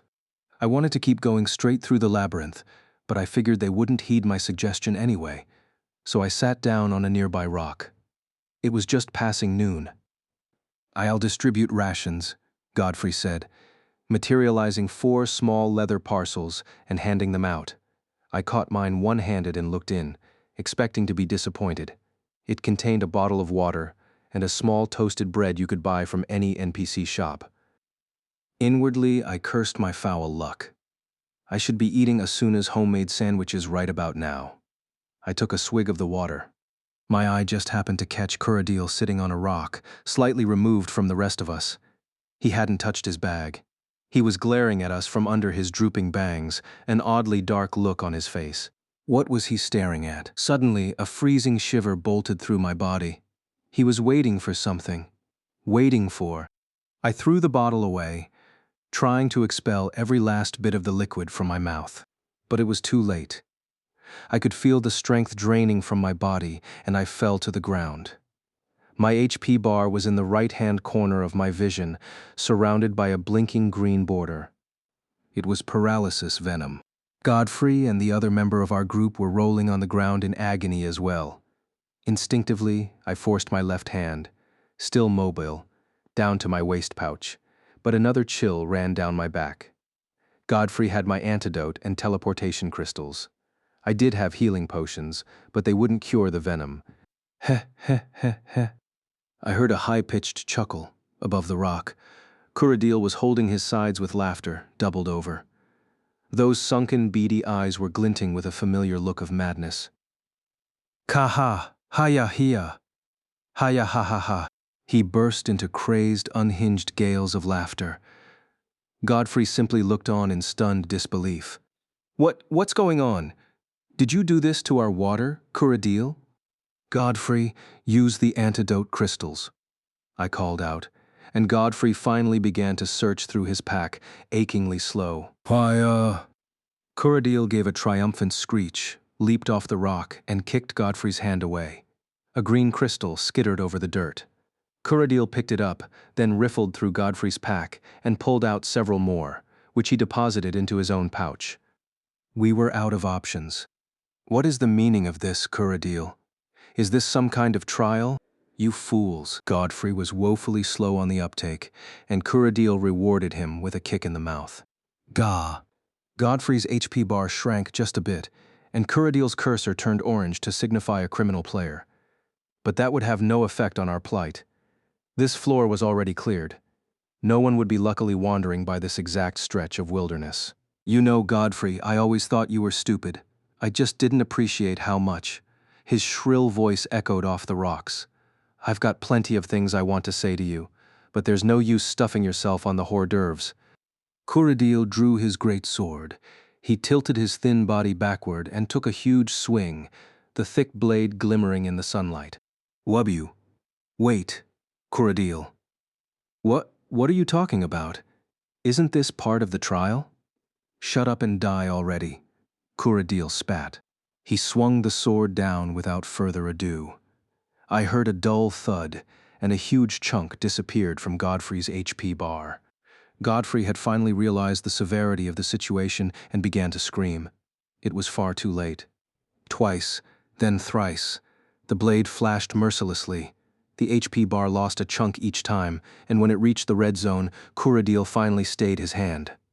For an instant, I actually thought he was going to stop short of murder. But Kuradil only flipped the sword around to a backhand grip, then sank it slowly into Godfrey's body. His health trickled down. Kuradil shifted his weight into it. Gah! Hey-ah-ha-ha! Kuradil's high-pitched squeal of delight practically matched Godfrey's scream. The tip of the sword kept sinking farther, and the HP bar steadily shrank. As the other member and I watched helplessly, silently, Kuradil's sword punctured through and hit the ground at the same moment that Godfrey's HP reached 0. I don't think Godfrey ever fully realized what was happening, even up to the moment that he exploded into countless pieces. Kuradil slowly pulled his great sword out of the ground, then swiveled his head at the neck to stare at us like some kind of grotesque automaton. Eh! Eh! The other guildmen uttered short shrieks and vainly attempted to escape. Kuradil hopped over to him with an odd gait. I've got nothing against you, but in my story, I've got to be the only survivor, he muttered, swinging his sword again. Ah, ache. Got that? Our doomed party? He struck, ignoring the other man's screams. Was set upon by vagabonds in the wilderness. Another blow. And while the other 3 died valiantly, and another, I alone succeeded in breaking the attacker's spirits to return to the guild alive. On the 4th strike, the man's HP was empty. The sound sent involuntary chills throughout my body. To Kuradil, it must have sounded like the voice of a goddess. He was trembling with ecstasy in the midst of the shattering polygons, his face a mask of pure bliss. This isn't his first time, I realized. True. Before he began this assault, he didn't have the telltale orange criminal cursor. But there are plenty of trickier ways to cause death without tipping off the system. At any rate, it was too late to realize this now. Kuradil finally trained his gaze on me. There was unbridled glee in those eyes. He approached slowly, wincingly scraping the tip of his sword along the ground. So hey, he murmured, stooping down to hover over me. Now I've killed 2 innocent men, all for the sake of 1 kid. By my reckoning, you got quite a kick out of it. I talked to keep him busy, but my mind was racing, trying to find a way out of this desperate situation. I could only move my mouth and left hand. Under this paralysis, I couldn't open my menu, couldn't send anyone a message. Knowing that it was probably pointless, I tried to move my hand to a position where Kuradil couldn't see it, while I kept him occupied with dialogue. Why did you join the KOB anyway? You'd do better in one of the criminal guilds. Isn't that obvious? It was her, Kuradil rasped, licking his lips with a pointed tongue. When I realized he was talking about Asuna, my entire body burned. You filthy rat. Oh, don't look at me that way. It's just a game, isn't it? Don't worry. I'll take good care of your beloved vice commander. I've got plenty of handy items just for that purpose. Kuradil picked up the bottle of poison nearby and sloshed the liquid inside. He gave me a sloppy wink and went on. What you said was quite interesting about my being suited for a criminal guild, though. It's true, isn't it? I'm paying you a compliment, see? Very sharp of you. He giggled again, deep in his throat, then suddenly unequipped one of his gauntlets. He pulled back the white sleeve of his robe and showed me the underside of his bare forearm. I gasped when I saw it. A tattoo. A caricatured drawing of a black coffin. A leering pair of eyes and mouth were drawn on the shifted lid, and a bony arm was poking out from within the coffin. "That logo is that laughing coffin?" I rasped. Kuradil nodded with an eager grin. Laughing Coffin was once the largest PK guild in Aincrad. Led by their cruel and clever leader, they devised new and novel ways to kill their targets, and the body count eventually reached triple digits. Attempts were made to come to a peaceful resolution with them, but the man who volunteered to be the messenger only wound up dead. It was impossible to fathom the motives of those who would kill their fellow players, when that could only diminish the possibility of beating the game. Talking it out was never going to work. Eventually, the clearers arranged a boss-style raiding party and wiped them out in a bloody assault. It wasn't that long ago. Asuna and I had both taken part in the raid. Somehow, word of our plan had leaked out, and the murderers were ready for us. I went half mad trying to protect the lives of my fellow players, and by the end of the battle, I'd personally killed 2 members of Laughing Coffin. "Is this vengeance? Are you one of the remnants of LC?" I asked hoarsely, but Kuradil laughed at the question. Hardly. Like I'd be that pathetic. I was only recently inducted into LC, but only mentally. That's when they taught me this handy paralysis trick, oopsie. He rose to his feet with a mechanical smoothness and loudly re-gripped his sword. "Better wrap up the chit-chat before your poison wears off. Time for the grand finish, I think. Every single night since our duel, I've dreamed of this moment." Fires of delusion burned in the full circles of his gaping eyes, and a long tongue snickered out of his wide-stretched mouth. Kuradil stood on tiptoes to brandish his blade. Just before he could start bringing the sword down, I flicked the throwing pick I'd hidden in my left hand. I could only use the wrist, and although I was aiming for his face, the paralysis lowered my accuracy rating. The pick flew offline, sinking into Kuradil's left arm. The effect on his HP bar was hopelessly insignificant. "That hurt?" He wrinkled his nose and pulled back his lips. Kuradil poked the tip of his sword into my arm. He twisted twice, then 3 times, as though screwing it in. I didn't feel any pain, but I felt the distinctly unpleasant sensation of numbed nerves being directly stimulated. As the sword dug farther into my arm, my HP slowly but surely trickled away. "Isn't it done yet? Isn't the poison wearing off?" I gritted my teeth and waited for the moment I would be free. Paralysis normally lasted about 5 minutes, though it could vary depending on the strength of the venom. Kuradil pulled the sword back and jabbed it into my left foot this time. Again, the nerve-deadening sensation shot through me, and the damage numbers mercilessly piled up. "Well, what's it like? Knowing that you're just about to die, tell me, why don't you?" he whispered, staring into my face. "Why don't you say something, boy? Why don't you cry and wail about how you don't want to die?" My HP was under half now, the bar yellow. The paralysis would not dispel. I could feel a chill settling into my body. The specter of death snuck up my legs, clad in a robe of pure cold. I'd witnessed death firsthand multiple times in Sword Art Online. Every single victim, in the moment that they'd burst into countless shards, held the same expression. Am I really going to die right now? Somewhere within all of us, there was a lack of belief that the game's stated rules could actually be true, that death within the game was death, period. It was almost a sense of hope, an expectation that once our HP hit 0 and we disintegrated, we would simply wake up in the real world, safe and sound. There was no way to determine the truth outside of death. In that sense, dying might just be another means of escape from the game. "Come on, say something. You're going to die soon, hello?"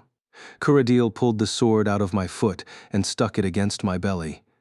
My HP sank faster now, reaching into the red danger zone, but even now it still felt like it was happening off in another world. As the agony continued, my thoughts raced down a path without light. A heavy, thick layer of gauze enveloped my mind. But suddenly, an unbearable fear seized my heart. Asuna. I was going to disappear and leave her behind. Asuna would fall into Kuradil's clutches and she would suffer the way I had. This possibility burned with a white pain that shot me to my senses. Gah! My eyes opened wide, and with my left hand, I grabbed the sword Kuradil was plunging into my stomach. I summoned all my strength and slowly pulled it out. I had just under 10% of my health left. Kuradil murmured, surprised. What's this? Afraid to die after all? That's right. I can't die yet. Ka. Hayahia. Is that so? Well, that's more like it. Kuradil cackled like some monstrous bird, then put all of his weight into the sword. I tried to push back with my one hand. The system was weighing my strength stat and Kuradil's, pitting complex calculations against one another. The resulting outcome. The tip of the sword slowly but surely began to descend. I was plunged into fear and despair. Is this really it? Will I die? Am I leaving Asuna behind in this twisted, insane world?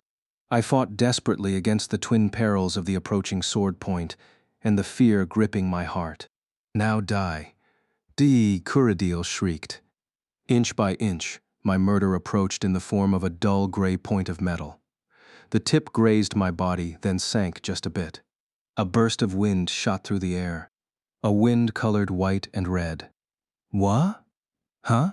The murderer looked up with a scream of surprise, then went flying through the air with his sword. I stared silently at the figure that had descended in his place. I made it, God, I made it. Her trembling voice was as beautiful as the wing beat of an angel.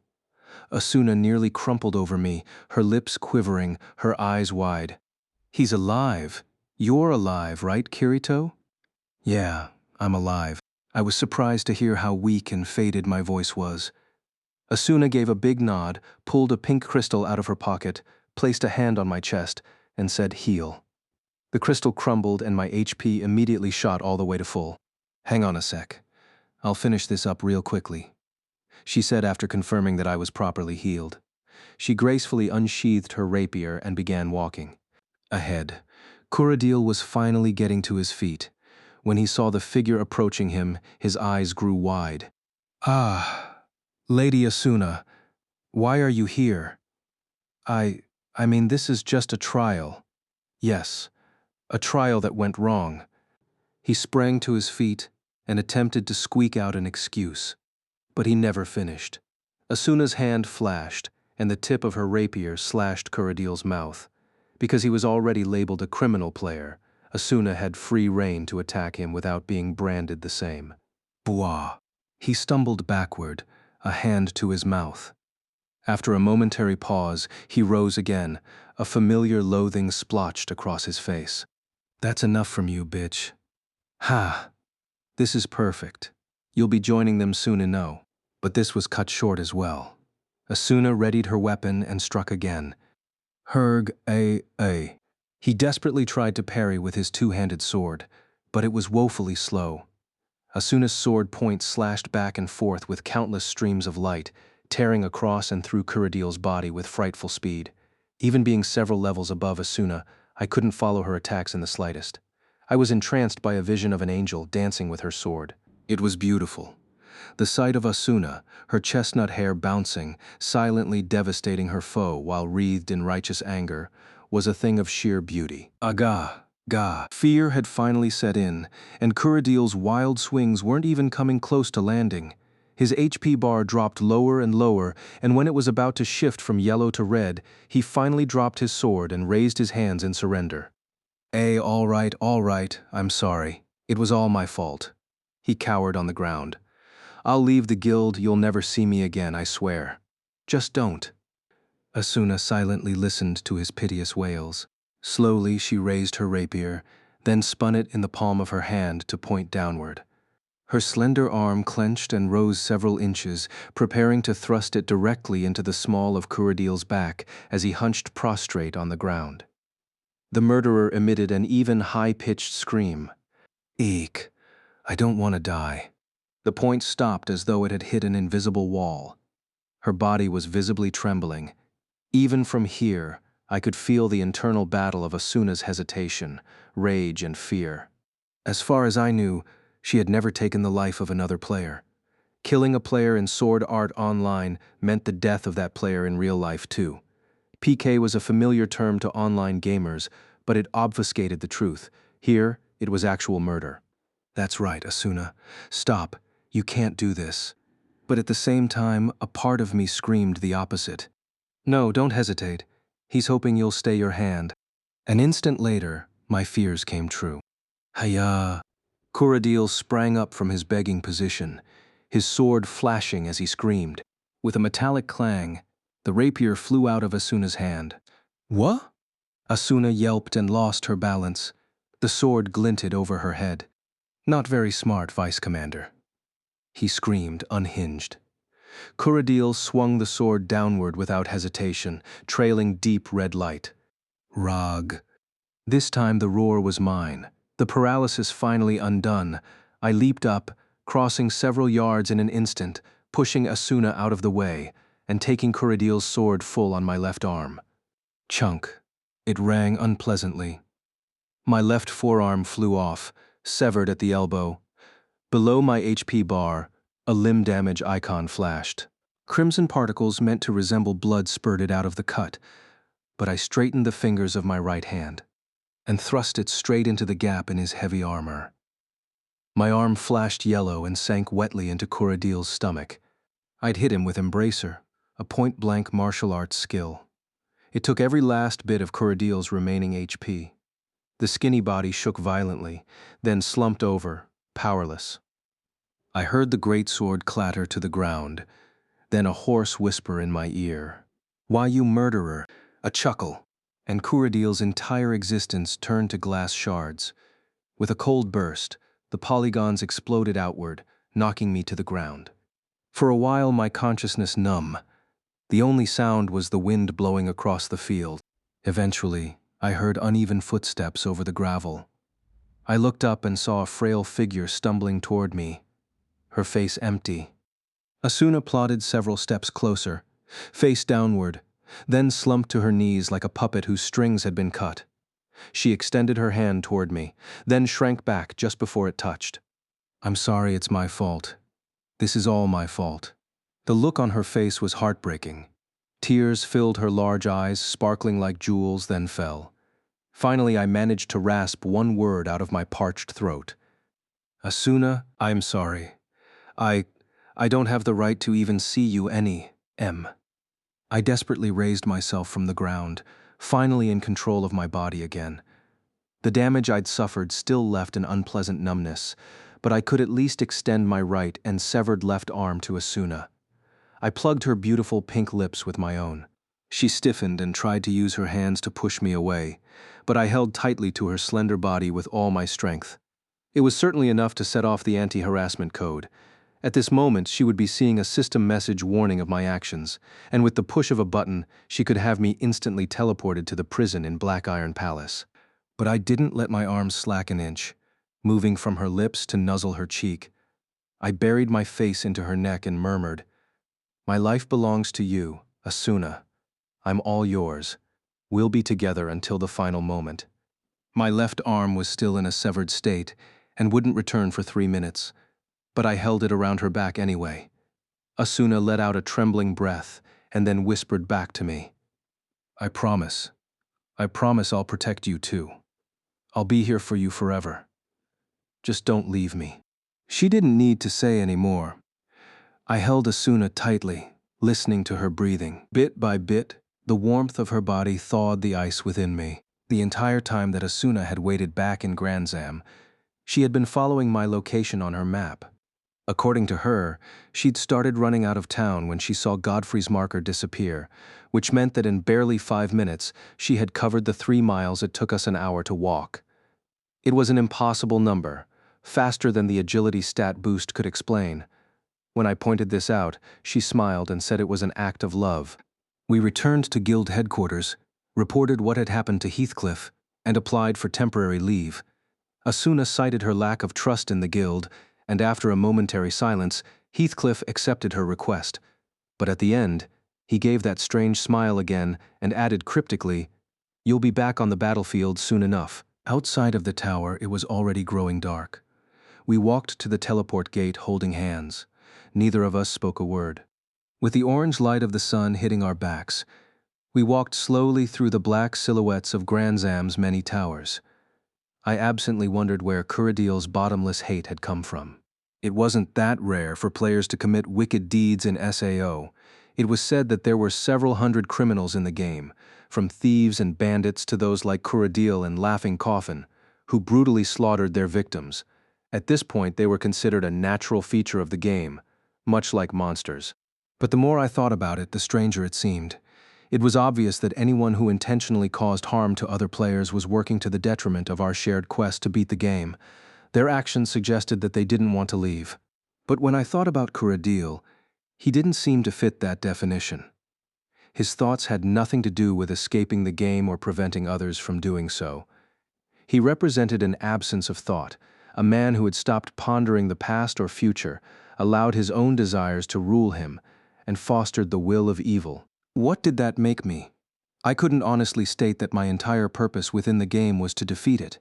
If anything, I was exploring dungeons and gaining levels out of simple inertia, nothing else. If the only reason I fought was to know the pleasure of being better than others, did I truly wish for the game to be over? I suddenly sensed that the metal plate under my feet was losing balance and sinking. So I stopped walking.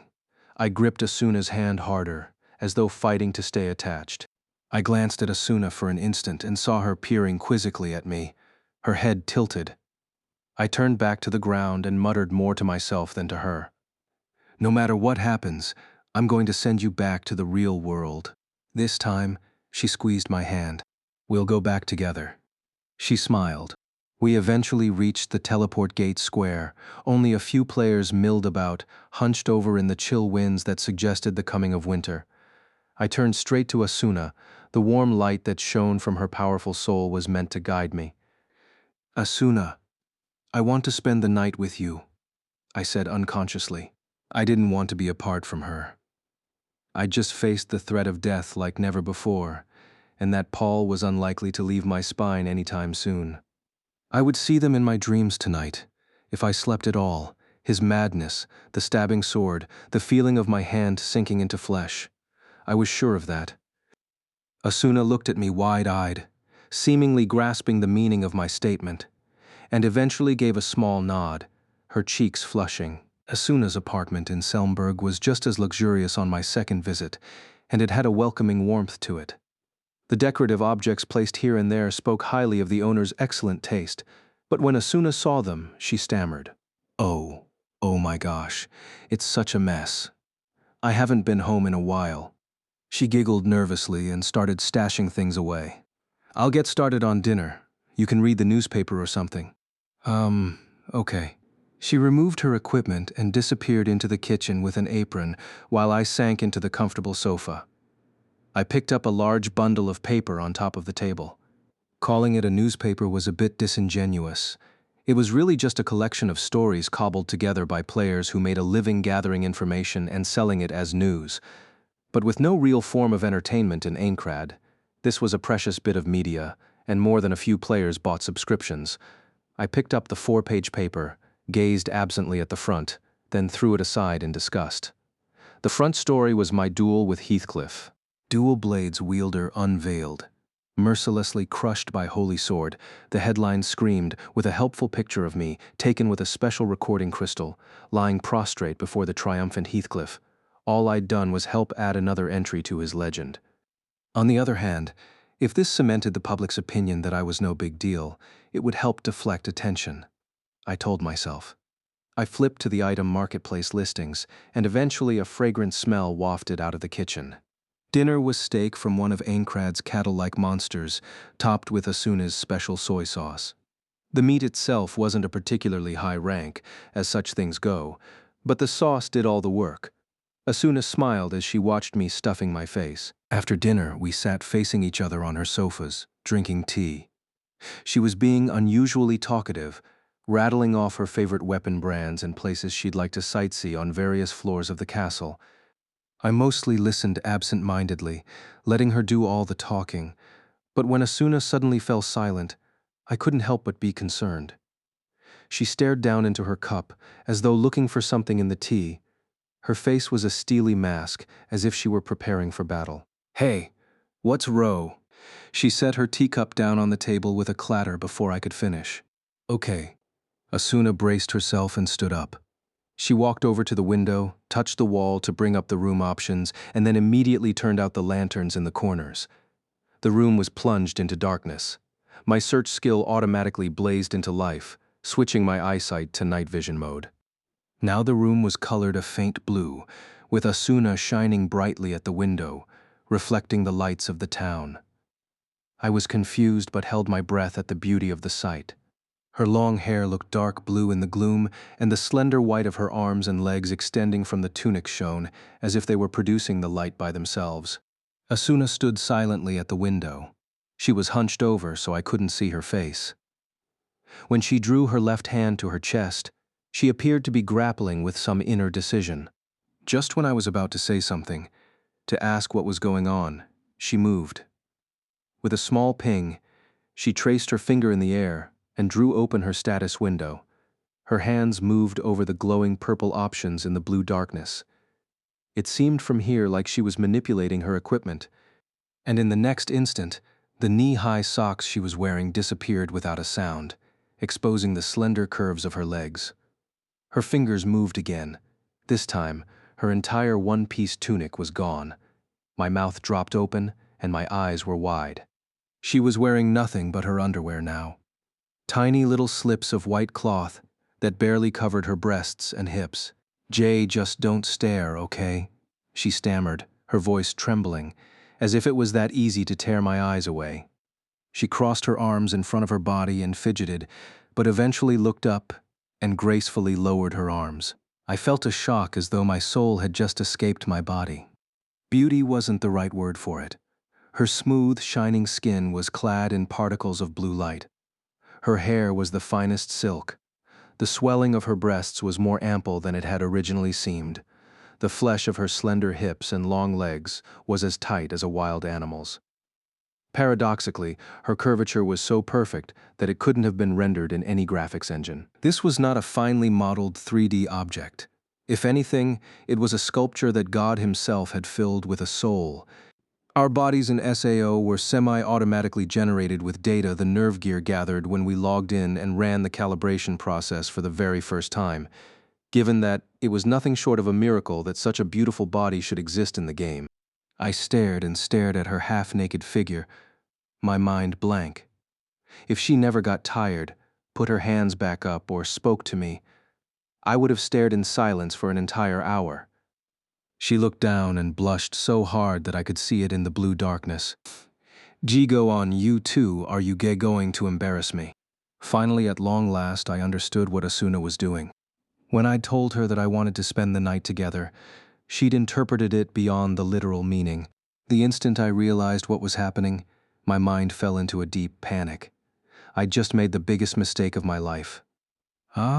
No, that's not what I didn't mean it like, I only meant that I wanted to sleep in the same room, that's all." "What?" I spilled my train of thought in an embarrassingly straightforward manner, and now it was Asuna's turn to be blank-faced. Soon enough, it turned into a mixture of absolute shame and rage. "Why you?" I could see the lethal intent she fused into her clenched fist. "Idiot." Asuna's punch burst forward at my face with the full assistance of her agility stat. But just before it could connect, the system's anti-crime code kicked in, sending deafening echoes and purple sparks around the room. I'm sorry. Forget that last part." I waved my arms desperately and tried to explain before Asuna could ready another blow. "I'm sorry, it was my fault. I mean, besides, can you even do that in SAO?" She finally dropped out of her fighting stance, but the look of burning rage and exasperation on her face did not change. You didn't know?" "I didn't know," she proceeded in a small voice, her face suddenly shifting from anger to embarrassment. "If you dig deep in the options, there's a moral code removal setting. I had no idea. There certainly wasn't anything like that in the beta, nor in the manual. This was a very unexpected way to pay the price for not caring about anything but fighting while I was in SAO. But this revelation led to another suspicion. Before my better sense could intervene, I spoke it out loud. "Does that mean you've done this before?" Her fist exploded in my face again. "Oh, of course I haven't. I found out about it from someone in the guild." I hastily prostrated myself and apologized over and over. It took several minutes to diffuse the situation. A single tiny candle placed on the table was the only thing that lit Asuna as she lay in my arms. I traced the pale skin of her back with a finger.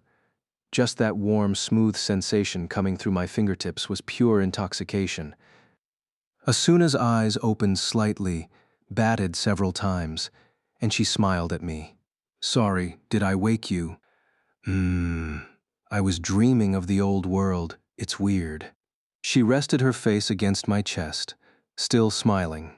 "In my dream, I got so worried. I was afraid that everything about Aincrad, and the fact that I met you here, was a dream of its own. I'm glad it didn't turn out to be that way." "That's weird. Don't you want to leave?" I do. But I don't want to lose the time I've spent here. We've come a really long way, but these 2 years are very important to me. I realize that now." She looked serious for a moment, then took my hand off her shoulder and held it to her chest. "I'm sorry, Kirito. It should have been me who finished that fight." I sucked in a quick breath, then let it out slowly. No Kuradil went after me, and I was the one who drove him to do what he did. That was my battle. I stared into Asuna's eyes and gave a slow nod. Her hazel eyes were faintly brimming with tears. She raised my hand to her lips. I could feel their gentle touch. "I'll be there to help bear what you bear. We'll carry it together, I promise. No matter what happens, I'll be there to protect you." Those were the words that I'd never been able to utter up to this point. And now, my lips trembling. The words came tumbling out of my throat, out of my soul. And the faint sounds barely pushed the air. "We'll be there to protect you." It was so tiny, so doubtful, so unconvincing. I couldn't help but grimace, and then I squeezed her hand back. "You're strong, Asuna. Much stronger than me." She blinked at this, then smiled. "That's not true. In the other world, I was always the type to hide behind someone else. I didn't even buy this game for myself." She giggled, remembering something. "My brother bought it and had to go on a work trip, so I got to try it out on the very first day. It was so hard for him to leave without it, and now I've been hogging it for 2 years. I bet he's so angry." It seemed to me like she'd gotten the worst side of that deal, but I nodded in agreement. "You need to get back and say you're sorry." "Yeah, I've got my work cut out for me." But those brave words came mumbled, and she looked away nervously. Asuna squeezed her entire body against me.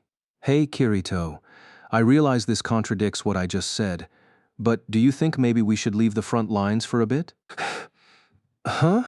"I'm just scared we've finally connected in this powerful way, and I can't help but feel like going back into battle will lead to some terrible thing happening.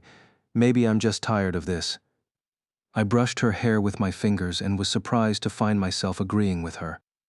"Good point. I'm tired too. You didn't need dwindling stat numbers to notice that day after day of stressful combat took its toll, especially when it involved extreme shock like today. Even the strongest bowstring will snap if you keep pulling on it. A little rest was necessary sometimes." I could feel the impulse that drove me to battle, something that felt a bit like peril, drifting further away. All I wanted to do right now was be with this girl, to grow closer together. I put both arms around her and buried my face in her silken hair. "There's a nice place down in the southwest region of floor 22. Lots of forests and lakes, no monsters. There's a tranquil little village there. Couple of log cabins available to buy. Let's move down there, and then..." When I paused to find the right words, Asuna turned her sparkling eyes to me. "And then?" I forced my stubborn tongue to continue. Let's get married." I'll never forget the smile she gave me then. "Okay." One large tear rolled down her cheek as she nodded. There are 4 kinds of system-defined player relationships within Sword Art Online. First, complete strangers. Second is friends. Friends registered on the friend list are able to send simple text messages to each other, as well as search for their locations on the map. The third category is guild members. In addition to the previous functions, teaming up with guildmates in battle gives each member a slight experience bonus. The downside of that is that a certain percentage of all coal earned must be subtracted for the guild's coffers. Asuna and I already met the friend and guildmate criteria, but by temporarily leaving the guild, we filled its place with the fourth and final category. That was marriage, though it's a far simpler and less ceremonial step than you might think. One person sends a proposal message to the other, and if it is accepted, boom, you're married. The consequences, however, are far greater than a simple friend or guild request. At the most basic level, marriage in SAO means the sharing of all information and items. You can observe your spouse's status screen at any time, and all items are pooled into a shared inventory. It exposes one's most potent vulnerabilities to another person, which means that in Aincrad, where betrayal and deception are rife, very few couples reach marriage. The abysmal gender ratio doesn't help, either. The 22nd floor of Aincrad was one of the most sparsely populated in the castle. As it was closer to the bottom of the egg-like structure, it had a wide area, but the majority of it was covered with thick forests and countless lakes.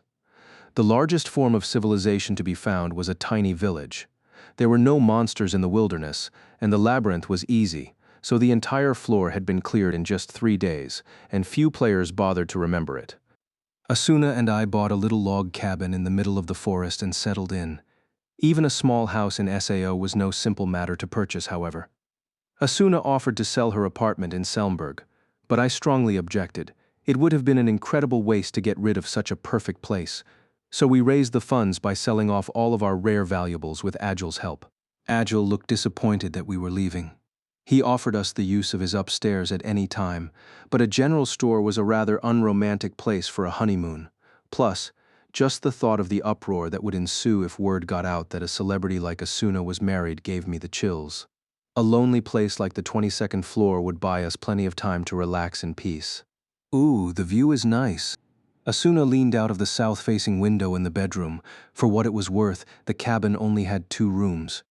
She was right about the view. Because we were close to the outer perimeter, we had an expansive slice of the sky hanging over the leafy trees and sparkling lakes. Given that most of the time life in Aincrad meant having a lid of stone looming a few hundred feet above your head, the sense of liberation that came with being so close to the sky was breathtaking. Just because we have a nice view doesn't mean you should get too close to the edge and fall over. I stopped sorting our household items for a moment and put my arms around Asuna from behind. The thought that she was now my wife filled me with the warmth of the winter sun, as well as an unfamiliar sensation much like surprise, the knowledge that I'd come so far in my time here. Until I became a prisoner of this world, I was a mere child, living a circular route of home and school with no great ambitions. But the real world was a long-lost relic of the distant past now. Beating this game and getting back to the real world should be my goal. Asuna's goal, every player's goal, but the thought of it actually happening made me worry. I clenched Asuna tighter. That hurts, Kirito. What's wrong? Sorry. Hey, Asuna. I clammed up for a moment, but I had to ask. Is this just inside the game? Us? I mean, is it something that's going to vanish when we return to the real world? Are you trying to get me angry? She spun around, pure emotion burning in her eyes. Even if this were a normal game and we weren't stuck inside it, I don't fall in love for fun. She squished my face in her hands. There's one thing I've learned here. Never give up until the end. If we get back to the real world, I'll find you again, and I'll fall in love with you again.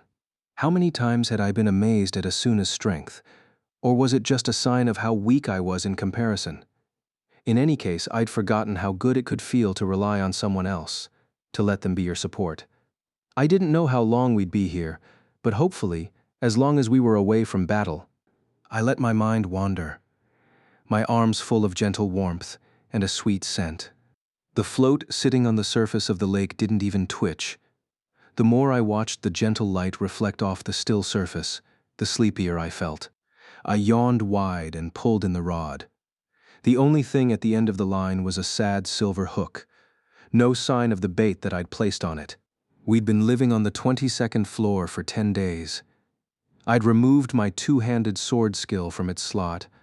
I hadn't touched it since a long past period of experimentation and set fishing in its place to catch our food. So much for being an angler and living off the land. I'd barely caught a thing. My proficiency was more than 600, so while I wouldn't be catching any whopping tuna, you'd figure something would bite. Instead, I watched the pail of bait I'd bought at the village slowly run empty. "This is a waste of time," I muttered, tossing the rod aside and rolling over. The breeze off the lake was chilly, but the thick overcoat Asuna knitted me with her tailoring skill was nice and warm. She was working on her skill just as I was, so it wasn't up to store-bought quality, but it got the job done. It was the month of Cyprus in Ankrad, November in the real world. Winter was close at hand, but the season shouldn't have an effect on fishing here. I suppose that I'd used up all my luck snagging my lovely wife. I rolled over, unable to hide the shameless grin this train of thought produced, when I suddenly heard a voice from overhead. "Are they biting?" I lurched upward with a start to see a man standing over me. He was wearing a heavy coat and a cap with ear flaps, and he carried a fishing rod just like me. The real surprise was the man's age. He had to be in his 50s, at least. The lines of old age were carved into the face behind the wire-rimmed glasses. It was extremely rare to find such an elderly person in the midst of a game populated by hardcore players. In fact, I'd never seen anyone as old as him. Unless, "I'm not an NPC," he said, reading my mind. He made his way down the embankment. I'm sorry. I was just really surprised." "No, I don't blame you. I've got to be the oldest person in this thing, by a long shot." He laughed heartily, his solid body shaking.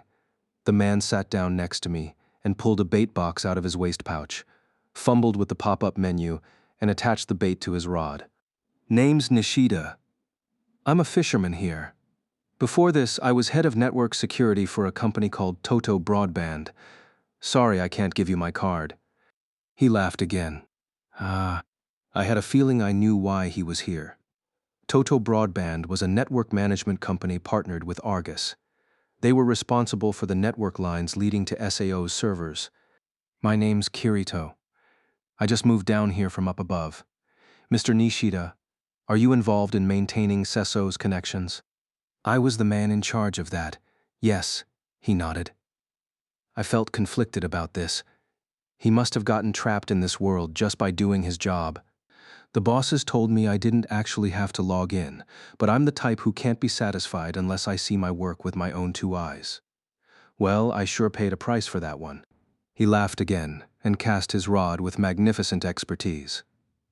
This was a man who knew how to fish. Apparently he liked to talk, as he continued without waiting for a response. "I believe there's about 20 or 30 other older fellas like me who got caught in something they shouldn't have. Most of them are biding their time down in that first town, but I just can't keep myself from a good day of fishing." He tugged on the rod. "I've been on the search for good rivers and lakes, and that's what brought me all the way up here." "I see, and there are no monsters on this floor." Nishida simply grinned at that statement. "What's the word? Are there any good spots up higher?" The 61st floor is all lake. More like a sea, really. So I imagine there are big fish to catch there." "Aha. I'll have to pay it a visit." Suddenly his line jolted downward.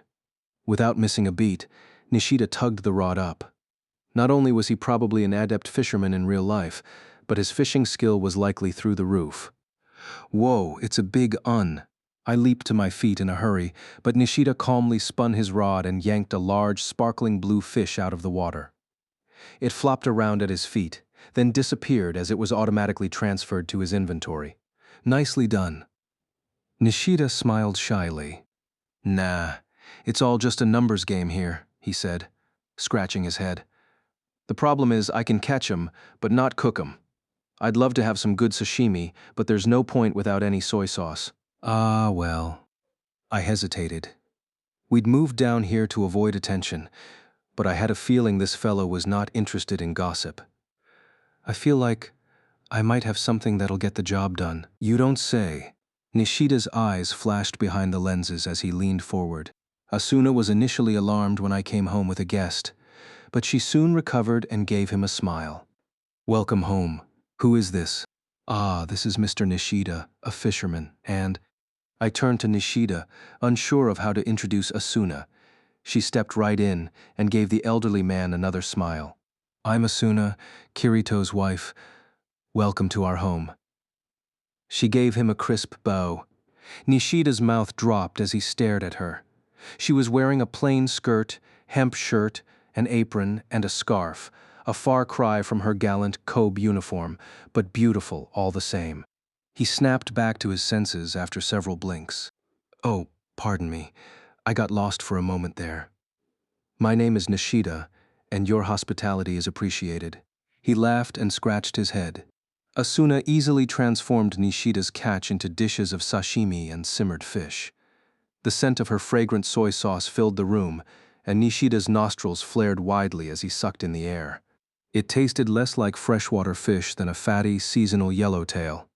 According to Nishida, this type of fish required a skill of more than 950 to catch, and we forewent conversation for a few minutes, choosing to savor the meal instead.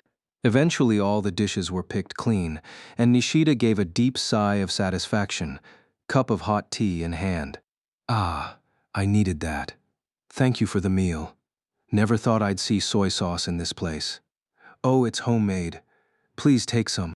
Asuna brought a small bottle out of the kitchen and handed it to Nishida.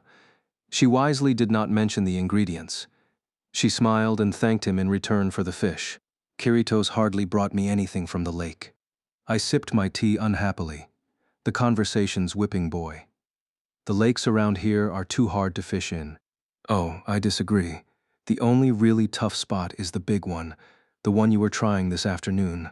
"What?" Nishida had stunned me into silence. Asuna grabbed her stomach, chuckling softly. "Why would they have programmed it that way?" "Well, the thing about that lake is," Nishida whispered conspiratorially. We leaned closer. "That's where you'll find the big one." "Big one?"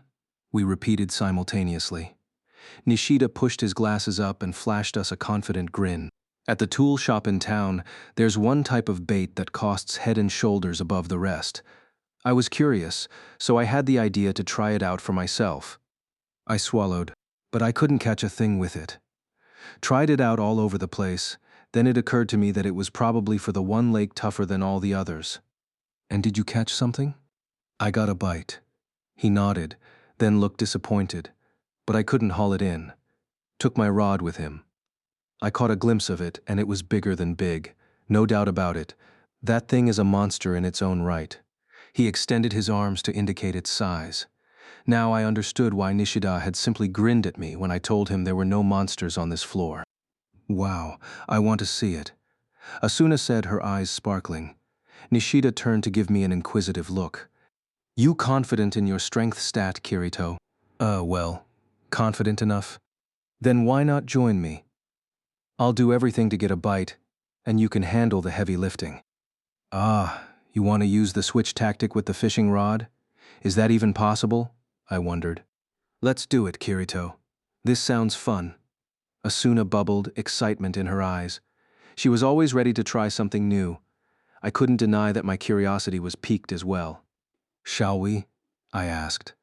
Nishida beamed widely and laughed. "That's the spirit." That night, Asuna wriggled into my bed, complaining about the cold. Once we were fully nestled together, she finally gave a contented sigh. My wife blinked her eyes sleepily, then smiled, remembering something. "I guess there really are all types here." He was a jolly guy, wasn't he? Yeah. We giggled for a few moments, then stifled it. "I've been fighting up above for so long, I completely forgot that there are still people trying to lead normal lives," I muttered. "I'm not saying that we're special or anything, but I think being a high enough level to fight on the frontier means that we have a responsibility to them." I've never thought of it that way. I always prioritized getting stronger for my own personal survival. Nothing more. "I think there are plenty of people putting their hope in you, Kirito, including me. Hearing that just makes me want to run away." "Oh, geez." I brushed her hair as she pouted, and inwardly prayed that this life would continue just a bit longer. Sooner or later, we'd have to return to the front line, for the sake of Nishida and all the other players, but just for now.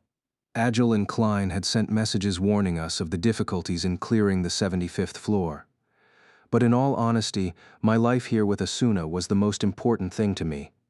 3 days later, Nishida sent me a morning notice that he was ready to catch the big one. Apparently, he went around to rally up all of his fishing buddies, and we'd have an audience of about 30 for the attempt. Yikes. What do you want to do, Asuna? Frankly speaking, his arrangement wasn't exactly welcome. I'd chosen this place specifically to avoid intel dealers and Asuna's crazed fans, so appearing in front of a small crowd was the last thing I wanted. How about this? She tied up her long chestnut hair and wrapped her long scarf up high around her face. After a bit of menu manipulation, she was covered in a big, frumpy overcoat as well. Ooh, nice. You look like a tired old farmer's wife. Was that meant to be a compliment? Of course. I'll probably be fine as long as I don't bring my equipment. Asuna and I left the house before lunch, lugging a picnic basket. We could have just left the stuff in our inventory and materialized it when we got there, but this seemed to make for a better disguise. It was a warm day for the season. After a lengthy walk through the towering pine trees of the forest, the glistening lake surface could be seen through the branches. There was already a crowd at the shore. As I approached, feeling nervous, I soon recognized the squat figure and distinctive laugh of one of the men. Hwa-ha-ha. Nice, clear day. Nice to see you, Mr. Nishida. Asuna and I bowed. The crowd, a gathering with a wide range of ages, was Nishida's fishing guild. We hesitantly greeted the group, but fortunately no one seemed to recognize Asuna. What surprised me was how proactive the old man was. He must have been an excellent boss. They'd apparently been doing an impromptu fishing competition before we got there, and the group was in an excited mood. Well then, I think it's time for today's main event. Nishida announced in a loud voice, a long fishing pole in one hand. I gazed at the large rod and its thick line, following it until I realized, with a start, what was hanging on the end. It was a lizard. An extremely large one, about the size of an adult's forearm. Venomous-looking red and black patterns crossed its hide, and its wet surface suggested freshness. Ugh.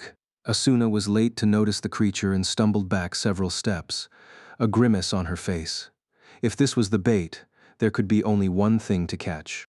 But before I could even interject a comment, Nishida turned to the lake and held the fishing rod high. He swung it forward with an audible whoosh, his form impeccable, and the lizard flew through the air to land out in the lake with an admirable splash. Fishing in SAO involved virtually no waiting. Once you'd cast your line into the water, it was only a number of seconds until you either had a bite or the bait was lost. We held our breaths and watched the water.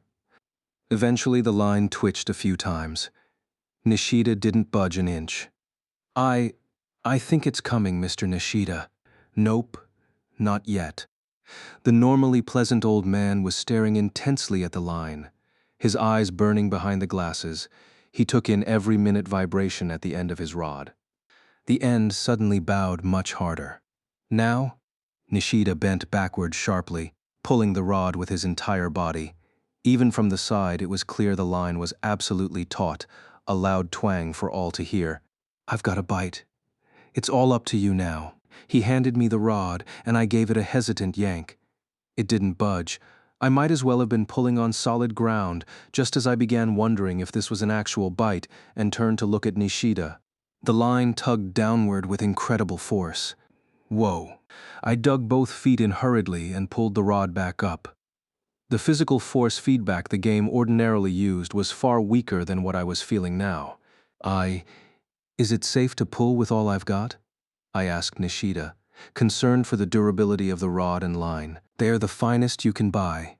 Let her rip. His face was red with excitement. I re-gripped the handle and pulled with all my strength. The rod contorted into an upside-down U shape. After a level up, players are given the choice to spend their points on either strength or agility. An axe warrior like Agil might choose strength every time, while Asuna would get better use out of her rapier with more agility. I split my points down the middle as an orthodox swordsman.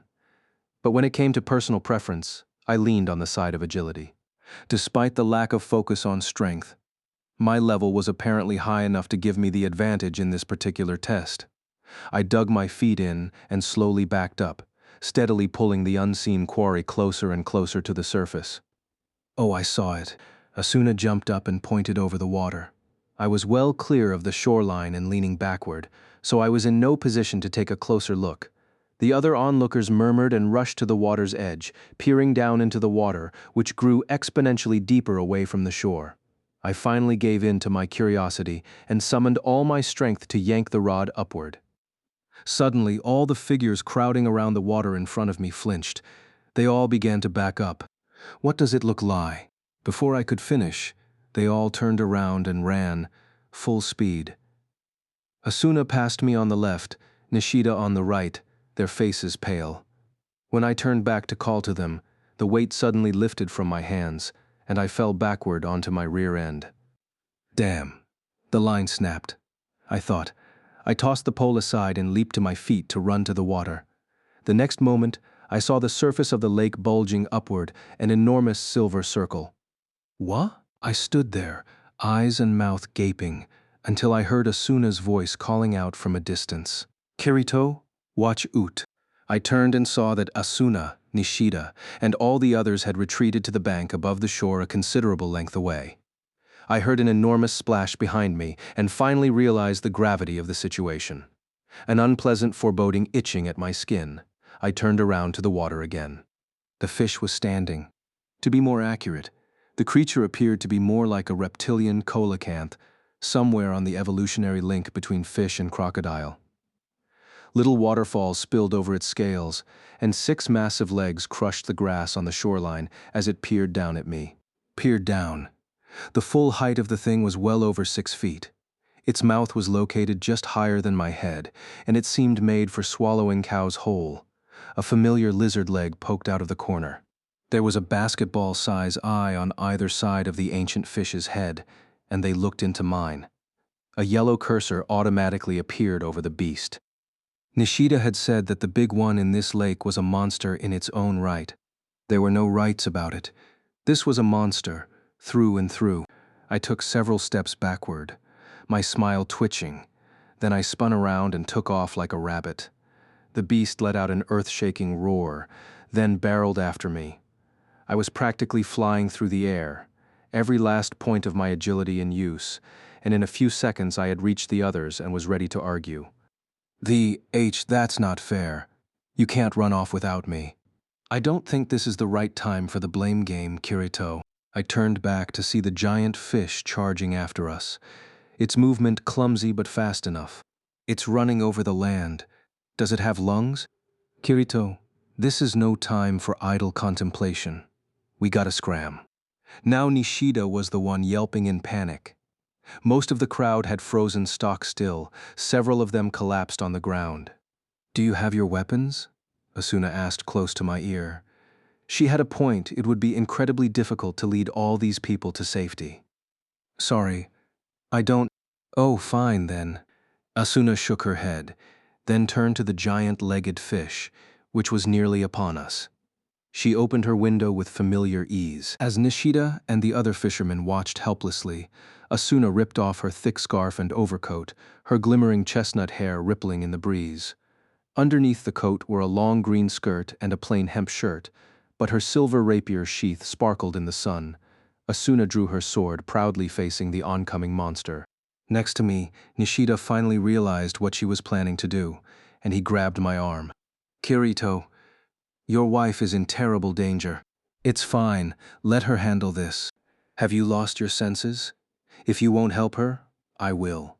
He snatched a fishing rod from one of his friends and was preparing to rush to her aid when I hurriedly stepped in to stop the elderly man. The giant fish maintained its speed and opened its gaping mouth to reveal countless fangs. As it bore down on Asuna, she turned to her side and thrust with her right hand like a fencer. The inside of the giant fish's mouth flashed with an explosive shock wave. The monster flew high up into the air, but Asuna's feet had barely budged.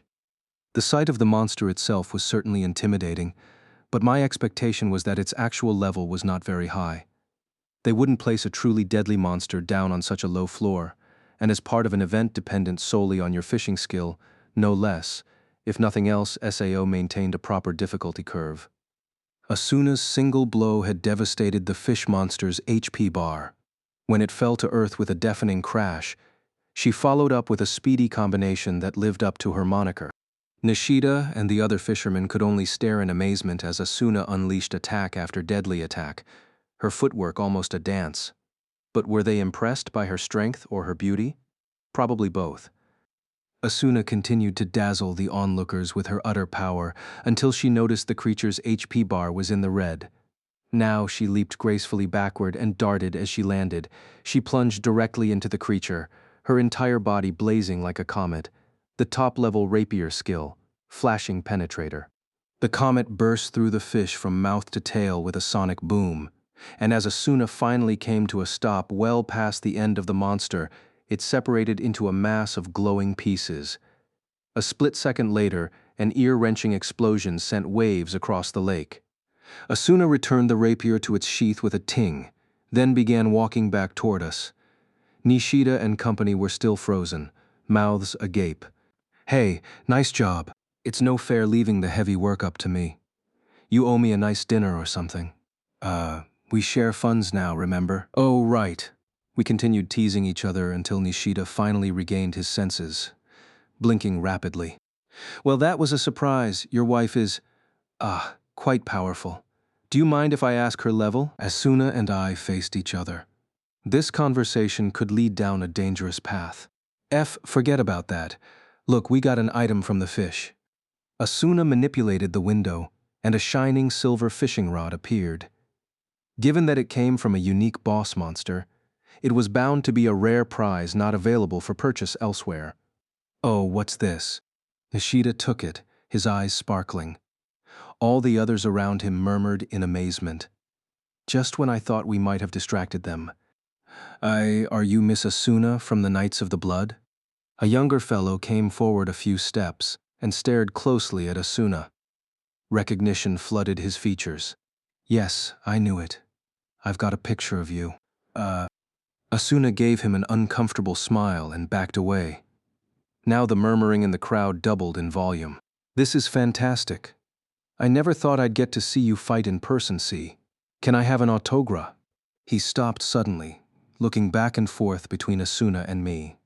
Then he murmured, his face stoic, You're married?" Now it was my turn to give him a stiff smile. We stood there awkwardly while the man gave a wail of grief. Nishida simply blinked uncomprehendingly. That was how, after 2 weeks of blissful peace, our secret honeymoon ended. I suppose that ultimately I should consider myself lucky to have participated in such a silly event. That night, a message arrived from Heathcliff, calling members to a planning meeting for the boss monster of the 75th floor. Next morning, I sat slumped over on the side of the bed as Asuna, already dressed, clicked her boots on the floor and chided me. "Semon, no moping around." "But it's only been 2 weeks," I groaned childishly. Despite my foul mood, I couldn't deny that Asuna looked very smart in her familiar white and red knight's uniform again. Given the circumstances that led to our leave of absence from the guild, we certainly could have refused the summons. But the line at the end of the message which said, "We have already suffered casualties," weighed heavily on our consciences. "I think we should at least hear him out. Simon, it's time." She patted my back, and I finally got to my feet and opened my equipment screen. Since I was on temporary leave from the guild, I put on my familiar old black leather coat and minimal armor, topping it off with my 2 swords crossed over my back. The fresh and unfamiliar weight seemed like my punishment for leaving them to rot in my inventory for so long. I drew them out of their scabbards and slid them back to make them feel better. The sound was crisp in the cozy room. "I always thought you looked better like that." Asuna hopped to grab my arm, grinning. I craned my neck around to gaze a silent farewell at our new house. "Let's get this over with and come back home." "Yeah." We nodded to each other, opened the door, and stepped out into the cold morning air, heavy with hints of winter. The familiar sight of Nishida and his fishing rod greeted us at the 22nd floor teleport gate square. We'd told him when we were leaving, but no one else. He'd said he wanted to talk, So the three of us sat down on a bench to the side of the square. Nishida gazed up at the bottom of the floor above as he began to speak. I'll be honest. I've been keeping everyone who's on the upper floors, fighting to beat this game, out of sight and out of mind. It might as well have been happening in a different world altogether. Perhaps I gave up on ever getting out of here. We listened in silence. As you know, in the electronics business, things evolve a mile a minute. I've been a tinkerer since I was just a boy, so I managed to keep up until now. But 2 years away from the business is too long. If getting home means I'll just be a useless bump on a log feeling sorry for myself, maybe I'm better off staying here and enjoying a good fish, I figured. He trailed off, a small smile on his lined face. I didn't know what to say to him. There was no way I could imagine what a man in his position had lost, being trapped in sword art online. Me too, Asuna mumbled. I thought the same thing until about 6 months ago. I cried myself to sleep every night. Every day. My family, my friends, my school, my entire reality seemed to break down a little bit more. I felt like I was going crazy. When I slept, all my dreams were of the real world. I did nothing but work on my skills, trying to beat the game as quickly as I possibly could. Surprised, I turned to look at her. I would never have guessed that based on my first meeting with her. Of course, I was never known for being particularly observant of others. Asuna shot a glance at me, then smiled. But one day about half a year ago, I teleported to the front line to tackle the latest labyrinth, and I saw someone napping on the grass in the square. He seemed to be pretty high level, which made me angry. I told him, "If you're just going to waste your time around here, could you please assist us in clearing the labyrinth instead?" She put a hand to her mouth and giggled. So he says, "This is the day with the best weather settings in the best season of Aincrad. It'd be a waste to spend it in a dungeon." Then he points to the grass next to him and says, "Simon, relax a little. I mean, how rude can you get?" She stifled another giggle, then looked to the horizon. But that brought me to my senses. This guy is just living his life here, I thought. He isn't losing another day in the real world. He's gaining another day in this world. I never realized anyone saw it that way. So I sent my guildmates ahead, and I lay down in the grass next to him. The next thing I knew, the breeze was so nice, and the air so warm and comfortable, I dozed right off. No bad dreams. It was probably the deepest sleep I'd had since coming here. When I woke up, it was evening, but he was still there with me, looking exasperated. That was him. Asuna squeezed my hand. Though I didn't say it, I was incredibly confused. It sounded like a familiar enough story, but... Sorry, Asuna, I don't think I meant it to be that profound. I think I just wanted to take a nap. I realize that. You don't have to spell it out. She pouted for a moment, then turned back to Nishida, who was smiling as he listened to us. Ever since that day, I would think about him as I got into bed. And I stopped having the nightmares. I figured out where he lived, and I'd tried to make time when I could go see him. Eventually, I began looking forward to each new morning. When I realized I was in love with him, I was filled with such joy. I wanted to treasure that feeling. For the first time, I felt glad that I was here. Asuna looked down, rubbed her eyes with her white gloves, then took a deep breath. To me, Kirito is the reason that I've spent 2 years here, the proof that I've lived, and the hope for tomorrow. I put on the nerve gear that day just to find him. Mr. Nishida, it might not be my place to say this, but I think you must have found something here as well. This might be a virtual world where everything we see is just artificial data, but our hearts are real, which means that everything we've experienced and gained here is real, too. Nishida blinked and nodded his head vigorously. I could see his eyes flashing behind his glasses. I had to blink the heat out of my eyes, myself. It was me. I was the one who was saved. There was no meaning to my life, whether in the real world or trapped in this world, until I met her. Indeed, indeed, Nishida murmured, looking up at the sky. Just listening to your story was a valuable experience for me, Asuna. Same goes for catching the big one back there. It's not worth giving up on life. It's not worth it. He gave one big nod and stood. Well, I've taken enough of your time. You've taught me what I needed to know, that as long as folks like you are fighting above, it's only a matter of time until we make it back to the real world. I can't do anything for you, but give it everything you've got. Everything. He clasped my hand and shook it vigorously. We'll be back. You'll visit us, won't you? I made a fishing motion and he gave a big nod, his face crinkling. We shook hands once again, then headed for the teleport gate. Asuna and I walked into the shimmering heat mirage, faced each other, and spoke together. Teleport Grand Zam. The blue light expanded and eventually blotted out Nishida, eternally waving. The recon squad was wiped out. The news that awaited us upon our return to the Knights of the Blood HQ in Grand Zam was shocking. We were in the glass-encased meeting room near the top of the Iron Tower, the place I'd met Heathcliff before our duel. Heathcliff sat at the center of the semicircular table, sage-like in his robe, while his guild officers sat on either side. This time, Godfrey was nowhere to be seen. Heathcliff steepled his bony hands in front of his face, deep furrows etched into his brow. It happened yesterday. We succeeded in mapping the entire 75th floor labyrinth without suffering any damage, though it took quite some time. We were expecting a significant challenge with the boss battle, however. I could imagine that. Out of all the floors we'd conquered, the 25th and 50th featured bosses that were easily more dangerous than what had come before or after. In both cases, we suffered major losses beating them.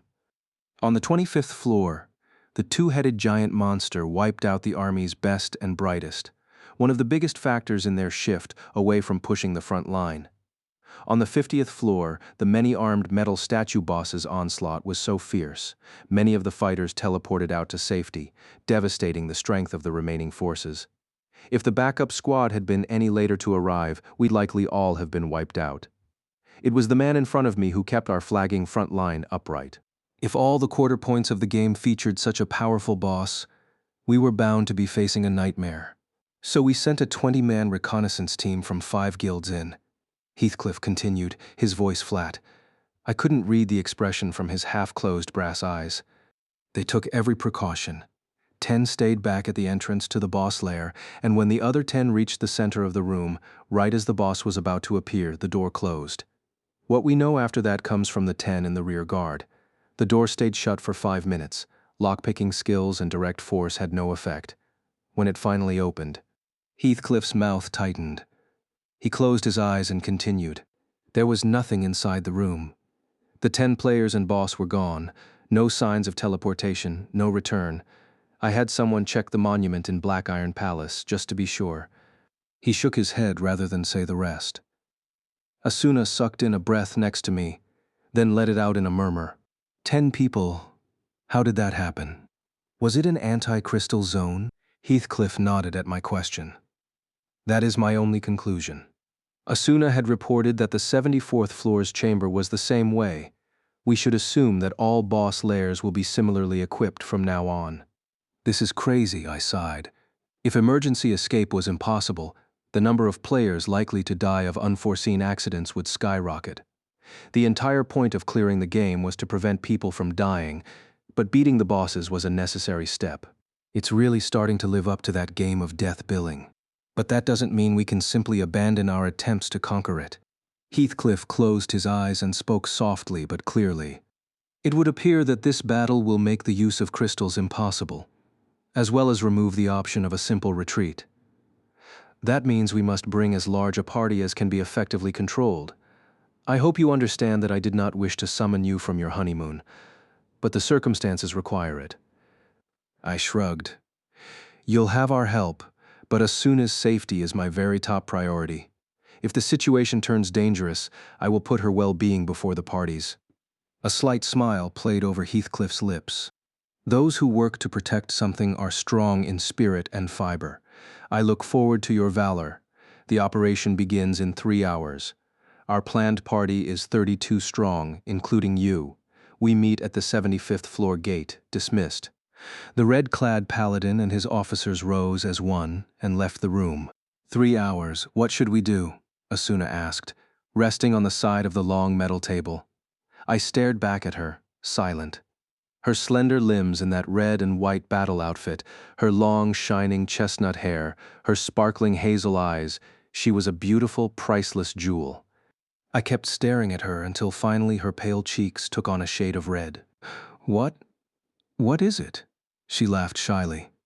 I spoke hesitantly. Asuna. What? Hear me out and don't be mad. I don't want you to participate in this boss battle. Will you wait here instead? She stared at me closely, then looked down sadly. Why would you say that? I know I gave Heathcliff my word, but you don't know what might happen in a place where crystals won't work. I'm scared. When I think about the possibility that something might happen to you. So you're going to venture into danger like that and expect me to wait where it's safe. She stood up and briskly strode over to me, twin fires blazing within her eyes. If you don't come back from this, I'll kill myself. There won't be any reason for me to live any longer, and I'll hate myself for waiting around doing nothing. If you want to run, let's do it together. If you want to do it, Kirito, so do I. She stopped, then jabbed a finger against my chest. Her eyes softened, and a slight smile appeared on her lips. But I bet everyone taking part in this battle is scared. Everyone wishes they could run away. But they still got a few dozen to come. And I think it's because of the commander and you, the two strongest men in SAO standing at the head of the party. I know it's not the kind of thing you're comfortable with, but I want you to do it for us, not for others. Let's do this together, so we can get back to the real world and meet again. I reached up and held the finger Asuna was pointing at my chest. All I could feel was a terrified desire not to lose her. Sorry, I'm being a coward. My heart says it wants the two of us to run off together. I don't want you to die, and I don't want to die either. I don't care. I stared into Asuna's eyes and continued. I don't care if we never get back to reality. I want to live with you in that little cottage, forever, just the two of us. With her other hand, Asuna clutched something invisible to her heart. She closed her eyes, her brows knitted, as though bearing something excruciating. When she spoke, it was a painful whisper of longing. I know it sounds like a dream.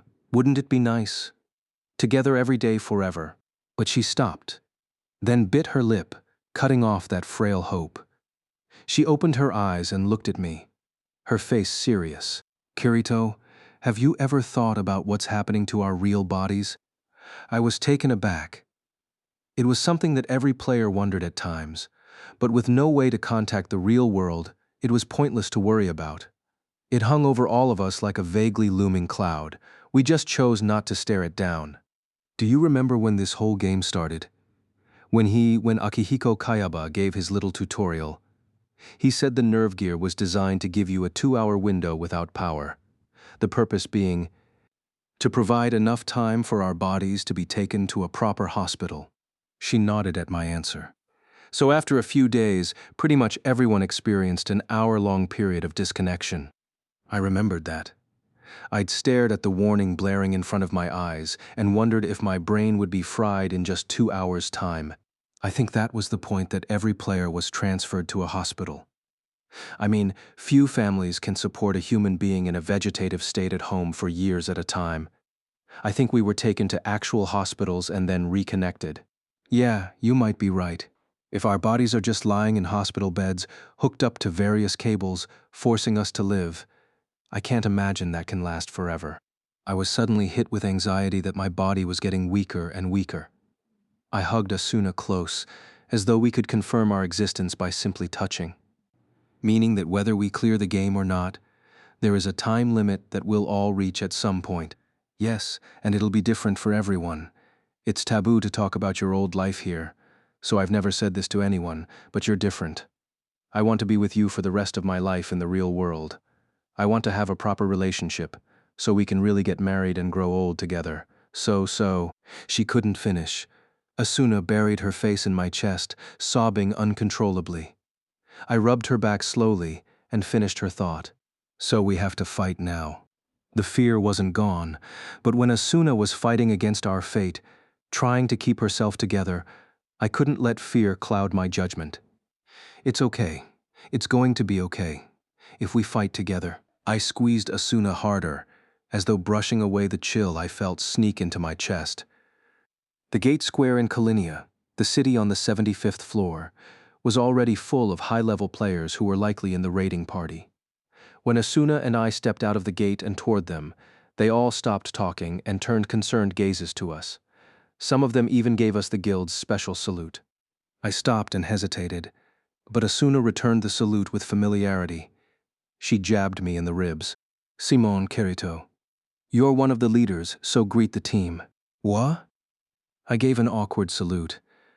I'd taken part in several boss battle parties before, but this was the first time I'd attracted so much attention.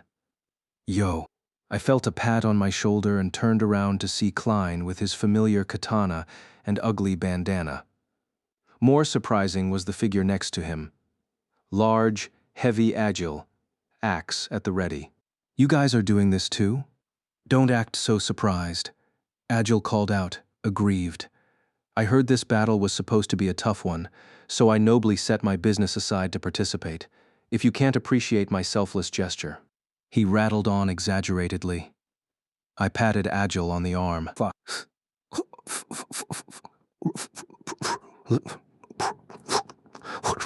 Trust.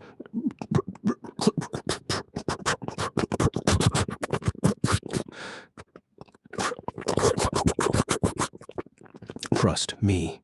I know all about your self-sacrifice. It's why you elected not to take a share of the loot, right? This time he placed a hand to his bald head and grimaced. What? Well, I don't know if I'd go that far, he whined. Klein and Asuna laughed together.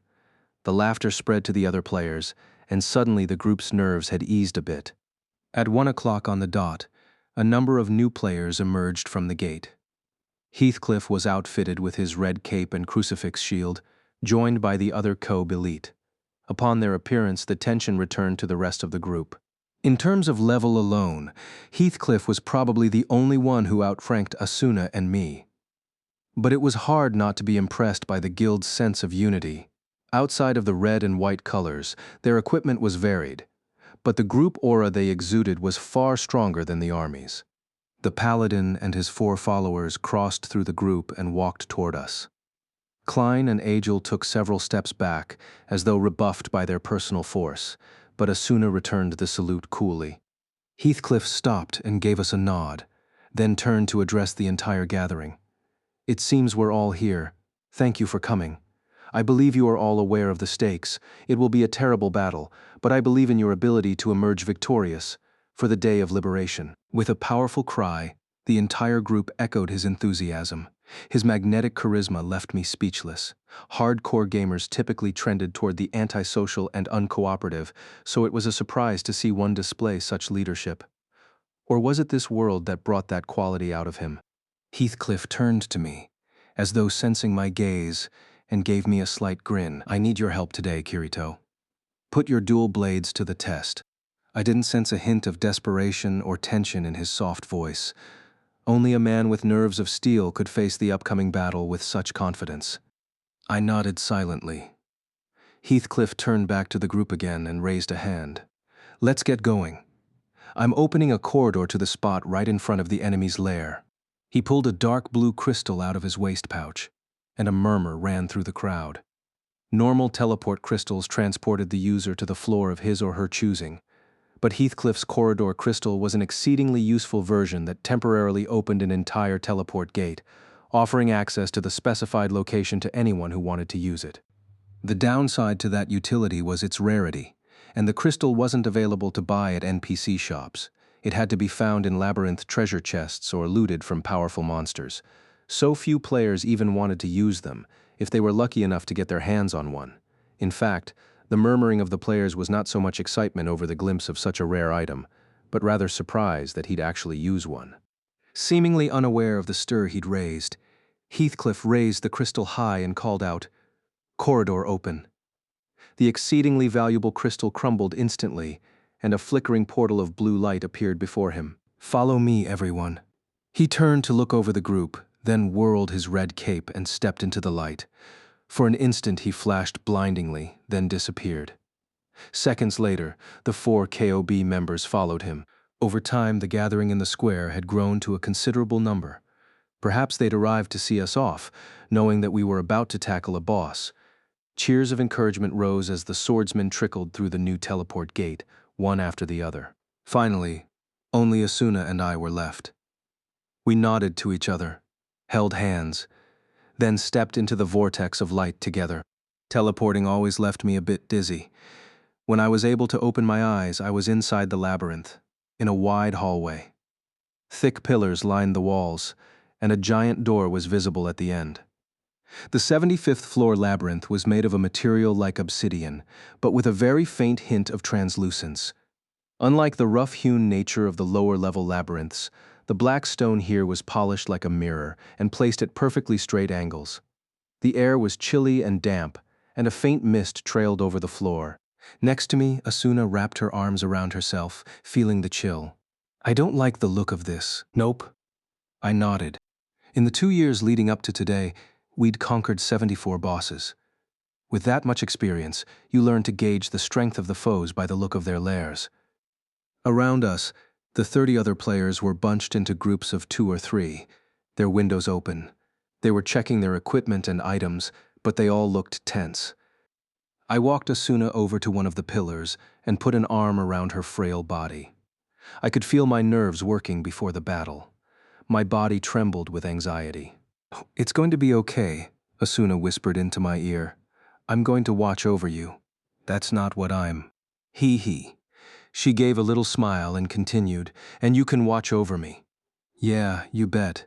I squeezed harder for an instant, then released my grip. In the middle of the corridor, Heathcliff let his armor clank loudly and spoke to the group. "Is everyone ready? We have no information about this boss's attack patterns. The Knights of the Blood will take forward position to absorb its attacks. Observe its patterns as best you can, and strike back, being as flexible as you can manage." The group nodded silently. "Well, best of luck," Heathcliff murmured, then strode over to the obsidian door and placed a hand upon it. We tensed up. I patted Agile and Klein on the shoulders from behind, speaking as they turned to me. "Don't die on me. Just worry about yourself. I'm not getting knocked out while there are spoils to be had." After the bravado of their replies, the door slowly slid open, creaking heavily. All present drew their weapons. I pulled both of mine over my back. I looked over at Asuna and her rapier and nodded. Finally, Heathcliff drew his long sword from behind his cross-shaped shield, raised it high, and shouted, "Let the battle begin." He charged through the open doorway. We followed. The interior was a large domed space, probably as large as the Colosseum that had played host to my duel with Heathcliff. The black curved walls rose high, forming a round ceiling far above our heads. We rushed inside, lined up naturally, then heard the enormous rumble of the door closing behind us. It probably wasn't going to open again, not until the boss was dead, or we were. Several seconds of silence passed. I tried to concentrate on every direction from our position, but the boss showed no signs of appearing. Each second ticking by was torture on my frayed nerves. "Oh, hey!" someone called out, unable to bear the silence any longer. Above, Asuna cried next to me. I looked up with a start. It was stuck to the top of the dome. Enormous, deadly, and long. A centipede? I thought in the moment. It had to be at least 10 meters long. The body was split into several segments, but the structure was more like a human backbone than the thorax of an insect. Each gray, cylindrical segment had spiny legs that looked like exposed bone. Following the trail, I saw the body widen until it reached a wicked-looking skull. It wasn't human. The cranium was more elongated, with 2 sets of slanted eye sockets, blue fires burning inside the cavities. The protruding jawbone was lined with sharp fangs, and 2 scythe-shaped arms of bone extended from the sides of the skull. As I focused, the system automatically brought up the yellow cursor with the monster's name on it. The Skull Reaper. Its countless legs squirming, the skeletal centipede slowly crawled across the dome as we watched in shocked silence. Suddenly, it released all of its legs and dropped straight on top of the party. "Don't freeze up. Keep your distance." Heathcliff's sharp cry cut the icy air. Everyone moved, regaining his or her senses. We scrambled to avoid the spot where it dropped. But 3 players couldn't avoid its descent quickly enough. They looked up, momentarily caught unsure of which direction to go. "This way," I screamed. They finally snapped into a run, but the moment the centipede landed, the colossal impact shook the floor. The 3 men stumbled and lost their balance. The monster swung out with its right arm, more of an elongated scythe of bone, the blade as long as a human being, and swiped all three. They were tossed into the air from behind. As I watched their flight, their HP bars plummeted with terrifying speed into the yellow warning zone, then the red danger zone, then, and just like that, to 0. Their bodies, still in midair, shattered unceremoniously. The explosions echoed throughout the chamber. Asuna drew a sharp breath next to me. I could feel my body tense up, dead in one hit. Players powered up in SAO through their level and skills. As your level rose, so did your maximum HP. So even if your ability with the sword was average, as long as your level was reasonably high, it was mathematically much less likely that you would die. And today's party was exclusively high-level players, so any one of us should have been able to handle even a full combination attack from a boss. The key word being should, but in one simple blow. This is insanity, Asuna muttered. The skeleton centipede raised itself off the ground, let out a deafening roar, then charged into a fresh group of victims. Ah! Ah! Screams of terror issued from that direction. The bone scythe was raised again. A shadow leaped into the path of its fall. Heathcliff. He raised his massive shield and greeted the scythe. There was an ear-wrenching collision. Sparks flew. But that was only one of two scythes. The left arm continued attacking Heathcliff, while the right swung upward and darted toward a mass of frozen players. Shit. I leaped forward without a second thought, flying through the air to close the gap, then maneuvering into the downward path of the scythe with a deafening blast. I crossed my swords to block the blow. The impact was unfathomable, but the scythe kept coming. Despite the sparks, it kept pushing my swords backward, right under my nose. Damn, it's so heavy. Suddenly, a new sword trailing white light sliced upward and caught the scythe from below. Another shockwave. As soon as I felt its force relent, I summoned all of my strength and pushed the bone scythe back. Asuna turned to look at me for a split second and called out, "We can manage if we take it at the same time. We can do this together." "Great. Back me up." I nodded. Just the thought of her next to me filled me with infinite willpower, it seemed. The scythe swooped toward us again, sideways this time, but we blocked it with simultaneous diagonal slashes. Our synchronized attacks created a ribbon of light that struck the scythe, sending off another powerful blast. This time, the foe's arm faltered backward.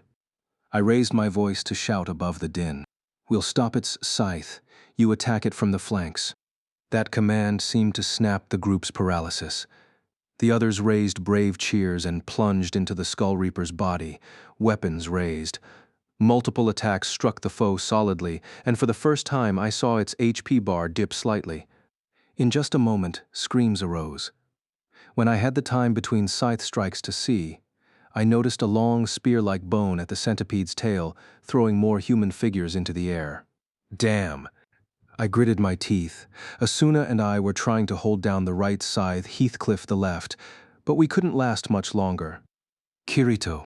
I turned to look at Asuna. "Don't look away. Distractions will only get you killed." "You're right, here it comes. Block it on the upper left." We shared information with just an exchange of glances, then blocked the scythe in perfect rhythm. We forced ourselves to ignore the occasional screams from players around us, focusing solely on blocking the creature's deadly blows. Somehow, as it went on, not only did we stop needing to share words, but looks as well. It was as though we were plugged directly into each other's minds. We instantly used the exact same moves to block the enemy's breathless attacks. In the moment, locked in the midst of the most extreme of battles, I felt a sense of unity I'd never known before. Asuna and I had melded into a single, sword-swinging force of combat. In a way, it was an incredibly sensual experience. The occasional heavy attack from the monster knocked off slight amounts of our HP bit by bit, but it was completely out of mind. The fight lasted for an entire hour. At the end of that limitless stretch, when the monster finally split into pieces, no one left had enough strength to muster a cheer. We all sat or fell to the obsidian floor, panting heavily. "Is it over?" "Yeah, it's over." With that final exchange, it seemed the connection between Asuna and me was broken. A powerful fatigue enveloped my entire body, and I sank to my knees.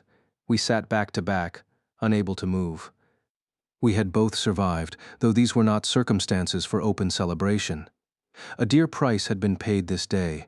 Starting with the 3 deaths on that first blow, our forces had suffered steady losses, the horrible shattering sounds popping off left and right. I'd counted 6 before I gave up. "How many did we lose?" Klein asked in a hoarse voice, slumped over to my left. Next to him, Agile lay flat on his back, his limbs spread apart. He could only turn his head to look at us. I waved my right hand to bring up my map, counting the green dots. I subtracted the total from our original number. 14 are dead. Even as I totaled the number, I couldn't believe it. These were all experienced, top-level players. Even without an escape route or instantaneous healing, careful combat that prioritized survival should have kept the number of fatalities lower. And yet, you can't be serious. There was none of the usual edge to Agile's voice. A dark pall hung heavily over the survivors. We were at the 3/4 mark. There were a full 25 floors ahead of us. Even with several thousand players remaining, there were only a few hundred capable of truly tackling the endgame. If we lost this number on every floor from now on, there might only be one player left to fight the final boss. And if it's going to be anyone, it'll be him. I turned to look to the back of the chamber. While everyone else slumped on the ground, one man clad in red stood straight and tall. Heathcliff. He wasn't totally unharmed, of course. I focused on him to bring up his cursor, which showed that his HP bar was significantly lowered.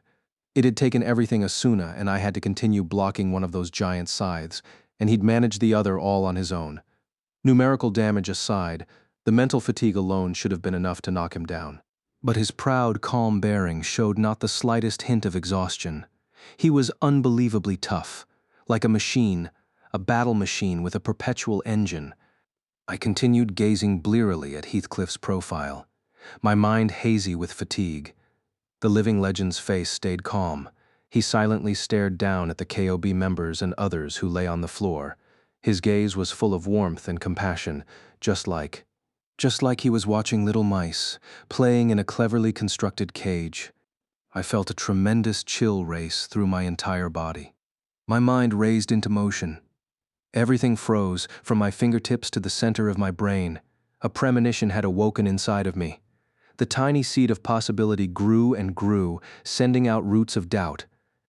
Heathcliff's gaze, his implacability, it was not the face of a man congratulating his fellows, it was the expression of a merciful God, gazing down from a great height.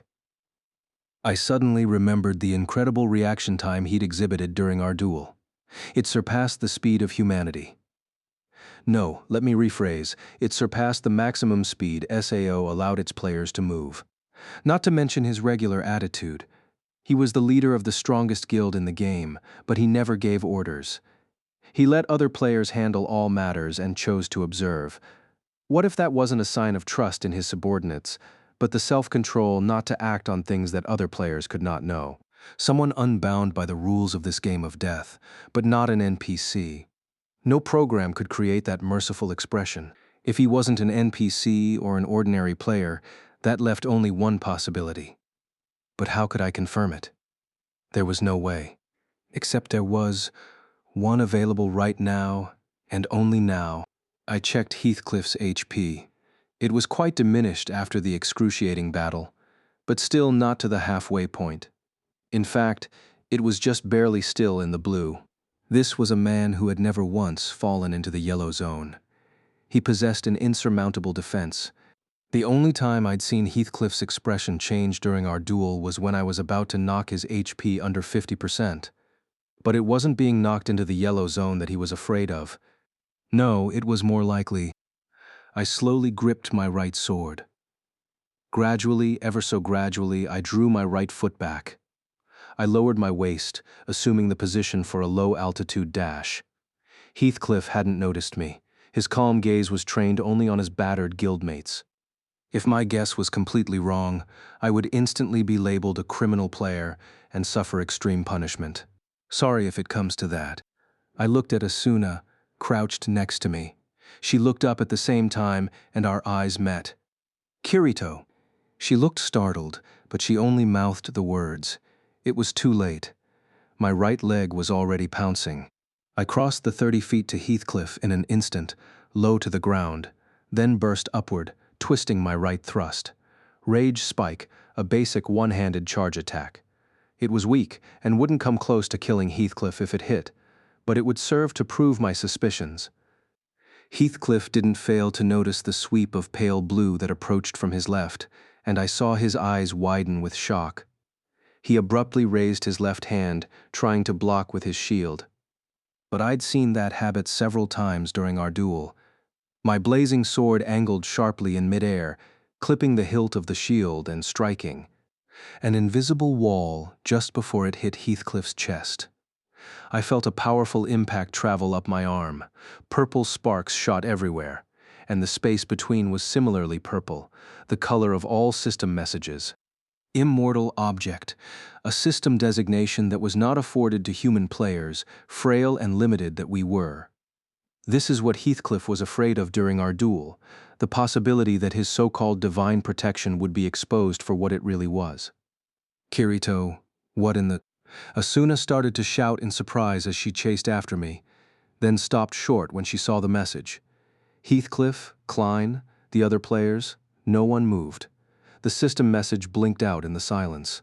I removed my sword and leaped backward to maintain distance. Asuna took several steps to reach my side. He's designated as a system-level immortal object. What does this mean, Commander? Heathcliff did not answer her confused query. He simply looked at me, a severe frown on his face. I spoke, my swords lowered. This is the truth behind the legend. The system is designed to prevent his HP from ever falling into the yellow zone. The only things that can be labeled immortal objects are the environment, NPCs, and system managers, not players. But there aren't any more GMs in the game except for one. I cut off and glanced upward. There's something that has stuck in the back of my mind ever since I came here. I figured he had to be watching us from somewhere, managing and fine-tuning the world. But I forgot a basic psychological fact, something that even a kid knows. I trained my gaze directly on the Crimson Paladin. There's nothing more boring than watching someone else play an RPG. Isn't that right? Akihiko Kayaba. The entire chamber was full of frosty silence. Heathcliff just looked at me, his face still placid. No one else moved, they couldn't. Next to me, Asuna took a step forward. Her eyes were devoid of emotion, like two empty voids. When she spoke, it was in a dry whisper. Commander, is this true? Heathcliff did not answer. He tilted his head and finally spoke. Will you at least tell me how you figured it out? I first noticed something was off during our duel. You moved too fast in that final moment. I should have known. That was a painful failure for me. I was so overwhelmed by your attack, I had no choice but to use the system's assistance. He nodded slowly, finally showing his first sign of emotion, a twisted corner of the mouth, the faintest hint of a wry grimace. My plan was to not reveal myself until the 95th floor had been reached. But alas, Heathcliff turned to gaze over the group, his grin looking more and more aloof. Then he finally announced himself. Yes, I am Akihiko Kayaba, and I am this game's final boss, the one who should have awaited you on the top floor. I felt Asuna swoon slightly. I propped her up with my right hand, my stare never leaving him. I don't think much of your taste. The greatest player in the game turns heel and becomes the final boss, but it's a compelling scenario, is it not? We had fun, but I wasn't expecting to be exposed just 3/4 of the way through. I had you pegged as the biggest wildcard element in the game, but even my estimates were off. Akihiko Kayaba, the developer of the game and jailer of all 10,000 prisoners, gave off his recognizable dry smile and shrugged. Heathcliff's physical appearance was a far cry from the real Kayaba, but that mechanical nature, his metallic disposition, was the same as that of the faceless avatar that had descended from the ceiling on that fateful day. Kayaba continued, the smile still playing over his lips. I'd always expected that you would be the one to confront me in the end. Out of the 10 unique skills in the game, Dual Blades is the one given to the player with the quickest response time. That player should have been the one to stand before the final villain, whether triumphant or beaten. but you exhibited power beyond my expectations, both in the speed of your attacks and the sharpness of your observation. But I suppose having one's expectations betrayed is one of the best features of an online RPG. One of the frozen players had finally risen to his feet. It was one of the Knights of the Blood. His naive, narrow eyes were filled with anguish. You bastard. We actually swore our loyalty to you. We put our hopes in you. And you betrayed us. He lifted a large halberd. You evil twisted. And the man screamed and charged. There was no time to stop him. He took a huge swing at Kayaba, but Kayaba was faster. He swung his left hand instead, opening a window and manipulating it instantly. Suddenly, his attacker's body froze in midair, then fell with a clatter. A blinking green border surrounded the man's HP bar. Paralysis. Kayaba kept tapping commands into the window. "Oh, Kirito." I turned to see Asuna kneeling on the ground. From what I could see, everyone in the chamber aside from Kayaba and me was collapsing unnaturally, groaning. I put my swords over my back, kneeling to lift Asuna up and hold her hand. Kayaba turned to look at me again. "What are you doing? Killing everyone here to cover up your evil deeds?" "Hardly. I would not be so cruel," he said, smiling and shaking his head. "But I am left with no other choice. I must accelerate my plans and await your visit at Ruby Palace on the top floor. I have been building the KOB to handle the powerful foes of the 90th floor and above. It is not my first choice to abandon you partway like this, but I think you've shown that you have the strength to make it on your own. However, before then..." He stopped and trained his gaze on me, twin beams of pure willpower. He stuck the tip of his sword into the obsidian floor. A sharp, clear, metallic tone rent the air. "I believe you deserve a reward for exposing my true identity, Kirito. I will grant you the opportunity to fight me in a one-on-one duel, right here and now. No immortality, of course. If you beat me, the game will be over, and all players will be able to log out of this world. What do you choose?" The instant she heard those words, Asuna struggled futilely in my arms, shaking her head. "You can't, Kirito. He's trying to get rid of you. We should pull back and think this through." My conscience agreed with her.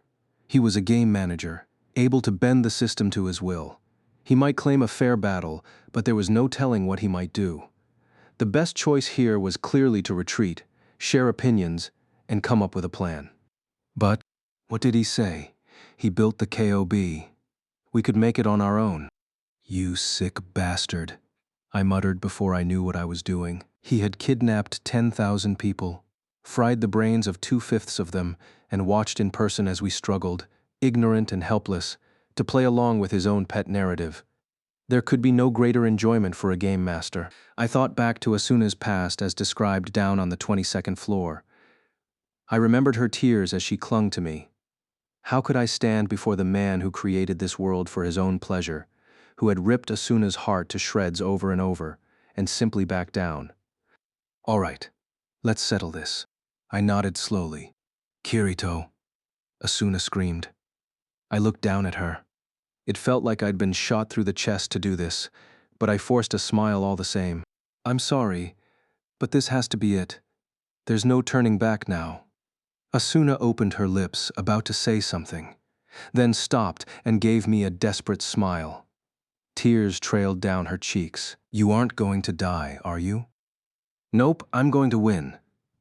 I'm going to win, and I'm going to bring an end to this world." "All right, I believe you. Even if I lose and turn to nothingness, you have to live on." I thought the words but couldn't say them. Instead, Asuna squeezed my hand, long and hard. I let go, then laid her body on the obsidian floor. I stood and walked over to Kayaba, loudly drawing my swords. "Kirito, don't do this. Kirito." I turned and saw Agil and Klein desperately trying to push themselves upward. First, I met Agil's eyes and nodded to him. "Thanks for all your support of the swordsman in the game, Agil. I know what you've done. You've spent nearly all of your earnings helping to outfit players in the mid-level zones." I smiled at Agil, whose eyes were wide with surprise. Klein, ugly bandana, stubble and all, was breathing in and out rapidly, trying to find the right words. I stared straight into his sunken eyes and took a deep breath. Try as I might, I couldn't stop my voice from trembling. Klein, remember when we first met? I'm sorry for what I did. Leaving you behind like that. I always regretted it. That was all I could scratch out, but the instant I finished, the corners of my old friend's eyes sparkled and began to drip. After several moments of silent tears, he struggled anew to get to his feet, his throat ripping with anger. Dee, don't you dare apologize to me. Now is not the time. You're not going to do this. I'm not going to forgive you until I've at least had the chance to buy you a dinner back in the real world. He tried to keep shouting, but I silenced him with a nod. All right, it's a deal. We'll meet up on the outside. I flashed him a thumbs up. Then I turned to the girl who'd helped me say the words I couldn't say for 2 years and gave her one last gaze. One last gaze at Asuna, her face smiling but tear-stained. Inwardly, I told her I was sorry, then spun around. I looked at Kayaba, still imperious and implacable, and opened my mouth.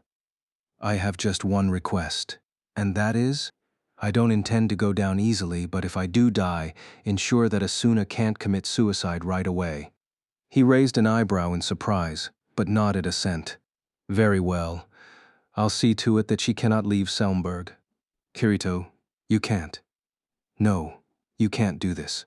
Asuna's teary cries echoed behind me. I didn't turn around. I drew my right foot back, pushing my left sword to the front and my right sword down. Kayaba hit a few more commands on his window that equalized our HP bars just at the edge of the red zone, enough that one clean, heavy hit would finish the battle. Next, a system message appeared over his head reading, changed into mortal object. Kayaba had removed his artificial defense. He closed the window, then pulled his sword out of the ground and hunched behind his giant shield. My mind was cold and clear. After my inner apologies to Asuna had risen and dissipated like soap bubbles popping, only my instinct to fight was left, freezing and sharp. To be honest, I didn't have a foolproof plan for victory. In our previous duel, I hadn't gotten the sense that my sword work was clearly inferior to his. But if he chose to use the same system assistance, as he called it, that had caused me to freeze for a second while he reacted, there would be nothing I could do. It was only Kayaba's pride on the line that would keep him from using it. Based on his statements, I had to conclude that he would try to defeat me within the limits of his holy sword ability.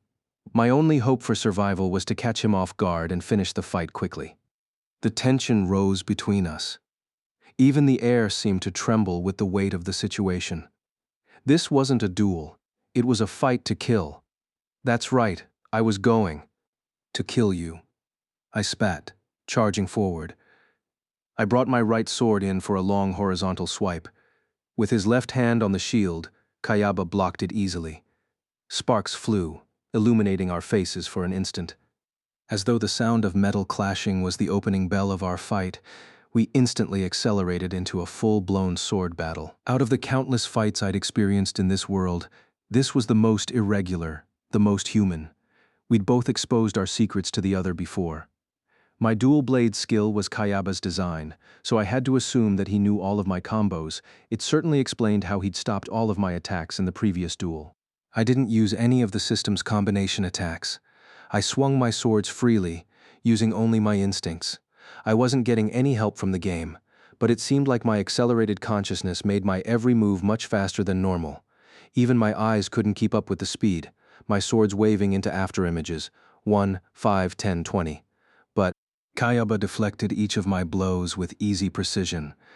When he had the opening, he would dart in with a sharp stab of his own. Instantaneous reaction speed was the only thing that kept me from being hit. The battle maintained an uneasy stasis. I focused on Kayaba's eyes, trying to read his thoughts, his actions.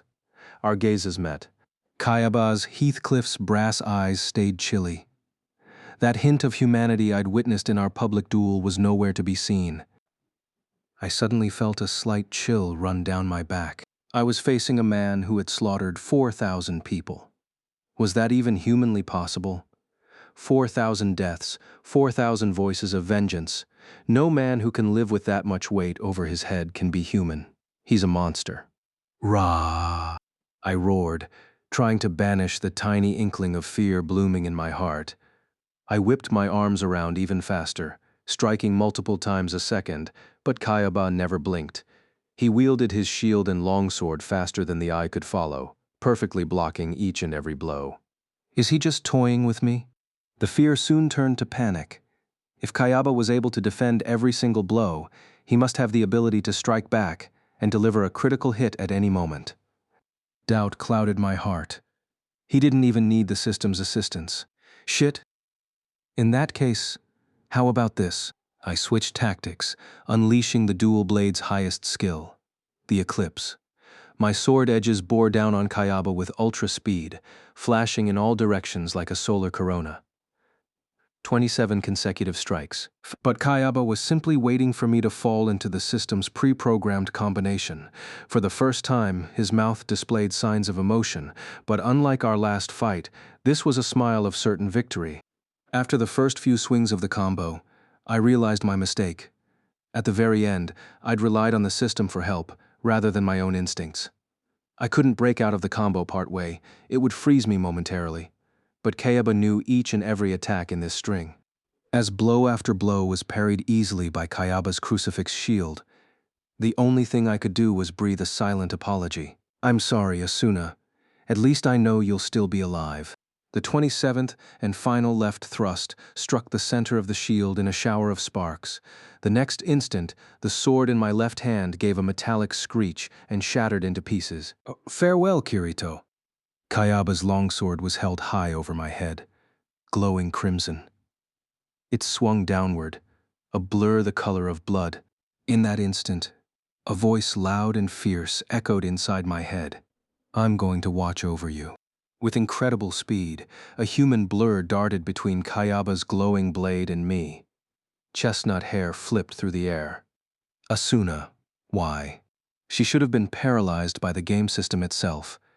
But she stood before me, her chest held high, both arms extended. I could see surprise on Kayaba's face, but no one could stop his attack now. It all moved in horrifying slow motion, the sword slicing Asuna from shoulder to breast. I lurched forward desperately, reaching out for her as she fell. She crumpled into my arms, soundless. Our eyes met. She smiled faintly. Her HP bar was gone. Time stood still. Evening, meadow, breeze, a slight chill. We sat on the hill side by side, gazing out on the lake, the reddish gold setting sun melting into deep blue. Leaves rustled. Birds called as they returned to their nests. She slipped her hand into mine, leaned her head on my shoulder. The clouds trailed past. Stars began to twinkle, one, then two. We silently observed the colors of the world shift and blur. Eventually she spoke up. I'm a little sleepy. Mind if I use your legs as a pillow? I smiled and answered, Go right ahead. Good night. Just like then, Asuna looked up at me from my arms, her face beaming, her eyes full of love, but the weight and the warmth of that previous time were gone. Her body slowly took on a golden glow. Motes of light separated and scattered. This can't be Asuna. Why? Why did you? My voice trembled, but the light mercilessly glowed brighter. A single tear fell from her eye, sparkled momentarily, then vanished. Her lips moved faintly, carving the sounds. I-M-S-O-R-R-Y. G-O-O-D minus B-Y-E. Swish.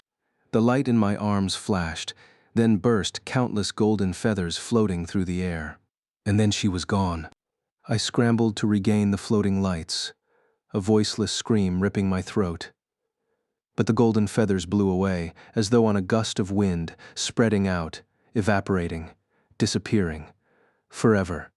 This can never happen. It should not. It can't. It can't. I crumpled to my knees. The final feather floated downward to rest on my hand, then blinked out. The ends of Kayaba's mouth twisted, and he gave an exaggerated shrug, hands wide.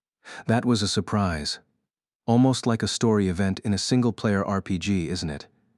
She shouldn't have been able to recover from that paralysis, as I said, quite unexpected. But I couldn't even hear him. My every emotion was aflame, burning out, plunging into deep, black despair. I had lost my reason to do anything.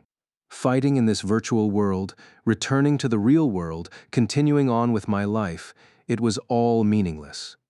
When my lack of strength led to my guildmates dying those many months ago, I should have joined them in death. I'd never have met Asuna. I'd never have made the same mistake again. And I didn't want her to commit suicide? How could I have been so foolish, so shallow? I didn't understand a thing. How could anyone live with such utter emptiness? I gazed down absently at Asuna's rapier, gleaming on the ground. I reached out and picked it up. I stared at the frail, thin blade, hoping to find some trace, some record of her existence there. But there was nothing. Not a single fragment of its owner was present in that shining reflection. I slowly climbed to my feet, one of my swords in one hand, Asuna's rapier in the other. Enough. I would take my memories of the few days I'd been able to spend with her, and then go to the same place. I felt as though someone called my name from behind me. But I didn't stop. I pulled back the sword in my right hand and struck at Kayaba. I took 2 or 3 ungainly steps forward, then thrust the blade. It wasn't a skill, not even a proper attack. Kayaba swung his shield and easily deflected the attempt with a pitying look, then buried his longsword in my chest. I looked down passively at the metal glimmer sunk deep into my body. There was nothing to think, just the objective resignation of my end. In the right corner of my vision, my HP bar slowly drained. Perhaps my accelerated senses had not worn down yet, because I could see the bar diminishing, dot by dot. I closed my eyes. In the moment that my mind ceased to exist, I wanted to see nothing but Asuna's smile. Even with my eyes closed, the HP bar was still there. The strip of red surely and steadily shrank. It felt as though the system itself, the God that had granted me life for so long, was silently licking its chops, waiting for the moment it would claim me forever. 10 more pixels. 5, then. I suddenly felt a rage the likes of which I'd never experienced. It was this. This was what had killed Asuna. Even Kayaba, its creator, was only a part of it now. This was what had ripped apart Asuna's body, blasted her mind, enveloped me, the will of the system itself, the digital god, mocking its players' ignorance, swinging its merciless scythe. What are we?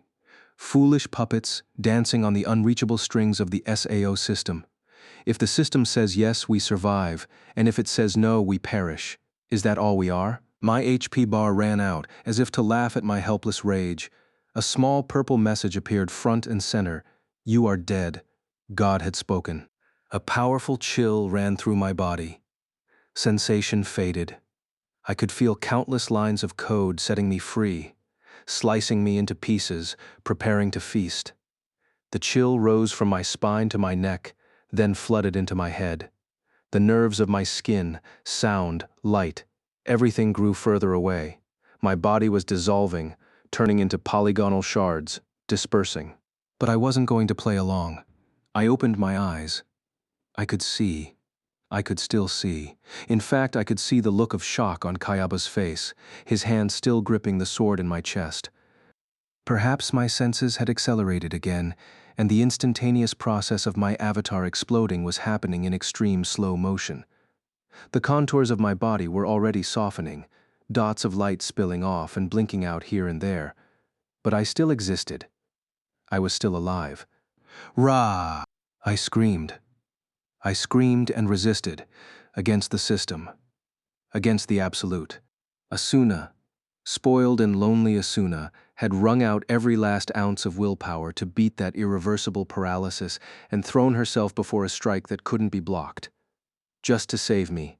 I couldn't let her sacrifice go to waste. It wasn't an option.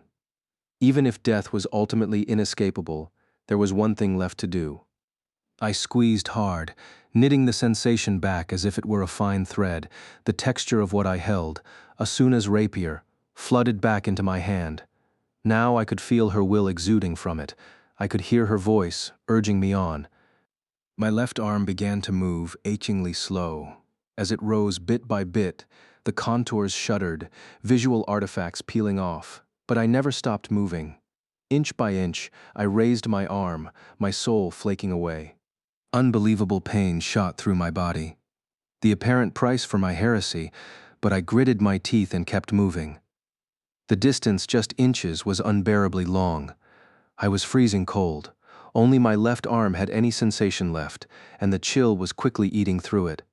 My body was crumbling, spilling like a delicate ice sculpture. But finally, at long last, the shining silver tip of the sword touched the center of Kayaba's chest. He did not move. The shock on his face had worn off, only a peaceful smile was left on his slightly opened lips.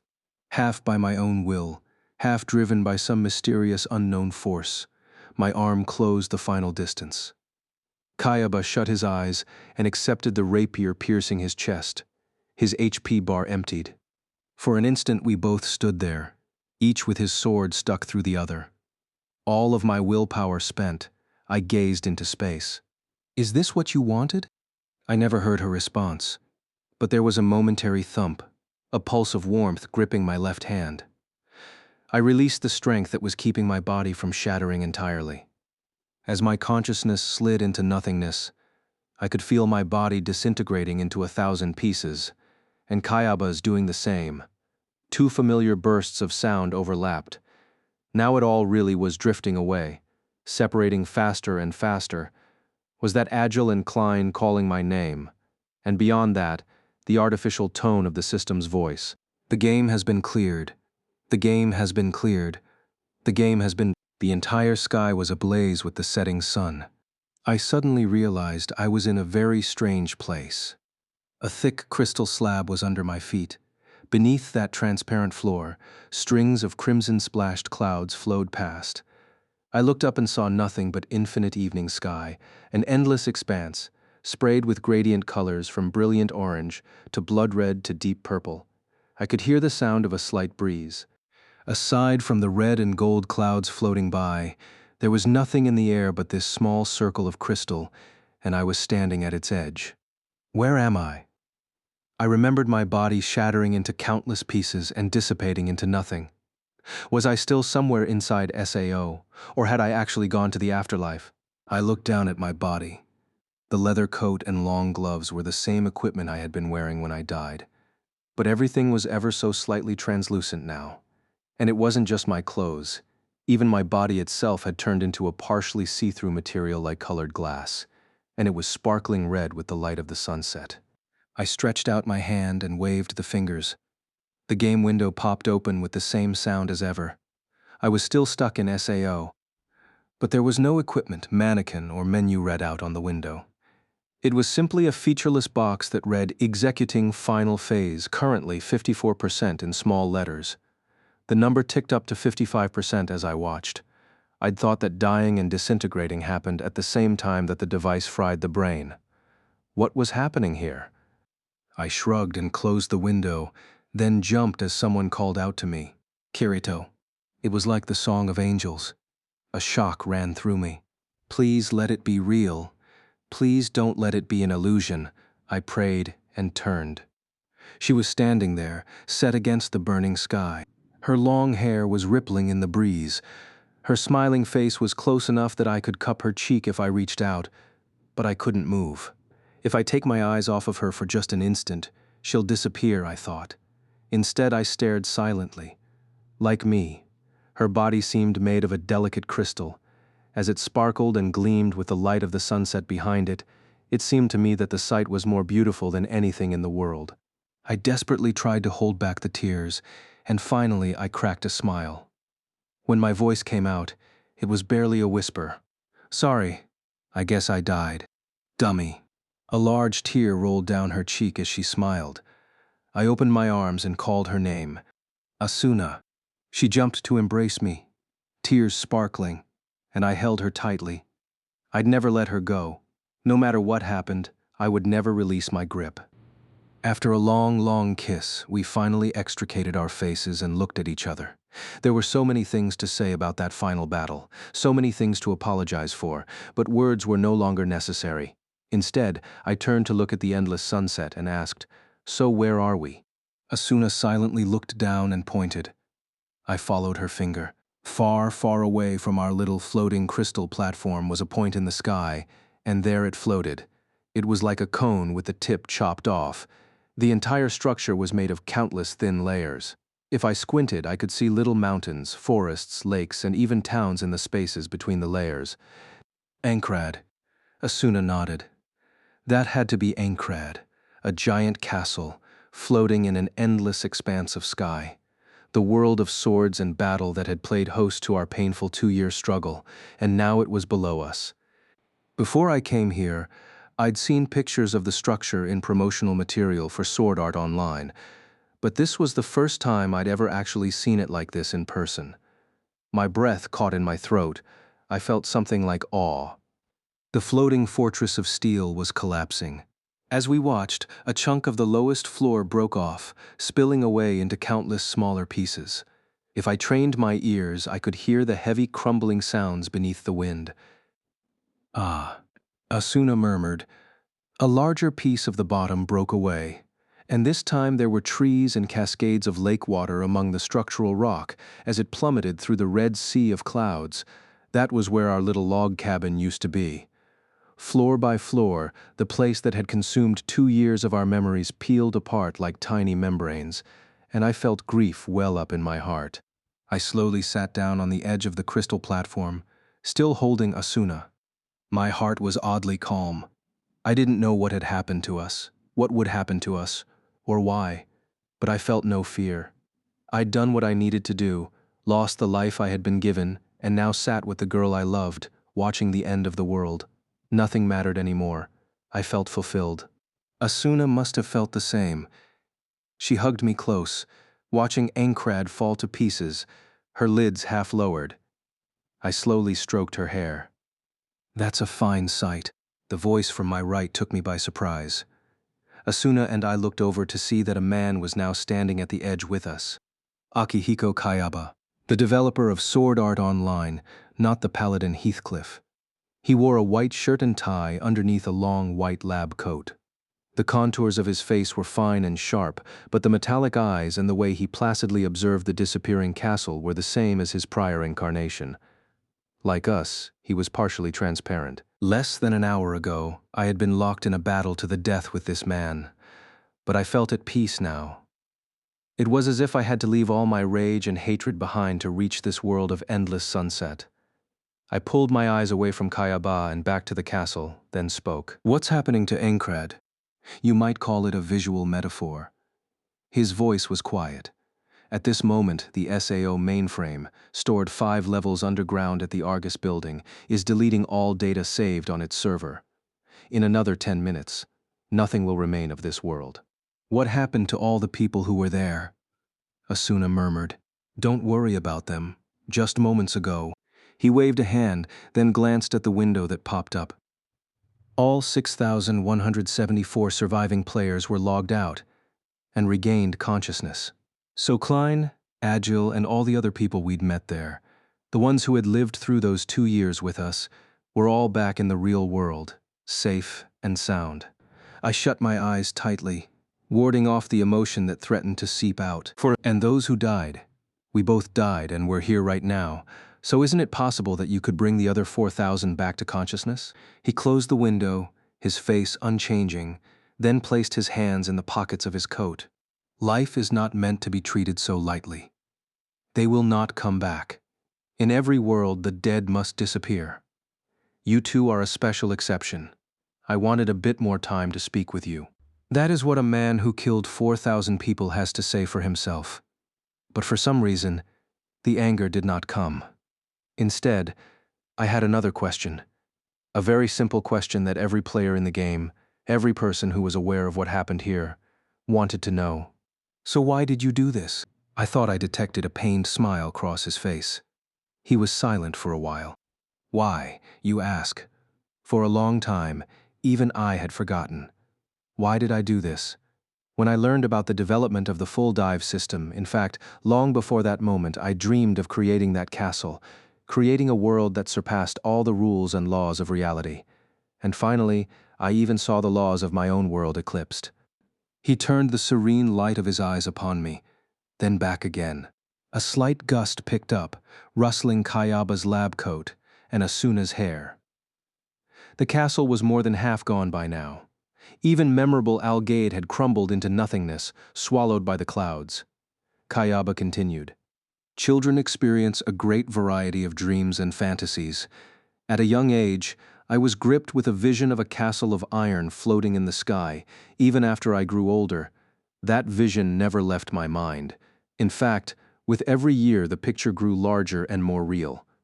For years, my one and only desire was to leave the surface and travel to that castle. You see, Kirito, a part of me still believes that castle really exists in some world, somewhere. Suddenly, I felt the illusion that I had been born there too, a boy who dreamed of being a swordsman someday. One day that boy would meet a girl with hazel eyes. They would fall in love, be bound as one, and live out their days in a little cottage in the woods. Yeah, I hope it does, I murmured. Asuna nodded softly in my arms. The silence returned. As I gazed far away, I noticed that the process of entropy was now affecting more than just the castle. In the far distance, the supposedly infinite sea of clouds and red sky were being visibly swallowed by white light. The light was bleeding through here and there, slowly approaching. One last thing, congratulations on beating the game, Kirito and Asuna. We both turned to look up at him. He was gazing down at us, a beatific smile on his face. And now I should be going. The wind blew, and suddenly he was gone, as if erased from existence. The crimson sunset was sparkling subtly through the crystal platform. We were alone again. Where had he gone? Back to the real world? No, that was unlikely. He must have deleted his own mind and traveled off in search of the real Aincrad. Only the tip of the virtual fortress was left now. We were seeing the 76th floor and above for the very first time, but only in a state of rapid self-destruction. The curtain of light that swallowed the world was growing close. As the rippling aurora touched everything in its path, even the clouds and sky itself shattered into those familiar, fragile shards. An enormous red palace with a fragile spire sat atop the very tip of Aincrad. If the game had proceeded according to plan, we would likely have crossed swords with the wicked overlord Heathcliff there. Even as the top floor fell, the masterless castle continued to float, as if defying its fate. The deep red gleam of the structure stood out against the red backdrop, like the heart of the castle, left behind after all its flesh had fallen away. Eventually, the wave of destruction swallowed it as well. It disintegrated into countless rubies from the bottom up, spilling down into the clouds. The tallest tip of the castle burst into pieces just as the curtain of light swallowed all of it. Aincrad ceased to exist, and the only things left in the world were clouds, the little floating platform, and Asuna and me. There wasn't much time left. We were in the midst of a brief stay of execution, courtesy of Kayaba. When the world was completely gone, the nerve gear would execute its final procedure, and then it would truly be over. I cupped her cheek with my hand and slowly met her lips. It was our final kiss. I took my time, trying to etch her entire existence into my soul. Well, this is goodbye. She shook her head. No, it's not goodbye. We'll disappear as one. So we'll always be together. It was almost a whisper, but firm. She turned in my arms to face me head on, tilted her head slightly, and gave me a gentle smile. Hey, tell me your name. Your real name. I was momentarily stunned. Then I realized that she was talking about my name in the life I'd left behind 2 years ago. The fact that I'd led a different life under a different name seemed like a story from the distant past. A world long lost. I spoke the name that floated up from the depths of my memory, grappling with the strange sensation. Kirigaya Kazuto Kirigaya. I lost count, but I probably turned 16 last month. In that instant, I felt like the life that had paused so long ago started ticking once again. Kazuto slowly began to surface from deep within Kirito the swordsman. The heavy armor I'd gained in this world began to fall off, piece by piece. Kazuto Kirigaya. She sounded out each syllable, then gave me a conflicted laugh. So you're younger than me. As for me, I'm Asuna Yuki, age 17. Asuna Yuki. Asuna Yuki. I repeated the most beautiful sounds I'd ever heard, committing them to my heart. Suddenly I felt something hot spilling out of my eyes. The emotions that had been frozen in the endless twilight churned into motion. Incredible pain that ripped my heart in pieces. The first tears I'd shed since being taken prisoner in this world came flooding out of me. Sobs caught in my throat like a little child, my hands balled into fists. I'm sorry. I'm sorry I said I would bring you back. I promised to do it, but I couldn't finish the rest. In the end, I couldn't save the most important person in the world to me. The regret that I had let her shining future come to a premature end turned to tears that flowed out of me without cease. No, it's okay. Asuna was crying too. Her tears were like glistening jewels in all the colors of the rainbow, particles of light that dripped and evaporated. I was so happy to have met you and lived with you, Kazuto. It was the happiest time of my life. Thank you. I love you. The end of the world was at hand. The giant fortress of metal and the endless expanse of sky had vanished into the light, and only the two of us remained. The air around us was sucked into the vacuum, fragmenting into dots of light. Asuna and I embraced, waiting for the end. In the midst of the incandescent light, it felt like even our emotions were being burned away. Only my yearning for Asuna was left. Everything disintegrated and evaporated, but I kept calling Asuna's name. My vision was filled with light. Everything was covered in a veil of white, dancing into microscopic motes. Asuna's smile dissolved into the light that filled the world. I love you. I love you so much. A voice like a ringing bell sounded in the last bit of my consciousness. The boundary that made Asuna and me separate beings vanished, and we crossed into each other. Our souls mingled, became one, scattered, disappeared. The air had a smell. That, more than my continued consciousness, was the first surprise. There was an enormous amount of information flowing into my olfactory glands.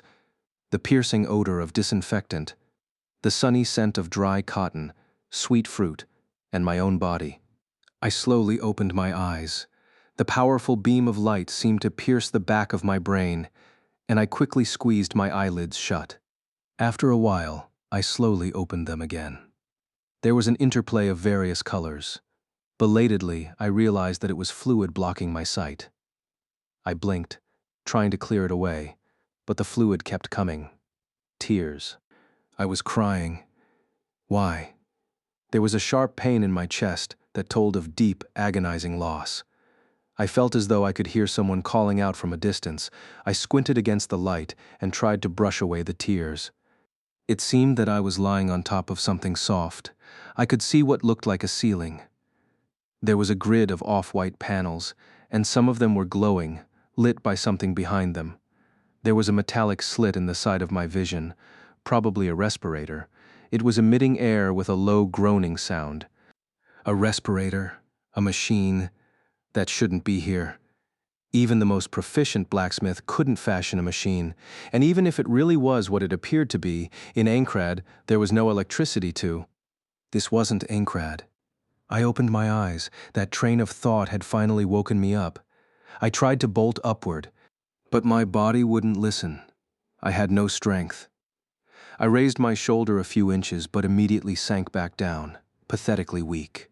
I could move my right hand, though. I drew it out of the light blanket that had been placed over my body, raising it in front of my face.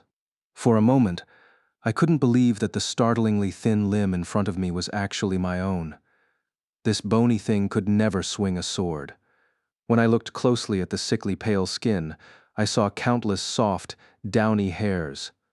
Purplish veins were visible beneath the surface, and fine wrinkles bunched around the joints. It was so incredibly realistic. In fact, it was so biological that it didn't feel right. Some kind of injection catheter was fixed into the inner joint of my elbow. A thin cord ran out and up into a clear packet on the left, hung on a silver mounting rack. The packet was about 70% full of an orange liquid, dripping with a steady rhythm through a nozzle into the tube. I moved my left hand, which was splayed next to my body, trying to find some sensation in it. I seemed to be lying on a bed made of some kind of high-density gel material. It felt slightly cooler than my body temperature, chilly and wet to the touch. I was naked, directly on top of it. A long-lost memory came back to me. A news segment from years ago, describing a product just like this one. a new development for patients who were bedridden for long periods of time. It protected against skin inflammation and broke down bodily waste. I tried looking around now. The room was small, the walls the same off-white as the ceiling. There was a large window on the right with white curtains. I couldn't see beyond them, but the yellow-tinged light passing through the material seemed to be sunlight. At the left foot of the gel bed was a metal tray cart, on top of which lay a rattan cage. A large bouquet of flowers in subdued colors was placed inside the cage. This must be the source of the sweet scent. Behind the cart was a square door. It was shut. Based on the information I'd just gleaned, this must be a hospital room. I was lying in it, all alone. I focused again on my right hand, still in the air.